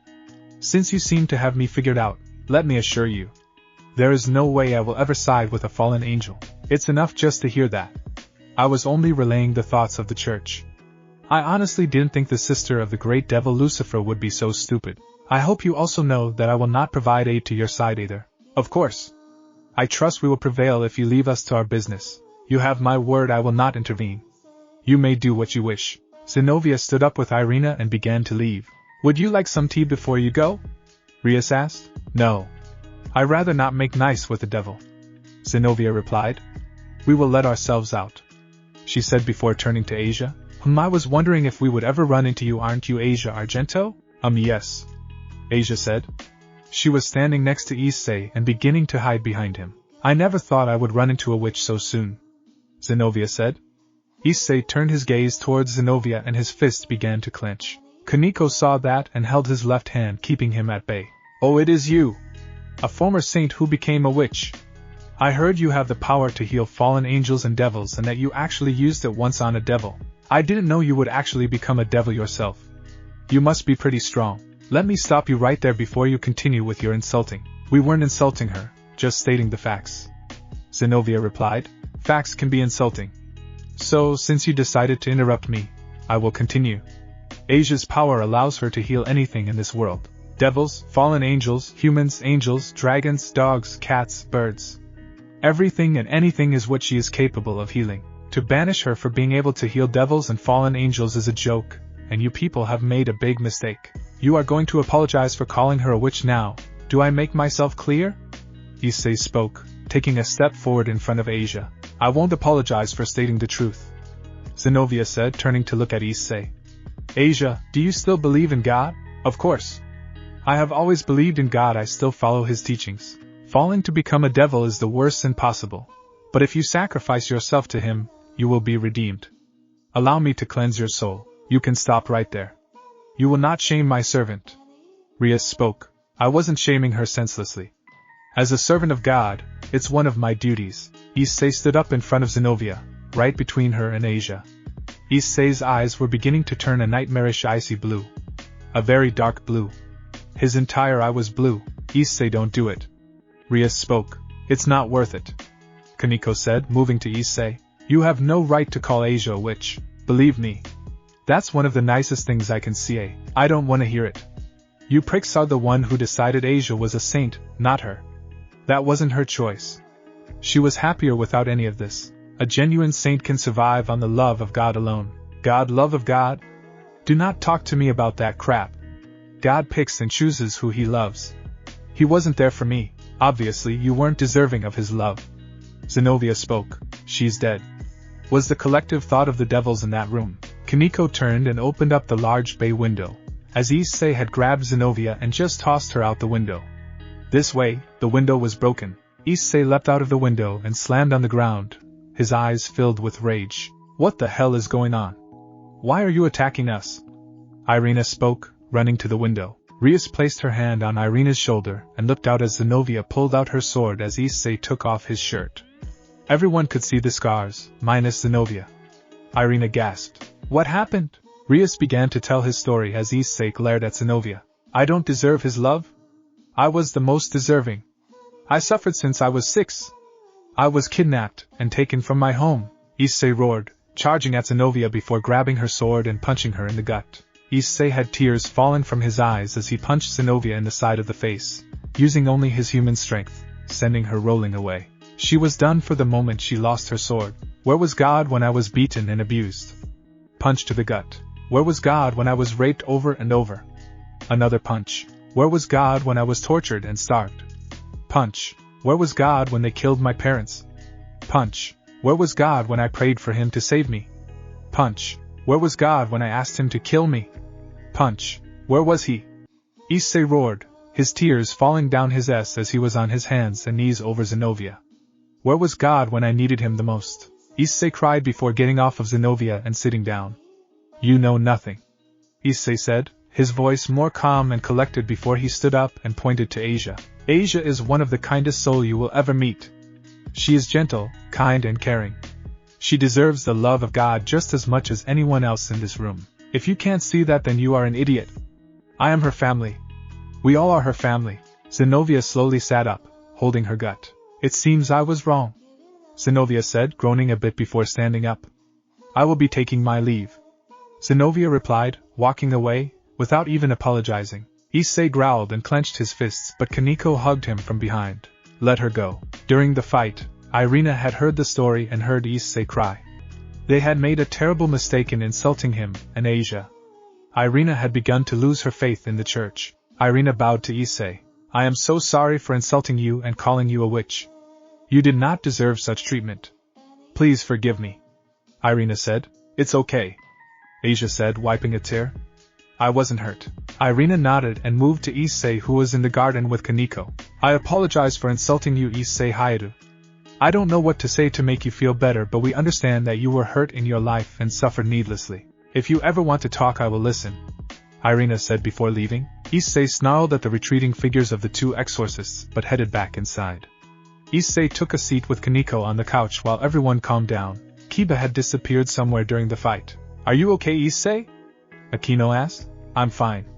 Just snapped. I'm alright, I promise, Iseei replied, giving them all a smile.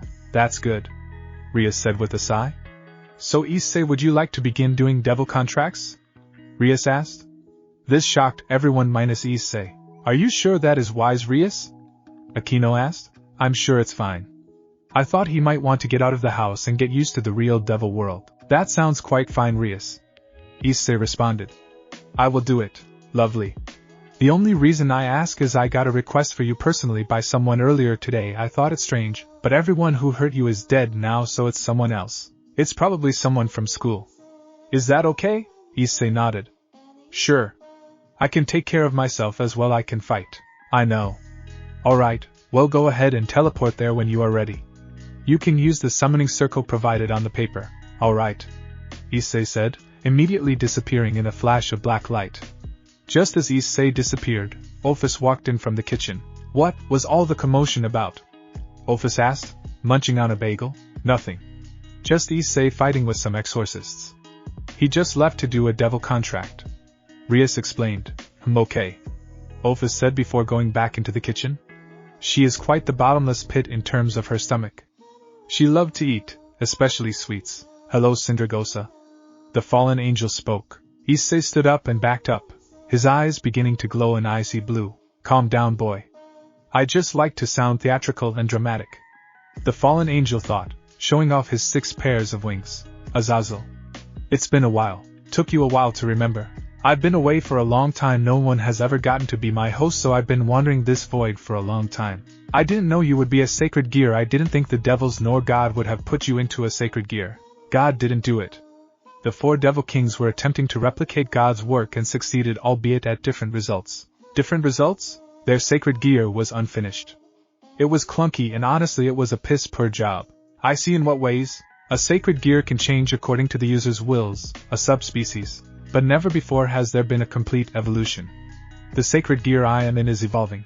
Evolving? That is interesting, Azazel said, grabbing Iseei's arm and scanning a golden magic circle above his right hand. The sacred gear is in his eyes, Azazel. Oh. Right. I'm still thinking of Dragoops, he said, shrugged before scanning Iseei's eyes, who sat there looking at him, scanning him. Oh. My apologies, Iseei. Azazel is the leader of the fallen angels. Governor is his official title. He's harmless. Harmless? That's hurtful. I'm quite strong, as if. Fallen angels and devils have never amounted to God status. The other pantheons would crush you one-on-one. For a fallen angel you are remarkably strong, but you are not strong, Azazel. Don't fool yourself. Sindragosa teased. Wow. Still so hurtful. Azazel feigned heartbreak. Ha. Still dramatic. Iseei. Azazel is harmless in the fact he has no desire to combat. He is a scientist, to put it frank. I prefer connoisseur. He studies sacred gears and collects them. It's his forte. That is right, my dear boy, and don't think I don't know your story. I know everything about you. I've done my homework. What Rainier, Hooky and those humans did to you were unforgivable, but luckily everything has been taken care of. Your sacred gear is evolving. It seems you have come in contact with the infinite dragon god, Ophis. I live with her. Really? How interesting, Azazel said in surprise. So that's why the Cows Brigade has hit a very big wall in their operations. Now I understand, he said to himself. She quit the Cows Brigade to be with me. Well, that is a development that is surprising yet welcome. So, she gave you a bit of power, did she? Iseei nodded. Yes. She trained me with my sacred gear and gave me her power. Remarkable. Your sacred gear is evolving. Her power plus the power of Sindragosa is completely rewriting your sacred gear's DNA. You can make this mid-tier Longinus into the best one ever. This is amazing. You must let me study more. Iseei tilted his head. How would you do such a thing? I will not leave my home or friends. I'll summon you every night as a contract, and I promise you, I can help you with your sacred gear. Azazel said, getting quite excited. Sindragosa, what should I do? Take it. I know who Azazel is. He visited me when I was in the Arctic quite often. Can you help me get stronger to protect my friends? Azazel grinned. I can help you become the strongest in the world. Really? Iseei asked, tilting his head. Iseei had only been around Azazel for half an hour, but has already begun to trust him immensely. The way that he acts, speaks, and just the vibe Azazel gives, makes Iseei feel safe. With the power Ophis gives you, you have infinite possibility. You can even surpass Ophis one day. Then I accept your terms, Iseei said. Azazel laughed happily. That is wonderful. I look forward to this. Joyous partnership aside, why are you in this town, Azazel? What are your true motives here? Azazel looked at Iseei seriously. The one who stole those holy swords is one of my subordinates. Now it makes sense, and you cannot do anything due to political reasons. Side dragons are so much easier. Yes, you say that all the time. I've already sent word for one of my subordinates to get here to stop Kokobile, but he may not reach this town in time. Then why are you here? To step in if necessary.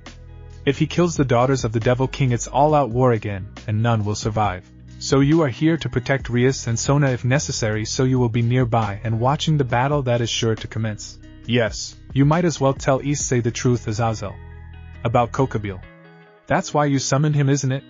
To get his help against Kokobile? You were always the dragon to use her brain, alright. Iseei Rainier did not do what she did for personal reasons, and those people that trained you were not working on their own, either.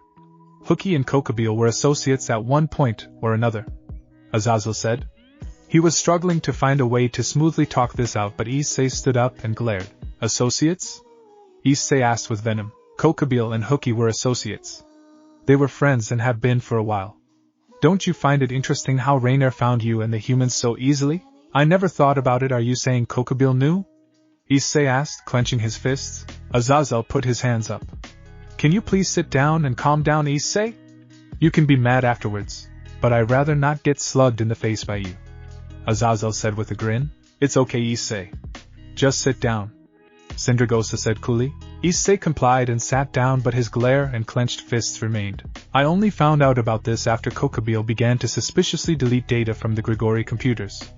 I found what he was deleting and pretty much put it all together. Kokabeel was the one who trained the humans and pretty much founded the slave ring that took you. Hooky was just one of the customers. He what? Azazel nodded. Kokabeel was the ringleader. He was the one who started it all. He didn't target you, however, that was Hookie's doing, but Kokabeel was the one who sent the men and had your parents removed from the picture. After finding out the humans were getting greedy and that I was getting close to the trail, he sent Rainier in and removed all traces of the humans from the picture, so nothing could pin him to the slave ring. However, he did not realize I had already read the data before it vanished. Iseei sat there, his eyes becoming hollow once more as the past began to re-emerge. Kokabeel could start it all over again for him. Iseei could be sent back to being a slave again. Iseei. No one is sending you back to the slave world. Snap out of it, Iseei. I am going to give you my permission to do this. Kill Kokabeel. Iseei Azazel is known for being an advocate of peace. He was the one to remove himself from the war first. This is not something normal for him to tell someone, especially a fallen angel. I want him dead, and I have for a while. I don't know what else to say but feed on that rage you are feeling. Iseei stayed silent, his eyes focusing on his shoes before he began to growl a bit. Can I beat him? Iseei asked. Azazel stayed silent. If I had more time to help you with your sacred gear, I could definitely help you beat him. How close is he to Kokabeel's level, do you think? He is the weakest of the leaders of the fallen angels. Barakiel and I are both stronger than he is. Azazel hummed a bit. Iseei is not near my level yet in terms of his sacred gear powers, but he could put up a decent fight for a while. Iseei has a lot of skill in fights, martial arts. That could help him. It's a possibility. What do you have in mind, Azazel? I can't guarantee it, as it might be dangerous, but if Ophis can inject more of her power into him, you can force him to evolve. That's dangerous. Iseei may not be able to handle such a power increase. I know, but it's the only way I see out of this. The devils in this town have no chance against Kokabeel unless he went easy on them. Iseei is the only one close enough to do so. I'll do it, Iseei said, looking up. I want him dead. I want him dead. Azazel smiled a bit. We all do. Alright, well, it's getting late. I know you said you will do it, but I advise discussing it with your friends and Ophis herself. He's right, Iseei. This isn't something to take lightly, who knows? Maybe you won't need to. Let's go home. Alright, let's go home, Iseei said, standing up. Before you go for the contract, take this, Azazel said, placing a painting in Isei's hands. Iseei nodded. Alright. Thank you, Azazel. No worries, my dear boy. I'll see you soon. I need to do some more research myself. I will keep my promise and make you strong. Iseei nodded and left, walking home quietly instead of teleporting away. What do you plan on doing, Iseei? It's dangerous to get more power from Ophis right now. You need to evolve your sacred gear before it's safe to get more power. You are quite close to evolving, but it's in a dangerous stage. I will talk with Ophis about it. I don't want to go back. He has to pay. I agree. I agree completely. He has to pay for what he did. What do you think I should do? This is your choice. If you are strong-willed enough, I say go for it, but as I said, it's dangerous. You can get hurt with the power. Iseei nodded and opened the door to the ORC clubroom, entering the big room where Rias was busy doing paperwork. She looked up and smiled. You were gone for a while, Iseei. I'm quite surprised. How did it go? I need to talk to all of you, Kiba included. Rias looked concerned and had worry on her features. Kiba ran away. He did what? It's a story for another time. It's getting late, and I am preparing for bed. Can we talk about what you want to talk about tomorrow? Fine, Iseei said, sighing. Where's Kaneko? Iseei asked. In the bedroom sleeping, Rias asked, walking forward and standing before Iseei. I want to sleep with you. Iseei blinked a few times and looked at her. Why? He asked, confused. He wasn't scared or anything. It was just an odd thing to say. I just want to. I can't explain it right now, just can I? She asked cutely. Iseei shook his head. No. I don't think I can handle it, Iseei said, turning away and opening the door to his bedroom. However, you can pull a Kaneko, Iseei offered before entering the bedroom and closing the door. Rias looked confused and wanted to ask what he meant, but she walked away since she didn't want to disturb the occupants of the room. That is quite brave of you to offer your bed with Rias. I kind of understand what she is saying. It's impossible for me to sleep alone. I can't really blame her for wanting to sleep with someone else. Plus, I think we both know I can use more lifelines. You really are hard to understand sometimes, Iseei. I'm very proud of you though. Have a good night, she said before disappearing. Iseei smiled and looked at Kaneko, who was sleeping soundly, snoring softly. Iseei undressed himself to his boxers as this was his preferred sleeping arrangement. He hated being hot, and snuggling with full clothes was just way too hot for him. He climbed into bed and quickly pulled Kaneko into his chest, albeit gently, falling asleep quickly as exhaustion overtook him. He did not even notice Ophis, who was sleeping on the other side of the bed under the covers. She was completely covered, like she was dead. The next morning came and Iseei slowly began to awake, but as soon as he awoke, his right fist clenched as his left one was being snuggled by Kaneko, who began to awaken after hearing the heartbeat of Iseei get louder and faster. "Naya, you're up early. I have business today. I found something out last night when I was busy with my contract." Kaneko sat up and looked down at him seriously. "What happened?" "I found out the ringleader who caused everything, who started it all," Iseei said, standing up and getting dressed in a t-shirt and pants. Today was Saturday and he had plans to train Kaneko, Kates, Murayama and the rest of the kendo club, but that wasn't going to happen. "You found out what?" Kaneko was shocked. "I want to explain it to everyone at once, everything," Iseei said, opening the bedroom door. Kaneko nodded and went to get dressed as well before coming out of the bedroom. Everyone, minus Kiba, was sitting down in their respective places. Ophis and Kaneko sat on Isei's lap, Rias and Akino on the desk. "Iseei, I gathered everyone here this morning. What's the problem from last night?" Iseei removed Kaneko and Ophis from his lap and stood up, walking over towards the large bay windows. "The contract from yesterday was from Azazel himself. I met him last night," he said, letting that sink in. "He did what?" "Are you okay?" Rias asked, really concerned. "Quite fine. He is a good man, I trust him, but that's not the problem.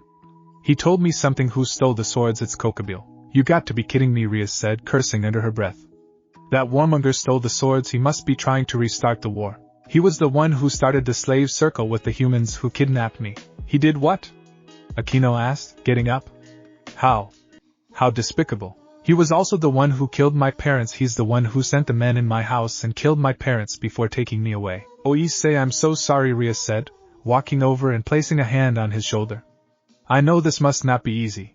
Iseei shook his head. "I'm fine, I can handle this, but there is more. When Azazel got on his trail after finding some suspicious actions coming from Kokabile, he sent in Rainer to kill me and the other humans, not wanting this to come back to him. Unknown to him, Hookie was coming that day to inspect my progress and took me under her wing. Everything was caused by him and Hookie. They were associates." Akino came over as well, hugging him gently. Iseei hugged her back, either saying a word. No one spoke for several minutes until Rias decided to ask, "What do you plan on doing about this then?" "I will kill him.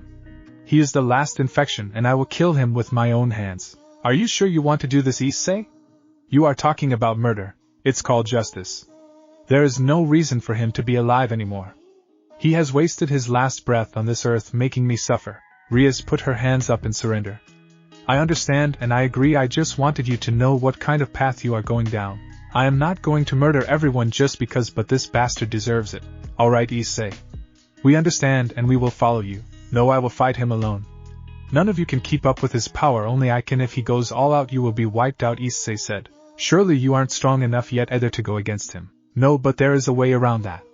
Azazel and Cindergosa have found out something. Due to Ophis injecting her power into me, my sacred gear, if you can even call it that, is changing like it's rewriting its own DNA. Sacred gears can change like subspecies, but mine is an inferior copy. However, due to Ophis's infinite power, I gained something stronger than a sacred gear, something absolutely monstrous. The ability to make my own sacred gear essentially." "That's amazing," Rias said, completely shocked. Everyone was, minus Ophis, who was just eating some cake. "Yes, problem is I'm not strong enough yet to invoke the complete change. Azazel is going to train me to invoke the change, but we don't have that time. The only way we found was another injection by Ophis. That could be dangerous," Ophis said, looking up at him. "I injected only enough to make you stronger and only as much as your body could handle. You cannot handle any more right now. Once you evolve, I can give you more, but you aren't strong enough to handle more. Your body can break down possibly." "I know, Ophis, but it's the only way. I can fight him instead," Ophis suggested, looking up at him.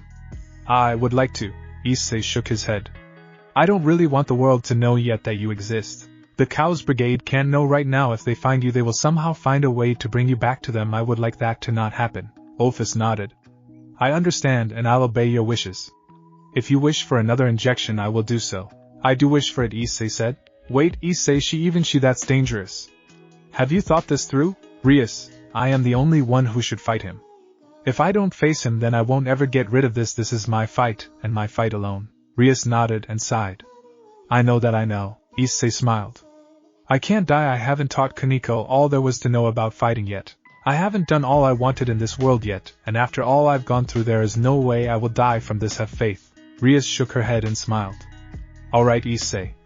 We will trust you to make the right decisions, but we're coming with you to the fight to cheer you on. I wouldn't have it any other way. Now Ophis, you want to do this? Ophis stood up and offered her hand. Yes, let's go to your room and prepare. It takes a while. Ophis replied, smiling softly before dragging him off. Rias turned and accessed a magic circle, calling up Sona, who answered on the other line. Yes, Rias? Sona asked. Kokobile is the one responsible for everything. Rias blurted out. I know that. I just got word from one of my servants. He was spotted flying through the town. There is something going on at the school in the sports grounds. He is about to make his move. What is the plan, Rias? Iseei is going to fight him. Kokobile is the counterpart to Hooky. They both caused everything with him. Understood. I can already see what's to happen, but is he strong enough? He will be. He assures us that the process he is going through will make him strong enough to fight Kokobile. I see. I will have to let your brother know about this before the fight though. Even if Iseei can win, on the off chance he loses, we need the assistance. That won't be necessary. Ophis will kill him if Iseei will lose. Wait, Ophis? Sona replied. What's going on over there? Oh right, you don't have a clue. I gotta go, bye. Rias said, hanging up. Rias looked at Akino and Kaneko. We need to prepare for this. We need to find Kiba, Rias said. Akino and Kaneko nodded and teleported out quickly, going out to search. Rias put a note on the table before disappearing herself. In Isei's bedroom, Iseei was sitting in his boxers in a circle that was being drawn by Ophis with her magic. It was a purple magic circle, which the lines were in the shape of a long, slender purple and black Eastern dragon. It was the symbol of the Ouroboros dragon, the infinity dragon god. Ophis. The dragon that was eating its own tail. There was 2 circles and then several candles were being placed. I've only done this once with you and this is different. Ophis said. What I did to you was very dangerous and it was surprising you survived the transfer of power. This is a safe way to transfer power, but now there is the chance you can't handle the extra power. Are you sure you want this, Iseei? Think of your body like a battery. If you get too much power put into you, you have to find an outlet for your power, but you don't have one basically unless your body can use the extra power in a proper way. Like integrate it, you will not explode. Do you understand? Iseei nodded. I have gotten this far by being strong-willed, and just being strong I now have others who care for me and want me to survive. Yourself included. I cannot die here. I will not die here. I promise you I will not die. Ophis quickly hugged Iseei, being surprisingly different. Please don't die and come back after this to me. Iseei hugged Ophis back and nodded. I promise I'll survive and still be here with you, Iseei said. Ophis pushed herself away after a few seconds and nodded. Alright, you must stay in this circle until the process is complete. It will be a steady yet small flow of the power as usual. You should be ready by tonight. As usual, you will be unconscious once the power flows in. Are you ready? Iseei nodded, and in that instant, he was knocked out, yet he stayed upright in his Indian stance. Ophis sat in another circle, and there was a very small black stream of her power that flowed in wisps into Iseei. Outside in the courtyard of the sports festival, Kokobile waited in a large floating throne, looking down at a bald fat man work on a magic circle. How much longer, Valper? It will be ready by 8 p.m. tonight. This is delicate work to make this magic circle perfect. You said it yourself, you are incapable of doing such a thing. Only I can. Please be patient. Very well. I hope to have a grand show tonight. You Wilfried is ready to wield the Excaliburs. Are you sure you are capable of defeating those pesky exorcists and that night? Yes, boss. Ehehe. I was able to fight them fairly when it was only 2 of the exorcists, and that was just with rapidly. Once I have my hands on more, I can obliterate them all. Ahahaha. I like your spirit, Fried. It's good I didn't kill you when we first met. I guess all we shall do is wait. There was a magic field over the sports center as they did their work, so the humans would have no idea what was going on. Murayama and Kates were in the gym, doing their moves that Iseei had taught them, training without him. They never came on Saturdays to the gym, as they trained at their home, but this was where all the equipment for martial arts was. Kiba had joined forces with Zenobia and Irina after a long argument, Kiba losing in favor of Irina. Kiba wanted to not join forces and destroy all Excaliburs, but Irina talked him out of it. They were currently waiting in the nearby abandoned church, watching the school from afar. I think we have some information you might want to hear, Zenobia said, walking over to Kiba, who was in the tower watching the school with the magic barrier. Oh? Kiba retorted, still unhappy. Yes, it seems that Iseei and Kokabil are going to fight. I don't know why, but it will be a one-on-one match. Is that so? How did you get this information? I was hearing Rias's queen and Whip talk about it as they were looking for you. I just overheard. I see, I guess Kokabil must have done something to Iseei in the past. How interesting. I heard that Kokabil had some business with slave trading and such. Irina piped in. Rumors though. That must be it then, Kiba said. Iseei was a slave for most of his life, pretty much all of it. That is the only thing that will set him off, and will him to fight like that, especially go one-on-one. He could have sicked the infinite dragon god on him, but he isn't. That is the only logical explanation. So this Iseei was a slave, huh? Zenobia asked, taking a seat near Kiba. Yes. When he was 6, these humans invaded his home and killed his parents, then he was taken away by them to a secret location that even we don't know about. There they trained him to be obedient, broke him down for many years to be a slave. You saw his back, you know what he endured. Rainer, a fallen angel, had entered the building and slaughtered the humans before killing Iseei with a stab to his stomach. Iseei was picked up by Hookie, the devil girl who hired the humans to kidnap Iseei as she wanted a slave for her peerage and herself. Hookie was finally killed by Iseei and Sindragosa a few years after that before we picked him up. The man you fought was what we had got him to. Iseei was terrified of women, absolutely terrified of them. I had to get him to come out of a vent near the bridge that connects to the small island. From there, Kaneko was pretty much the catalyst. If it wasn't for her, I'm not sure what he could be like today. She got him to talk with everyone in the group, got him to think for himself. To finally be able to be free. While he isn't perfect, he's in really good shape thanks to Kaneko. Hopefully he will finally be free from all the burdens and the memories and finally be normal. Zenobia sighed. I really screwed up back there. Yes, you did, but you can still apologize and make up for it, maybe come back into his eyes properly. I see, I will have to do that then. I was wrong, I spoke without thinking, I never knew I would run into someone like that. Kiba nodded. None of us did, Kiba said. The church became quiet, and now they just waited for the action to begin. 10 hours later. It was 6:45 and Iseei was jolted awake as the process was complete. Iseei was given another large dose of Ophis's powers and he felt the power surging within his body. He held his head as a massive headache came on, but Sindragosa helped out and cooled him off. The fallen angel was right, this power has finally unlocked the ability for you to evolve. Iseei. If you can imagine your sacred gears balance breaker, what would it be? That is what you can do, actually it'll just show you all the options you have. Sindragosa said, pulling Iseei into the Arctic world again. Before him, things began flashing and he began to skim through everything. As he picked certain items he got a warning. You can only have a limited number of these options integrated. You must choose wisely what you truly want. As you just picked, you have the option to create it, or to dump the options back into the list. Iseei nodded and began to choose what he truly wanted in his new Sacred Gears Balance Breaker. 7 p.m. came around and Iseei exited the room, finally finished with his work. Rias and the other two were taking a small nap, before Iseei woke them up with his presence. Iseei, are you done? Yes, it's time. Rias nodded. Yes, I am feeling the power surge of some powerful magic being performed, it's time. Rias, Akino, Kaneko, Asia, Ophis and Iseei began their move. Iseei, you will be safe, right? Asia asked. Of course. Iseei said, giving her a thumbs up. Asia smiled up at him with that innocent smile as they arrived at the sports grounds. Ah. Finally someone shows up, so. Both of the Devil King's sisters are here, splendid. Kokabil spoke. Sona and her peerage was here as well. Iseei was glaring daggers at the fallen angel, death promised in his eyes. Kokabil felt this and smiled. What's this? A devil with pure hatred through his veins? How interesting. Iseei walked forward away from the group and began to approach Kokabil. You are an infection upon this world. A plague, and I will exterminate you. Iseei seethed. Seeing Kokabil's face stoked the flame within Isei's belly. Kokabil grinned even wider, his throne disappearing as he floated down to the battlefield. This was interesting to him. Oh? Do tell why you are so angry, my dear boy.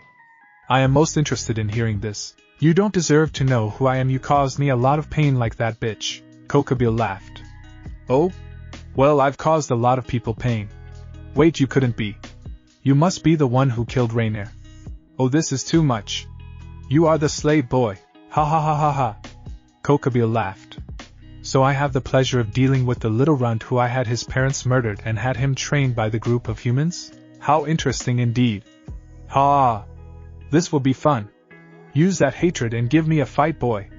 Kokabil said, revealing all of his 10 wings, smiling happily. "Allow me to reunite me with your dear parents." Iseei clenched his fists and snarled in pure fury. He spoke 2 words that sent power throughout the battlefield. Balance break. Isei's chest was immediately covered with a layer of ice before it spread over his shoulders and then over his arms, coating his upper body in ice. Then it spread to his waist, covering his stomach in the same ice before completing itself by covering his legs and feet with the ice. It looked nothing like a dragon's armor, instead it looked like ice encased his body. His tips ended in sharp spikes while his feet looked like a normal armored shoe. His head was encased in ice that looked like a knight's helmet would. It was a bulbous shape with a small metal mohawk at the tip of his head.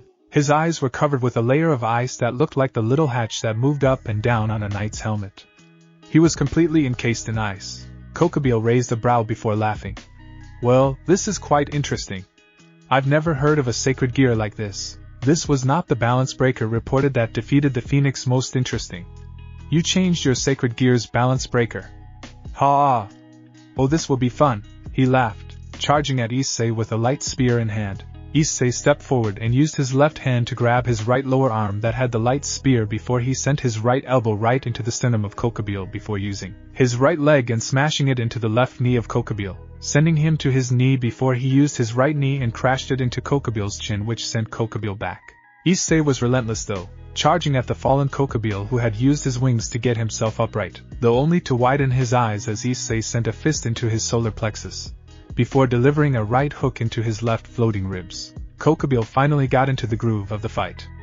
He was taken by surprise by the ferocity and skill of Isei's attacks. When a right hook came from Iseei, he blocked it with his left, and sent out a right jab which Iseei blocked with his own left hand. Iseei hooked his left foot around Kokobile's right, using that leverage to trip Kokobile, who used his wings to keep himself upright. Kokobile growled and sent a right hook towards Iseei, but it was a feint, and Iseei was struck in the jaw by a left uppercut, which sent him staggering. Kokobile moved forward and began to throw punch after punch at Iseei, like a boxer.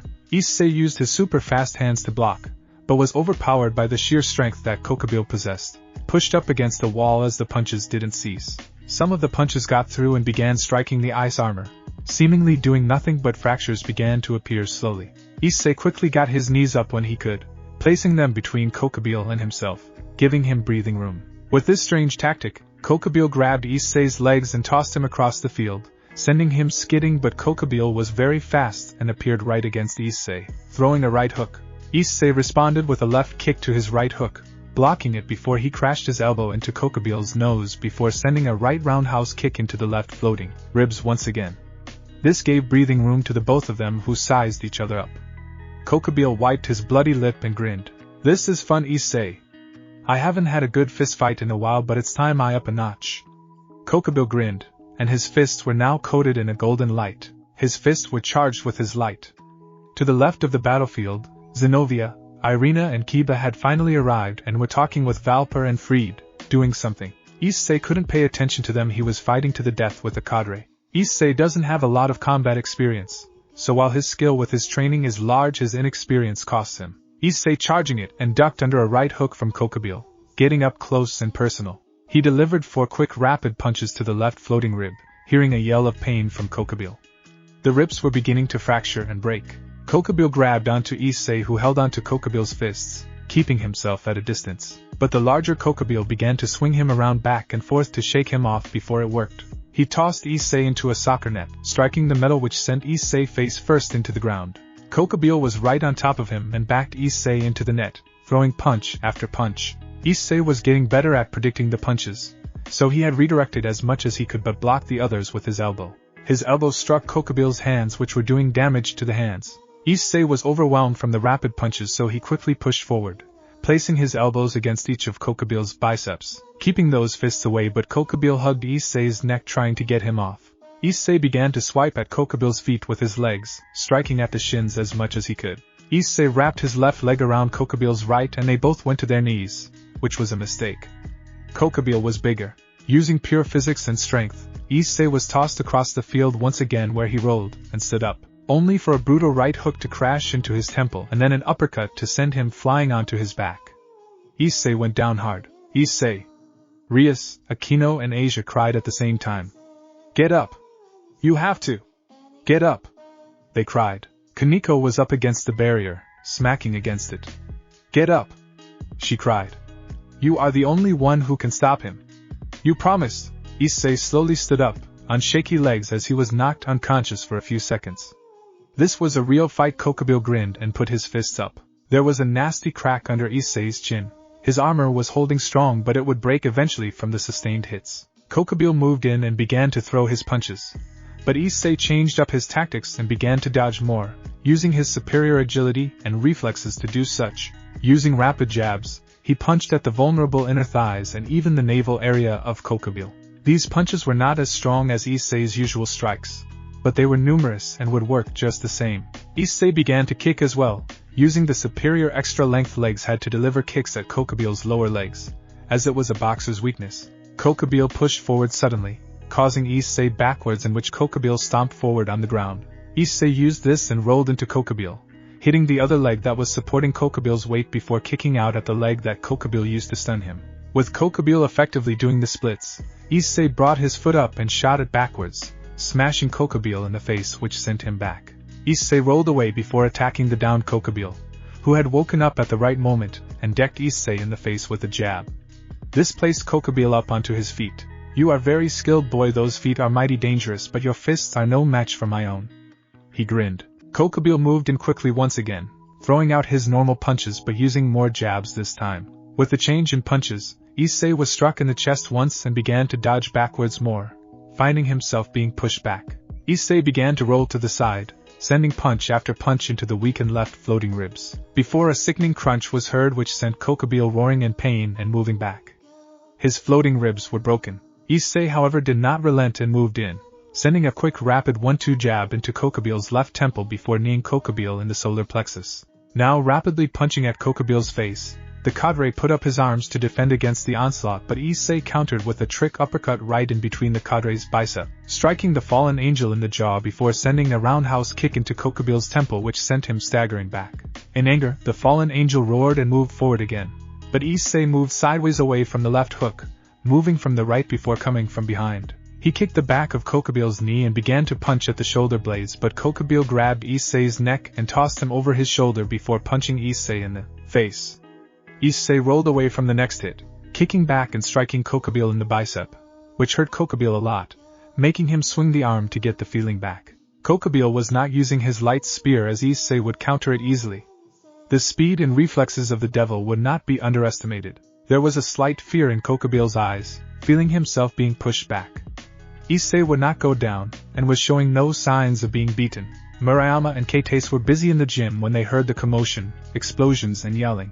They had rushed outside and began to run around the side of the school before they arrived shortly at the sports area. They were not exactly close, but they weren't far away either.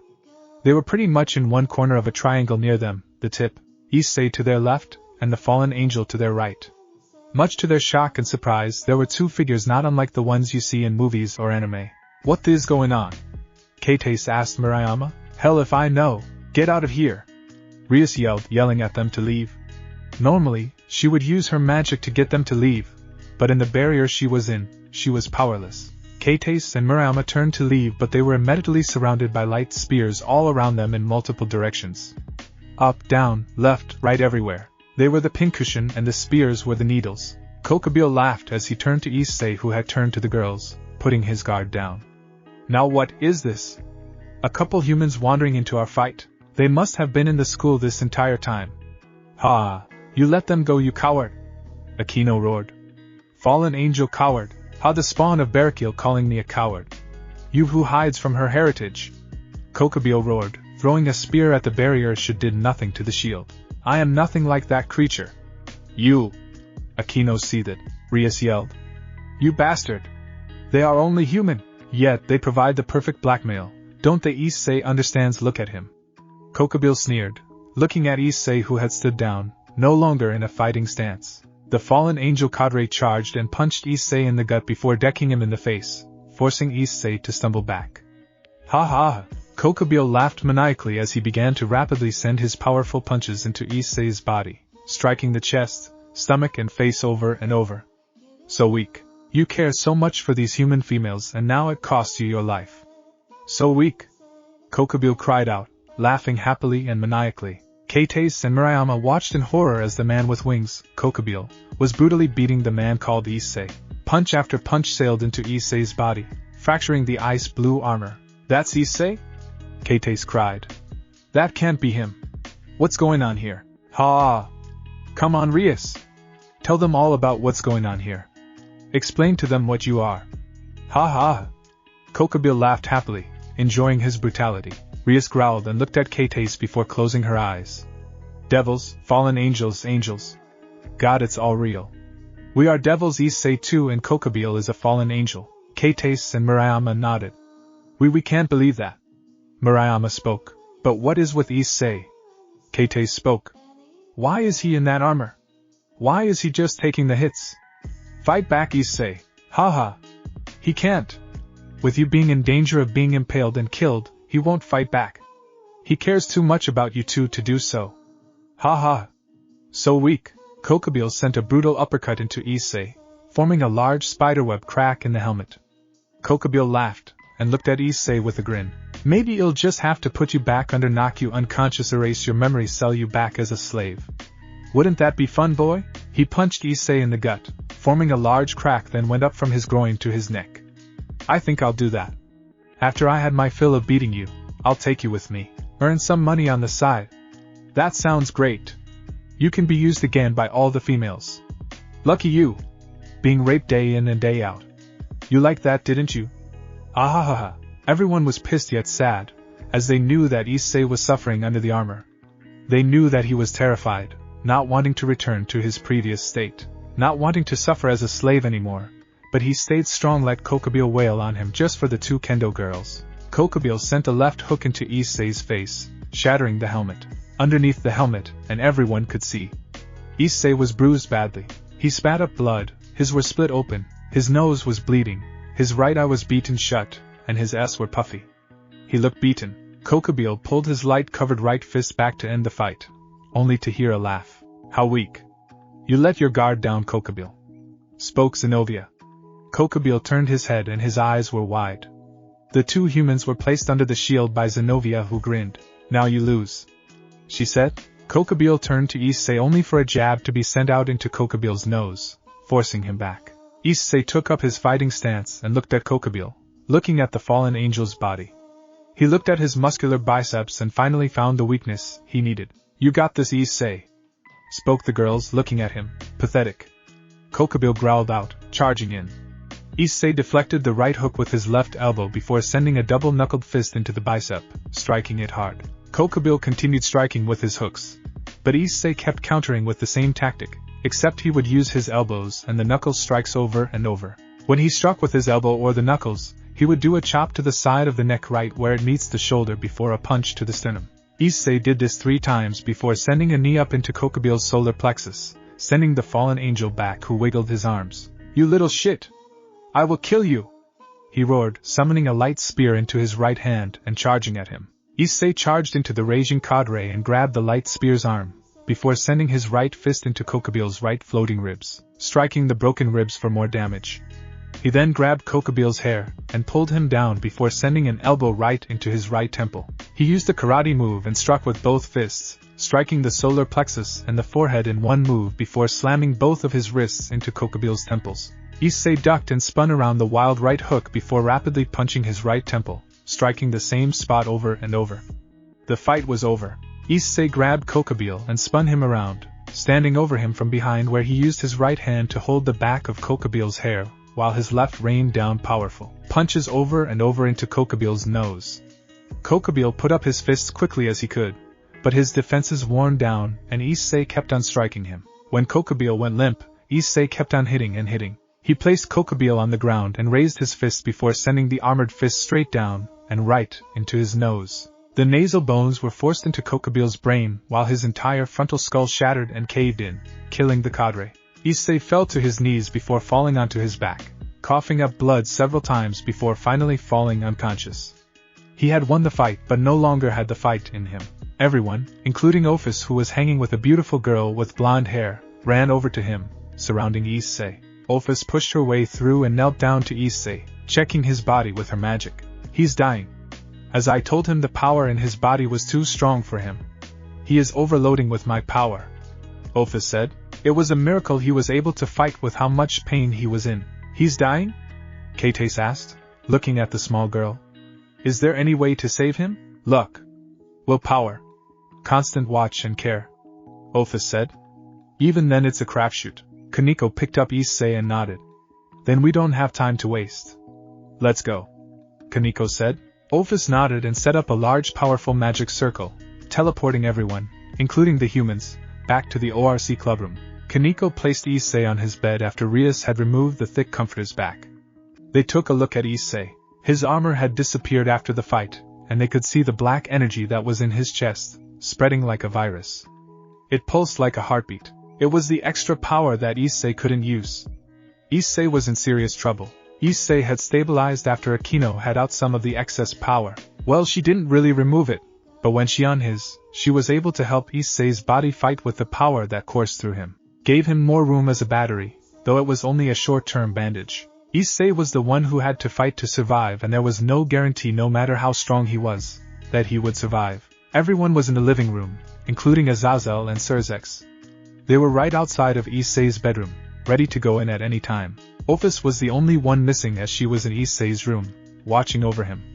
She volunteered to let the devils and humans have a meeting. So, you are telling me Ophis gave Iseei more power in order to unlock his balance breaker? xDoug asked. And he did this because of what Kokobil caused. Rias nodded. That's right. Iseei wanted to fight him one-on-one, not that we really had a choice. We would have been annihilated in that fight. They went all out. It's only thanks to Ophis that the power surges were kept in line. I see.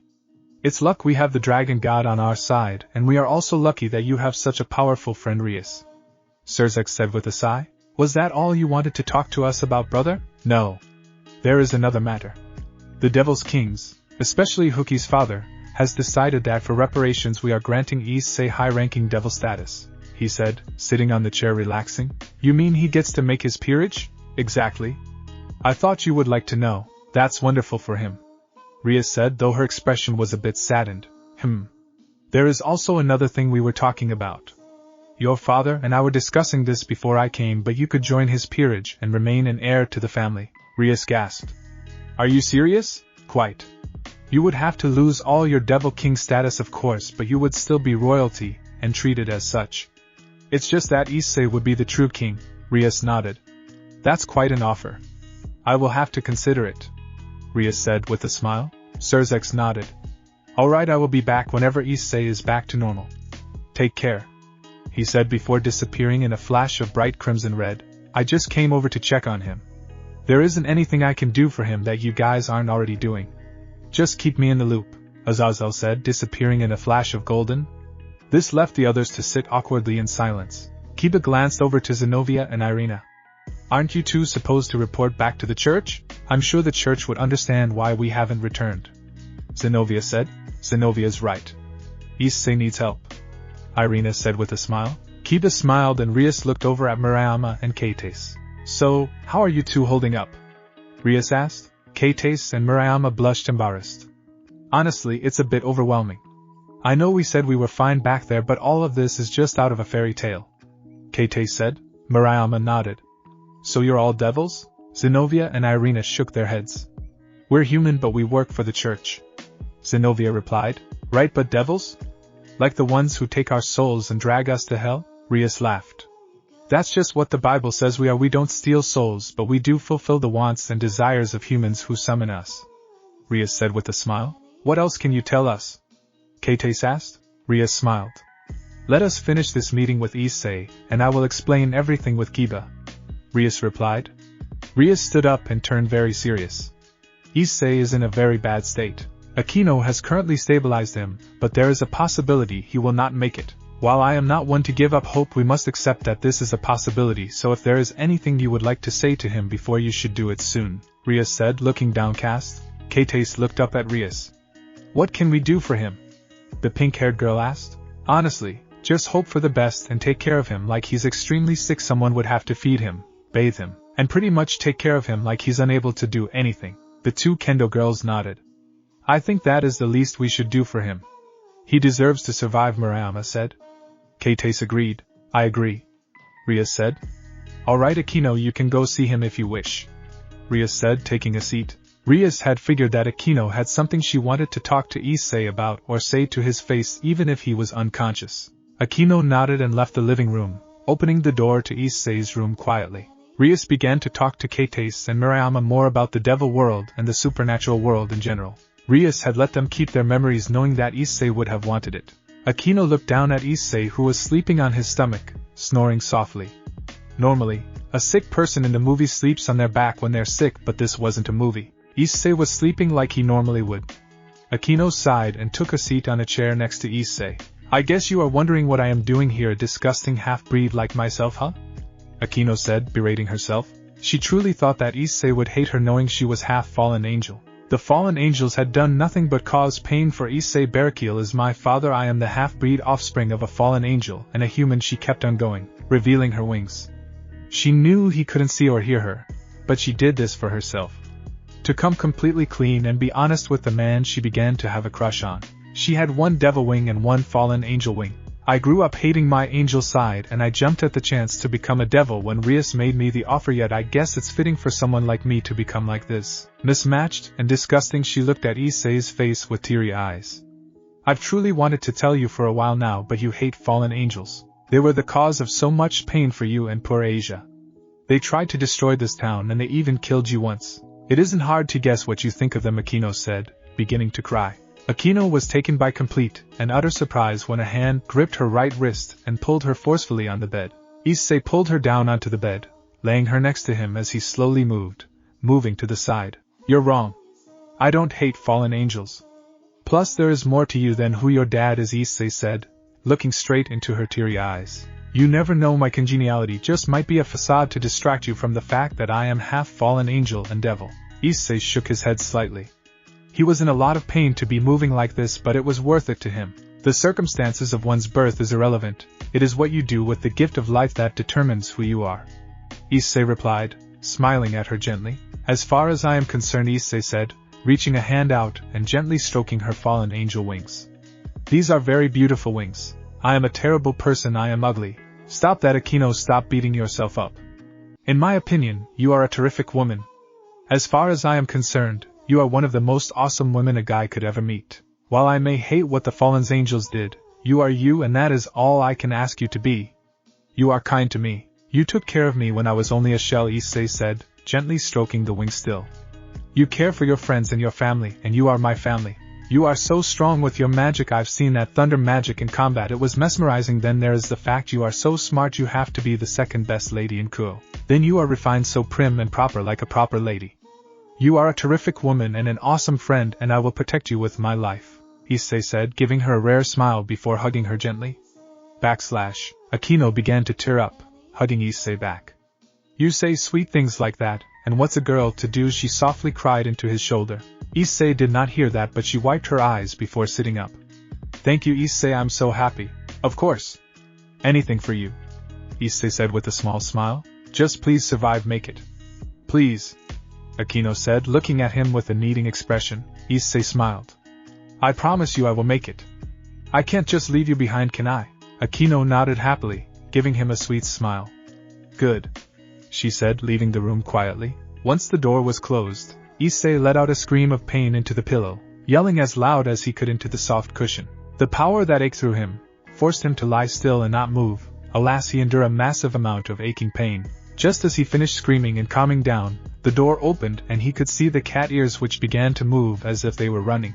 Oh no! Kaneko leapt into the bed, pouncing right on top of Iseei. Iseei braced for the impact, but it was a very soft landing and she quickly cuddled up to him, hugging him tight. Iseei, she gasped, holding him tight. Yes, it's me, Kaneko, Iseei said, stroking her head softly. Kaneko was purring and nuzzling into his chest. Are you alright? In a lot of pain, but it's not something I can handle. I'm sure it has to do with the fact that Aquino had stabilized you and pretty much gave you a massive sedative. It's sure to get worse. Oh great. Fun times ahead, Iseei said sarcastically. Iseei had finally gotten rid of everything that caused him to suffer in the past, and killing Kokabeel had put him further down the path to recovery. Iseei was finally able to talk completely freely and not shyly with his friends. He was even able to be a sarcastic ass munch. Kaneko frowned and looked at him. I don't want you to die, she said, sitting up on his waist. I won't, I promise. You can't promise this. Don't promise me something that you aren't sure of. You know the dangers and risks. Kaneko said angrily. She began to tear up, clenching his boxer waistline in her hands. Iseei looked at and gently stroked her. I will not die, Kaneko, I am strong and I will beat this. Plus, I can't leave you behind when I promised you I would protect you. I will not die. Iseei said, looking at her with seriousness. He was being serious to her, and she nuzzled into his hand happily. Good, she said, before laying down and snuggling into him, nuzzling his chest as he hugged her to him gently. She looked up into his eyes before she slowly sat up again, moving over to his face. She closed her eyes and sealed his with her own. Isei's eyes widened as soon as he saw and felt the of the kitten on his own, but he slowly melted into his timid and shy, almost as if he was fearful of but he slowly gave way into and kept it gentle. When Kaneko pulled her away, she looked away shyly and buried her head into his bare chest. Are you mad at me? She mumbled, not even apologizing as she really did want to him. She wasn't going to apologize for him when she wanted to do so. Iseei, however, kept himself silent, looking up at the ceiling while she stayed with her head in his chest, scared of his answer. After 2 minutes, he opened his. No.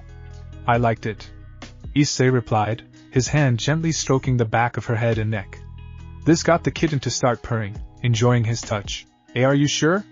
I know I did it without your permission. Iseei nodded. Yeah. I liked it. It made me feel warm and fuzzy. I liked it a lot. Hooky never ed me. He said. It was only an abuse. You did it out of kindness and caring. I liked it. Iseei said, slowly sitting up, but he let out a cry of pain, a much louder cry before he collapsed. Kaneko looked up and noticed the pain that was in his face. The sedation caused by Akino was wearing off, and now was the time he would begin to struggle to survive.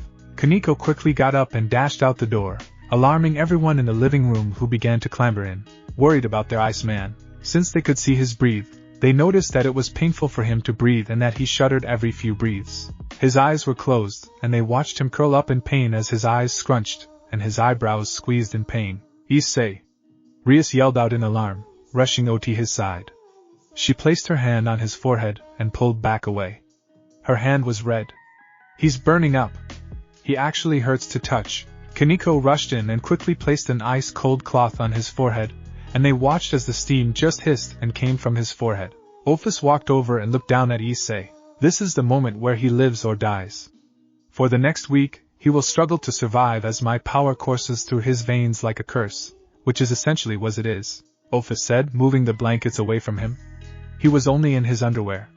Everyone, minus Ophis, gasped in shock as they saw his heart. They could see his heart through his chest, like it was transparent. The heart was a very dark red, and his veins coming from his heart were black, and they could watch as the corruption slowly moved through his veins. It is worse than I originally thought.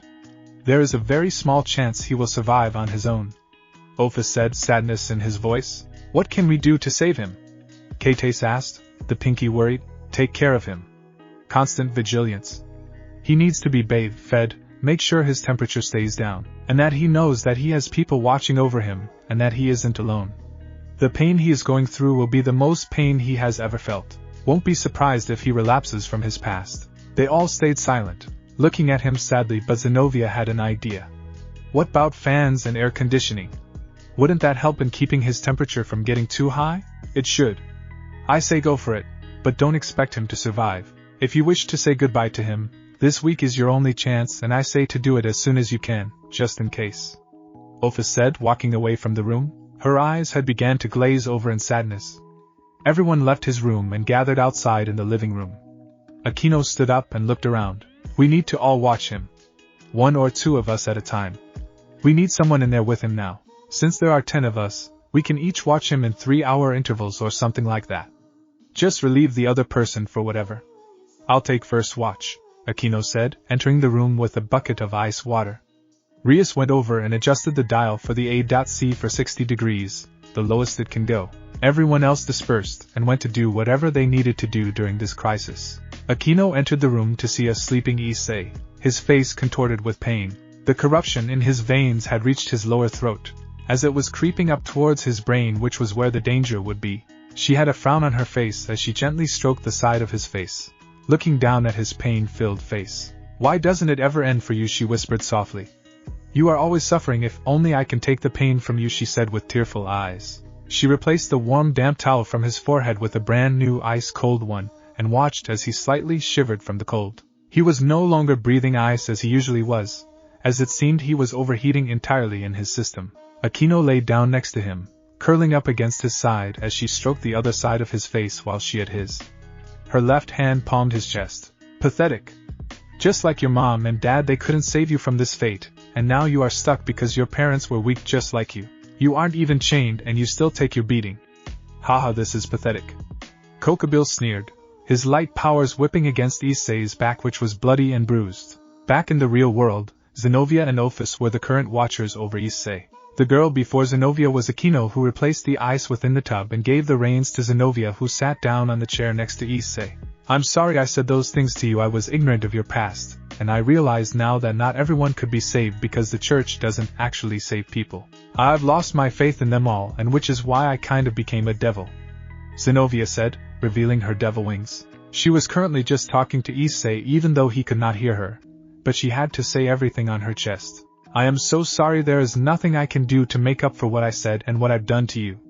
Zenobia said, tears falling down her pale face. The least I can do is help you through this, and even if you don't want me around, I just wanted you to know that I am sorry. Zenobia said, beginning to sob. She had her knees to her chest, and she wrapped her arms around her legs. I saw the way you defended the two humans. You are much braver than I would. I would have let them die if it meant killing Kokobil. I wouldn't have thought twice about letting them die, but you stuck up for them. A devil, someone I was sworn to destroy, saved humans. Everything I know was a lie, but that doesn't matter, because you are an amazing man, and I think I'm beginning to get a crush on you. You are such a good man, one who doesn't deserve everything that happened to you. So please get better so I can say this to your face. Zenobia said, sniffling before she left to let the next shift member in.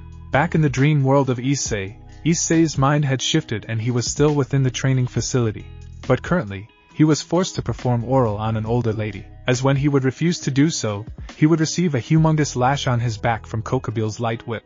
Iseei just complied and continued to please the middle-aged woman, who by her sounds, was quite pleased. It was his first time being raped by someone, and this was an especially painful memory. His temperature is spiking, Zenobia yelled out. She had got out of the chair only to hear steam rising at a higher rate, so she yelled out for help. Akino and Rias barged in quickly and doused his entire body with cold water and ice, the ice melting quickly as the water was warming up very quickly. Ophis looked over at him. He's suffering from a very painful memory. It's getting worse, Ophis said, her expression saddened. He'll make it. He has to, Akino said.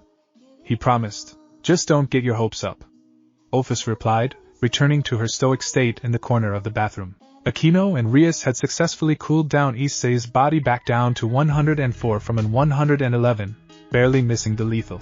It was Rias's turn, so she took her seat on the chair and looked down at Iseei, whose face was scrunched up with pain. Rias turned to Ophis and frowned. Why is it that he gets to suffer the most out of everyone? He continues to suffer even though he's no longer a slave.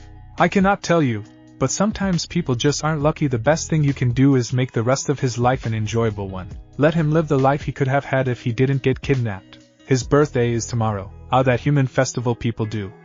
I experienced it once, wasn't really my thing. Well, I think it would be a wonderful thing for Iseei to experience, Rias said with a big smile, replacing the cloth on Iseei's forehead with a cold one. Ophis didn't respond and stayed quiet, so Rias just sat there in silence, looking down at Iseei as he struggled under his restraints. 4 hours remain in Iseei's suffering, and the final stage was commencing according to Ophis. Shifts were now being done in pairs due to this, and Rias and Akino were grouped up, Kates and Murayama, Zenobia and Irina, and Kaneko was paired up with Asia. Murayama and Kates was with Akino, who volunteered to be the magical member within the group for their session. Kates, the pink-haired kendo female, was sitting down while Murayama stood next to her. Akino was in the corner, just there just in case. You saved us, Iseei, both of us, and you took so much pain and suffering just to save us. You really are a special guy, Kates said with a very small smile and a tear in her right eye. Murayama nodded. Very special, and yet for someone as special as you, you have been through so much hardship that no one should have went through. No one here can ever repay you for your kindness, yet we are all willing to try. So please make it out of there safely. Kates nodded and Iseei's. For the both of us and everyone out here, come out alive and safe. In Iseei's dream world, the vision shifted and now his mind was being under the biggest assault ever. He was reliving his past with Hooky, but instead of Hooky it was Kaneko in her place. Kaneko looked down at Iseei with such disgust that it was scary. Kaneko was brutally beating Iseei much than any of the humans ever did. This was the first week when Hooky had Iseei in her grasp, the re-breaking of Iseei's mind, the final nail in the coffin that was Iseei's will. Rias, Akino, Kates, Murayama, Zenobia and Irina were all there as well, laughing, spitting, beating him, and Rias was actually playing with herself in pleasure as she watched the torture. Back in the real world, Rias, Akino and Kaneko were in the room and were pouring cold water and ice constantly. The spasms against the restraints increased, and tears began to fall from his closed eyelids, as the worst of his suffering was underway. His temperature was at a going from 109 to 111 rapidly, and the two older girls had to constantly pour cold water and ice into the tub to keep him from going into overdrive. Kaneko was looking in fear, as her best friend and possible lover was under so much mental assault that she began to actually fear that he would not make it out of his mind, alive. Kaneko knew she could help and quickly pulled out her cat's ears and tail, closing her eyes as a green ball of senjutsu began to form in front of her hands, gathering energy and getting larger. After a few minutes, she sent the ball of senjutsu directly into Iseei's chest right over his heart. Iseei's body temperature rapidly plummeted back to 104 and his spasms had slowed down greatly. Her senjutsu calmed him down and helped him in his mind. And no Akino wept, Rias holding her while they both cried into each other's arms. Zenobia and Irina shared each other's shoulders, their weeping matching the other older ones. Kaneko cried on Iseei's left arm, while Kates and Murayama wept quietly into their own hands. Ophis just sat quietly nearby. Her expression was a very slight sad one. She didn't want Iseei to go. The room dropped in atmosphere into depression, but when a power surge suddenly spiked into the room, they all looked up and watched as Iseei's lifeless body began to overflow with visible black energy. Before his eyes shot open and he sat up like a bullet, screaming in pain as his body went through visible changes. The first evident change was his brown hair changed to that of the darkest black. Then his body got larger. He grew 2 inches and his muscles got slightly larger. All of his teeth turned into incisors, though they were larger and sharper than humans. They were like a dragon's. His irises turned gray just like Ophis's. His ears turned pointy just like Ophis's. The final transformation was a large tattoo on his back in the shape of the symbol of Ophis. The image of a purple snake in an infinity symbol that was eating its own tail. As soon as the symbol was finished, Iseei passed out once more. The girls quickly tried to push into the bathtub, trying to make sure he was okay. But Ophis pushed them back with a gentle power spike, giving her space as she put a magic circle above his body and did some scans. "He's alive but sleeping peaceful sleeping," she commented. "He's going to be alright?" Rias asked. "Yes. He made it through the ordeal and his body has completely accepted the power I have given him," Ophis replied. Akino nodded. "Which is why he looks like a male version of you, though not a loli," Akino said with a smile, looking at Iseei's black hair. They all laughed a bit and smiled, minus Ophis who just stared at Iseei, all happy that Iseei made it through safe and sound. Rias wiped a tear from her right eye. "I'm going to get started on planning his birthday. Anyone care to help me?" Everyone except Kaneko, Zenobia and Ophis left with Rias, in which Kaneko picked up Iseei out of the bathtub, taking him to the bedroom where Zenobia and Ophis followed. Tucking Iseei into bed, Kaneko sat on the bed next to him, watching Iseei turn onto his back and clutch the pillow next to him like a lifeline as he slept peacefully. It was then she noticed that his breath was visible, and it was black. She put a hand nearby and she pulled away shortly. Ice breath. He still retains his cold body temperatures, so he still has Cindergoso with him, Kaneko said. Ophis laid on his bed with her arms crossed over her chest like a dead person, falling asleep next to Iseei. Zenobia smiled softly and left the room shortly after, going to help with the party planning with the other girls. Kaneko removed the pillow from Iseei and snuggled into his arms, purring softly as she felt his arms wrap around her and pull her closer to him as she slept happily. She stayed there and gave him senjutsu as he slept peacefully. In the living room, Rias and Akino were alone in the main room. Rias had sent the others out to get the supplies needed for the birthday party, including a large chocolate cake. Rias had told them to spare no expense as this was to be the greatest birthday party they would ever have. Rias and Akino were discussing who would be on the guest list that wasn't the ones in the house or were in the house. "What about your brother?" "Alright, that sounds good. Sirzex has been interested and showed care for him. Can't forget Azazel either," Might be a fallen angel, but Azazel and Iseei got along. As much as I hate to agree, you are right. Alright, so Azazel as well. I would say Sona. Aquino began. But she and Iseei haven't really had too much contact with each other. True, but this party could help them get to know each other as well. I don't see any harm in inviting her and Tsubaki. Fair enough, maybe for fun. We should invite Sona's sister? Aquino giggled and Rias chuckled. That sounds interesting enough. I see no harm to Iseei if we invite her. Ravel.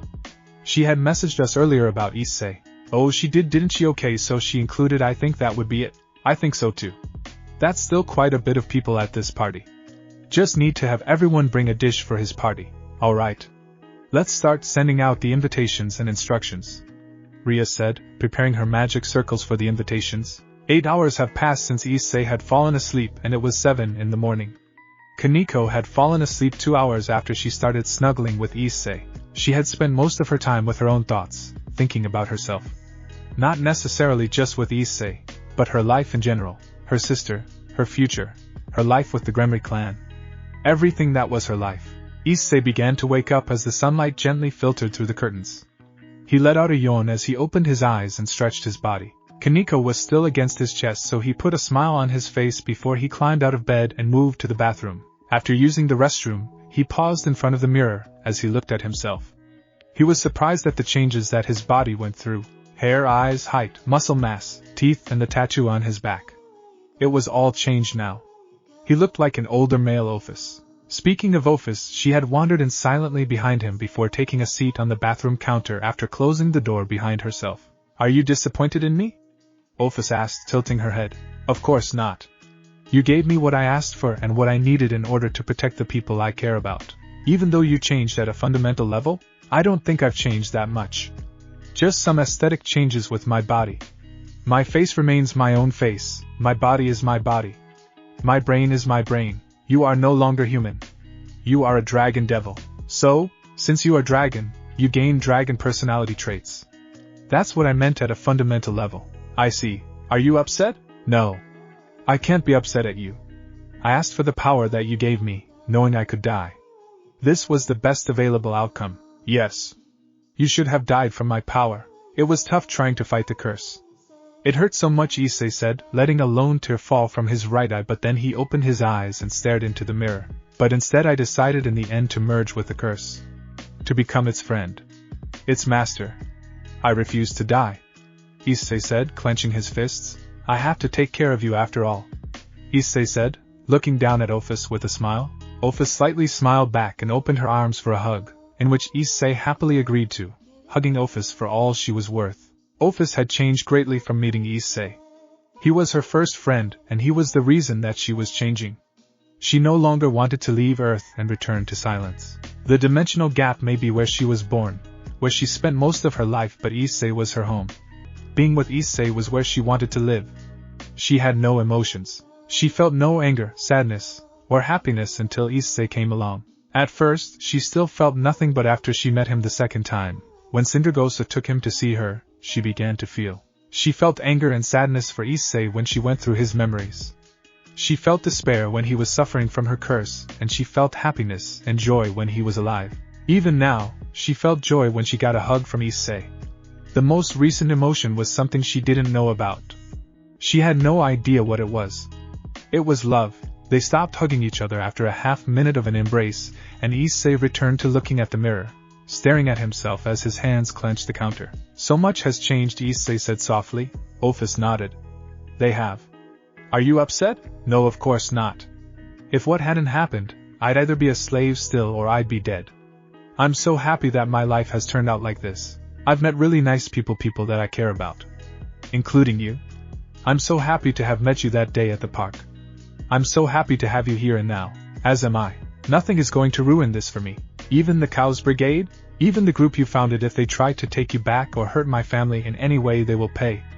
I will kill them all, Iseei said, looking at his hand now as a black ball of ice formed in his palm before he clenched his fist around it, and shattered it, destroying the ice completely. Let's go and get breakfast, Ophis said, hopping from the counter and walking away from Iseei, who stared at himself for a few more seconds before he went into the bedroom. Kaneko was still asleep and Iseei decided it was time to wake her up.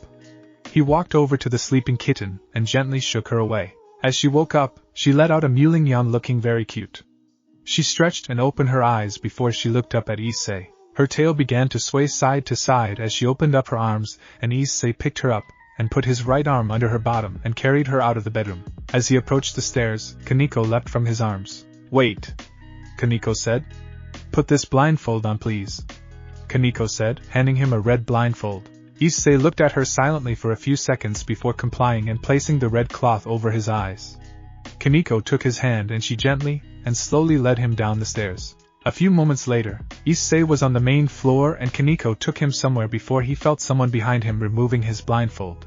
As soon as the blindfold was removed, his eyes widened as multiple people yelled out at him. "Happy birthday!" spoke the group of people. There were many people. Azazel, xDoug, Ravel Phoenix, Sona, Tsubaki, Rias, Akino, Zenobia, Irina, Kates, Murayama, Asia, Kaneko, Ophis, Kiba. Then there were a couple people he did not recognize. A handsome-looking man with long blonde hair and green eyes. He was wearing a golden robe and a very easy smile. Then there was a girl with long blonde hair tied into twin tails. She had violet eyes. She was a very beautiful woman. Iseei looked at everyone with wide eyes, as memories began to come into his head. Flashes of images of his childhood. Birthdays he spent with his parents. A couple tears flew from his eyes and Akino was the one to approach him and put a hand on his shoulder. "Are you okay, sweetie?" Akino asked sweetly. "Yet just remembered my own birthdays I spent with my parents. I'm sorry they can't be here," Iseei, Akino said quietly. "It's quite alright, they are tears of joy, thanks Akino," Iseei said, embracing the sadistic battle maiden suddenly. Akino squealed in surprise but hugged him back tightly, smiling as she buried her face in his neck. After a good 30 seconds of the hug, they released and she gently took his hand and moved him over to everyone in the dining room. "Happy birthday, Iseei," she said sweetly before releasing his hand and going into the kitchen. xDoug stepped forward and put his hand out for a handshake. Iseei accepted it. "Happy birthday, Iseei. It's good to see that you made it through. Thank you for taking care of my sister. I will die for her to make sure she is safe and happy," he said without hesitation, looking up at xDoug. "Don't go thinking of dying yet, Iseei," Rias said with a small blush. "I have no plans on it. I'm just not afraid to die." Azazel stepped forward and they both hugged each other, Azazel patting his back. "Good to see you are alive, boy." "Thanks," Iseei said. They had a short and sweet conversation, but it means everything to Iseei. One by one, everyone said their piece until it was the two people he didn't recognize. First was the man who offered his hand out. "Greetings, Iseei. I am Michael, leader of the angels." "Hello? I am Iseei, servant of Rias Gremory." Michael smiled. "And the one who tamed Ophis, the infinite dragon god, and the one to defeat Kokabeel." Iseei shook his head. "I didn't tame Ophis. Ophis is not one you tame. She is one you befriend. She is a person." "I meant no insult, young devil," Michael said softly. "I understand. Happy birthday, young man," Michael said, moving away, and now the female bounced over. "Happy birthday, Iseei," the girl said, instantly hugging Iseei, who was surprised but hugged her back gently. She released him shortly after and had the biggest smile on her face. She was insanely happy. "I can't wait to court you myself," she said before bounding off. Iseei blinked as the other girls around him were blushing. Iseei just scratched his head and turned to Rias and the others in her peerage. "That was strange," Iseei said. The girls nodded. "Would you like breakfast, Iseei?" Rias asked sweetly. "I would love to eat with everyone," Iseei said, smiling at her. "Food should almost be ready. Akino is currently making breakfast for everyone," Rias replied. "I love her cooking," Iseei said, taking a seat at the dining room table with everyone. Kaneko took his right and Ophis took his left. Everyone took their own seats and everyone, minus Iseei, began to have their own conversations. Iseei overheard something about a peace meeting and Iseei had to speak up. "What's this about peace?" Michael turned to Iseei and smiled. "After the incident with Kokabeel, Azazel here decided to call for a peace meeting between the factions." "Is that why you are here?" Iseei asked. "No. We are here for your birthday. The meeting is in a few days at your school," Michael said. Iseei nodded. "Why not have it later today?"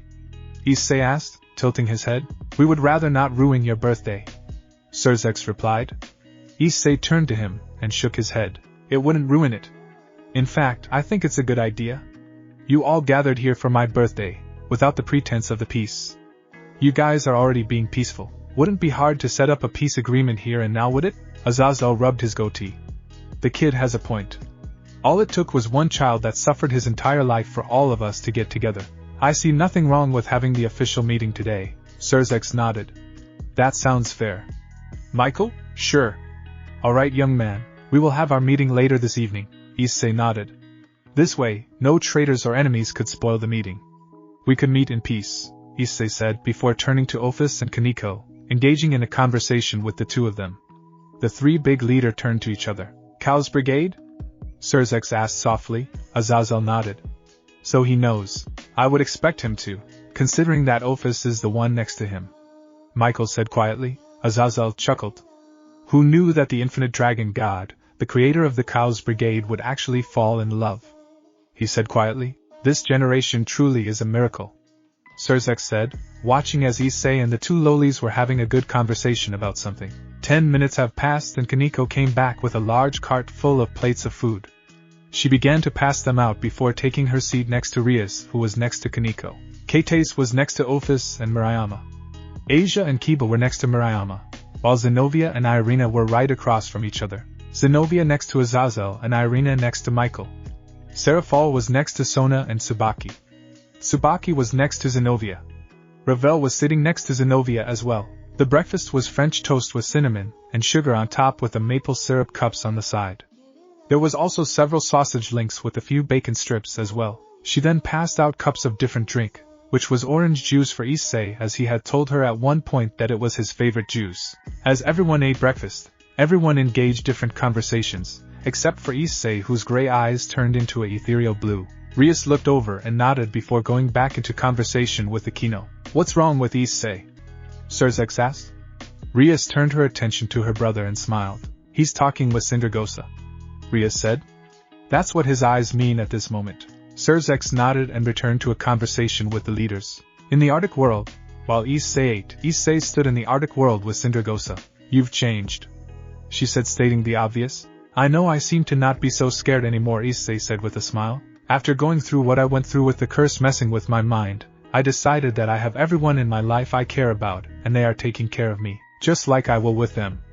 I have no reason to be scared anymore, and I can live my life normally. I may not know much about the outside world, anything fun or how to really life, but I at least can follow everyone and live with them. I don't need to be scared anymore. I don't want to be. I'm free, Iseei said, turning to give Sindragosa a big smile. This is a big step, but I am taking it. It's time to live free and die hard. Sindragosa let out a laugh and nodded. That's good. I am glad that you have made it this far. You have come a long way the past couple of months. I only made it through because I had you and everyone else protecting me. Sindragosa smiled. Of course, Iseei. I will always be here. Thanks, Iseei said as the Arctic world swirled and he came back to the real world, in which he finished up his meal. He stood up with Akino and collected the dishes, helping the older female with the dishes as they went into the kitchen. You don't have to help me do this, you know. It is your birthday. I want to, Iseei said, rinsing off the dishes with magic and placing them in the dishwasher. It was then Iseei and Akino's hands reached the final plate, and they touched. Akino blushed, and quickly leaned in, taking Isei's with a sudden. Iseei was surprised, but he leaned in himself and ate her back, the two of them sharing a loving. They were facing the sink, but they had twisted their bodies and turned their heads to each other. When they released, Akino smiled softly. I'm sorry, Akino said, looking away. Iseei shook his head. Don't be. I liked it. I wouldn't mind more, Iseei said, smiling sweetly. Akino smiled happily while blushing, before she put the dishes away. Let's get back to your party, she said, composing herself. As they arrived back from the kitchen, it was about 10 a.m. and everyone was having fun with the party games or having conversations. Azazel, Zenobia and Irina were playing video games. Kiba, Kates and Miriama were discussing kendo and sword fighting. xDoug, Michael and Serafal were having a discussion about the peace meeting and the Cow's brigade. Kaneko had gotten into his cake as she stole a full of frosting. Ophis took a piece of cake from the back of it, and was stuffing her face with it. Asia was watching the video games. Rias was chatting with Sona and Tsubaki about the school. Akino moved over to join Rias, and Iseei decided to join Azazel. For a few hours, Rias video gamed with Azazel, and there were switch-ins for Zenobia and Irina every once in a while. They were placing some video game with characters from other genres in a battle arena. It was 2 p.m. and Rias had gathered everyone in the living room to start handing out presents to Iseei. Since Rias was the mastermind, she went first and gave Iseei her single present. The invitations were to give him a single present. Rias's present was a gift certificate to the local mall. Rias smiled and gave Iseei a hug. You have no clothes of your own and you continue to wear the hand-me-downs from Kiba and they are a bit too tight on you. This way, you can go and get your own, Rias said. Iseei smiled and nodded. Thank you, Rias. Akino stepped forward and offered her own gift-wrapped present to him. Inside was a letter and a locket. Iseei put them both behind him and smiled at Akino. Thanks, Akino, Iseei said. Akino smiled and nodded. Just look at it when you are done here, Akino replied. Asia stepped forward and gave Iseei something. A holy cross. As soon as he picked it up, everyone who was a devil rushed forward and tried to save him, but they noticed that while there was a lot of steam, he wasn't in pain. Rias turned to Asia. Asia, holy crosses are not for devils. They burn us and can kill us. Asia looked down sadly. Her innocent and naive nature wasn't one for her to know this. Iseei laughed a bit. Don't be so hard on her, Rias. She gave me a wonderful present, Iseei said as he showed them the cross being into his hand and being integrated with his own body. I can use this to strengthen myself. My own powers make it so it doesn't hurt me or do any damage to me. He smiled and he looked at Asia. Thank you for such a wonderful present, Asia. Asia smiled and nodded. Happy birthday, she said before moving away. Kiba stepped forward and looked at him. I'm not one to give monetary gifts, but I would like to offer my training assistance in weapons combat. Iseei grinned. As you may recall, I don't do weapons. However, I do think sparring with you would be a wonderful idea. Training against weapons combat. Thank you, Kiba. Keitase and Murayama stepped forward together, and together they offered their presents. Keitase and Murayama got him 2 6,000 yen cards to the movie theater. Happy birthday, they said, smiling. Iseei nodded. Thank you too. It was now Sona and Tsubaki who stepped forward, looking at him. You may not know us very well, but we are both also here for you if you need us. We don't have any monetary presents, but you may talk to us at any time as we want to be your friends. Iseei laughed a bit and smiled. That's a wonderful present.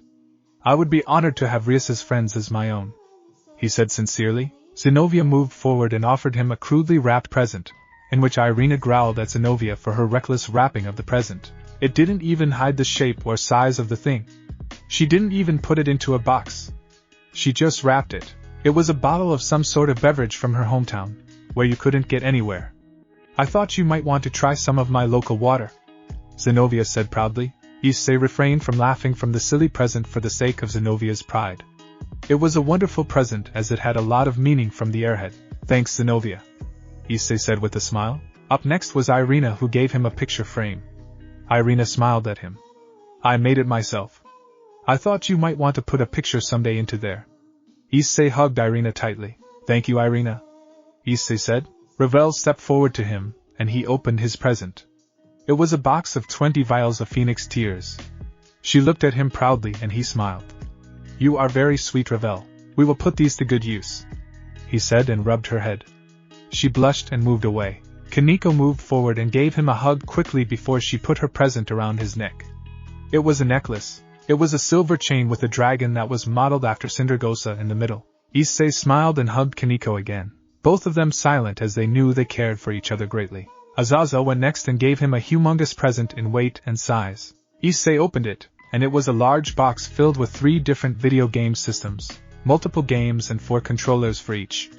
Azazel smiled at him. I remembered how much you liked video gaming with me when we had our contracts, so I bought you the gaming systems. Thanks, Azazel, Iseei said, giving him a big manly hug. Seraphal stepped forward and gave Iseei an unwrapped box set of her favorite anime, Magical Girl Milky Spiral 7. The other people in the room who knew what it was face-bound, but Iseei laughed a bit. I'll watch it with you, Iseei said, and Seraphal squealed happily, giving Iseei a big hug before she moved away. Michael moved forward and gave Iseei a letter which said to open after the party. Michael smiled at him and moved away. Only Surzex and Ophis remained, so Surzex moved forward and smiled. I already gave my sister something for you earlier before the party was even announced, so I also offer you this. I am going to remodel your home, build you a new house, so you will be staying at my castle for a week. Iseei nodded. Thank you, Surzex. You are really generous. You have been very generous as well, Iseei, never forget," he said before moving away. Ophis moved forward and looked up at Iseei. She was holding nothing and they looked at each other. After a few seconds, Ophis put a gift bow on top of her head and Iseei began to laugh before he picked up Ophis and gave her a big hug. "You are a wonderful present, Ophis," Iseei said while tears of laughter was on his S. After Rias and Iseei put all of his presents away, minus the letters and the locket, the party began to die down as the peace meeting was going to begin soon. Iseei decided to be the one to start it, smiling at everyone. "Okay, so we are here for peace between the three factions.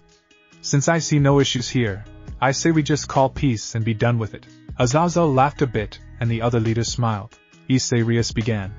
"Meetings like this usually discuss terms between each other." "Oh, okay, so the terms. No more fighting with each other, we help each other in crisis, and we work together for a better world." Rias facepalmed and sighed, but Azazel nodded. "I like this kid. Anyone here disagree with him?" The leaders shook their heads. "Peace is very simple, I think," Michael said. "No need for war. We came together for a devil's birthday, so I see no issue with this." xDoug-Dimmadome-x nodded. "I agree, but there is something we all need to discuss. The Cows Brigade," Iseei said. "Ophis warned me about them and all of their factions inside of the organization," Iseei said, looking at Ophis. "She created it to get back into the dimensional gap, but she decided to stay with me instead of leaving. So, the organization has gotten a new leader, and from what Ophis told me, while all of their goals are different, they all end the same. War." xDoug-Dimmadome-x nodded. "So we must make the necessary precautions. We must contact the other pantheons as well and try to make peace with them." Azazel nodded. "Odin and I have been talking for a while. I'm sure the Norse would join us, which will most likely have their own set of problems to deal with," Michael said. xDoug-Dimmadome-x nodded. "As always, there are those against peace," Iseei smiled. "And if they decide to get in the way, I will eliminate them to the specifications given to me by the leaders of the pantheons," Iseei said, his tone deadly serious. xDoug-Dimmadome-x nodded. "Oh, right, that's another thing we should discuss. You, Iseei, what about me?" "Well, it's more of you and Ophis. While the people in this room know of Ophis's existence, we shouldn't let it be known in the world that Ophis is under the protections of the three great factions. Would cause problems," Iseei nodded. "I understand that. I will keep her safe and under the radar." "Wonderful," Azazel said. "Well, I think that's that," he said, getting up. "Peace has been called for." xDoug-Dimmadome-x nodded. "Now is the time to get the word out to our factions and make sure it's secure." Michael nodded. "I will return to heaven then. Happy birthday, Iseei." The leaders spoke before they disappeared with their own magic circles. Rias smiled. "I shall go and take our needed belongings to my house. Anyone coming with?" Everyone but Iseei, Aquino, Kaneko and Ophis left with Rias. Iseei remained and opened up the locket, looking at the blank locket before understanding, and then opened up Aquino's letter. He began to read it. It talked about Aquino's past and explained everything that Iseei didn't know. Iseei had expressed earlier that he didn't care if she was a fallen angel. Aquino was still a sweet girl and it didn't matter to him what her lineage was. The letter also told him that she was going to start using her own powers instead of shunning them. The final part of the letter was her expressing her love for him, admitting it through a letter. Aquino looked away shyly with a blush on her face when Iseei looked at her and smiled. It was Michael's matter that he opened next, and Iseei smiled happily.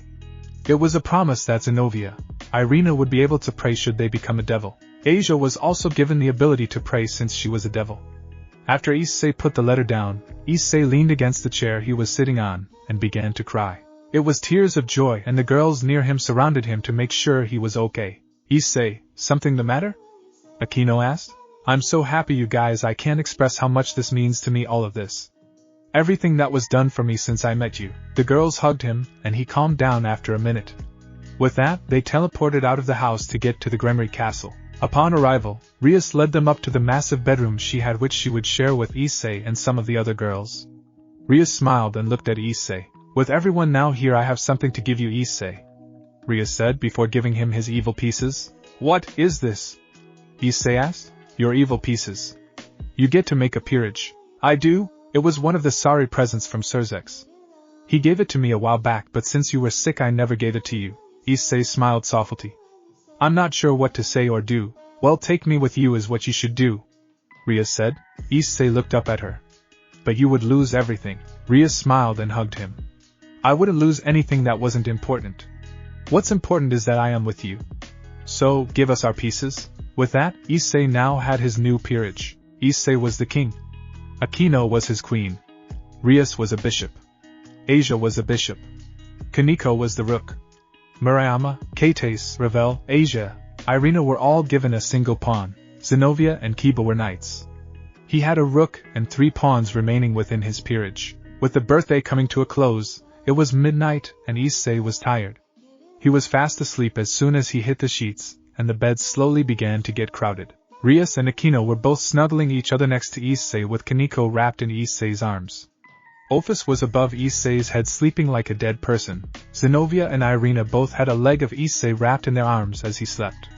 Asia slept cuddled with a stuffed animal that Iseei got her. Murayama and Kate slept next to each other on the far end of the bed, farthest from Iseei.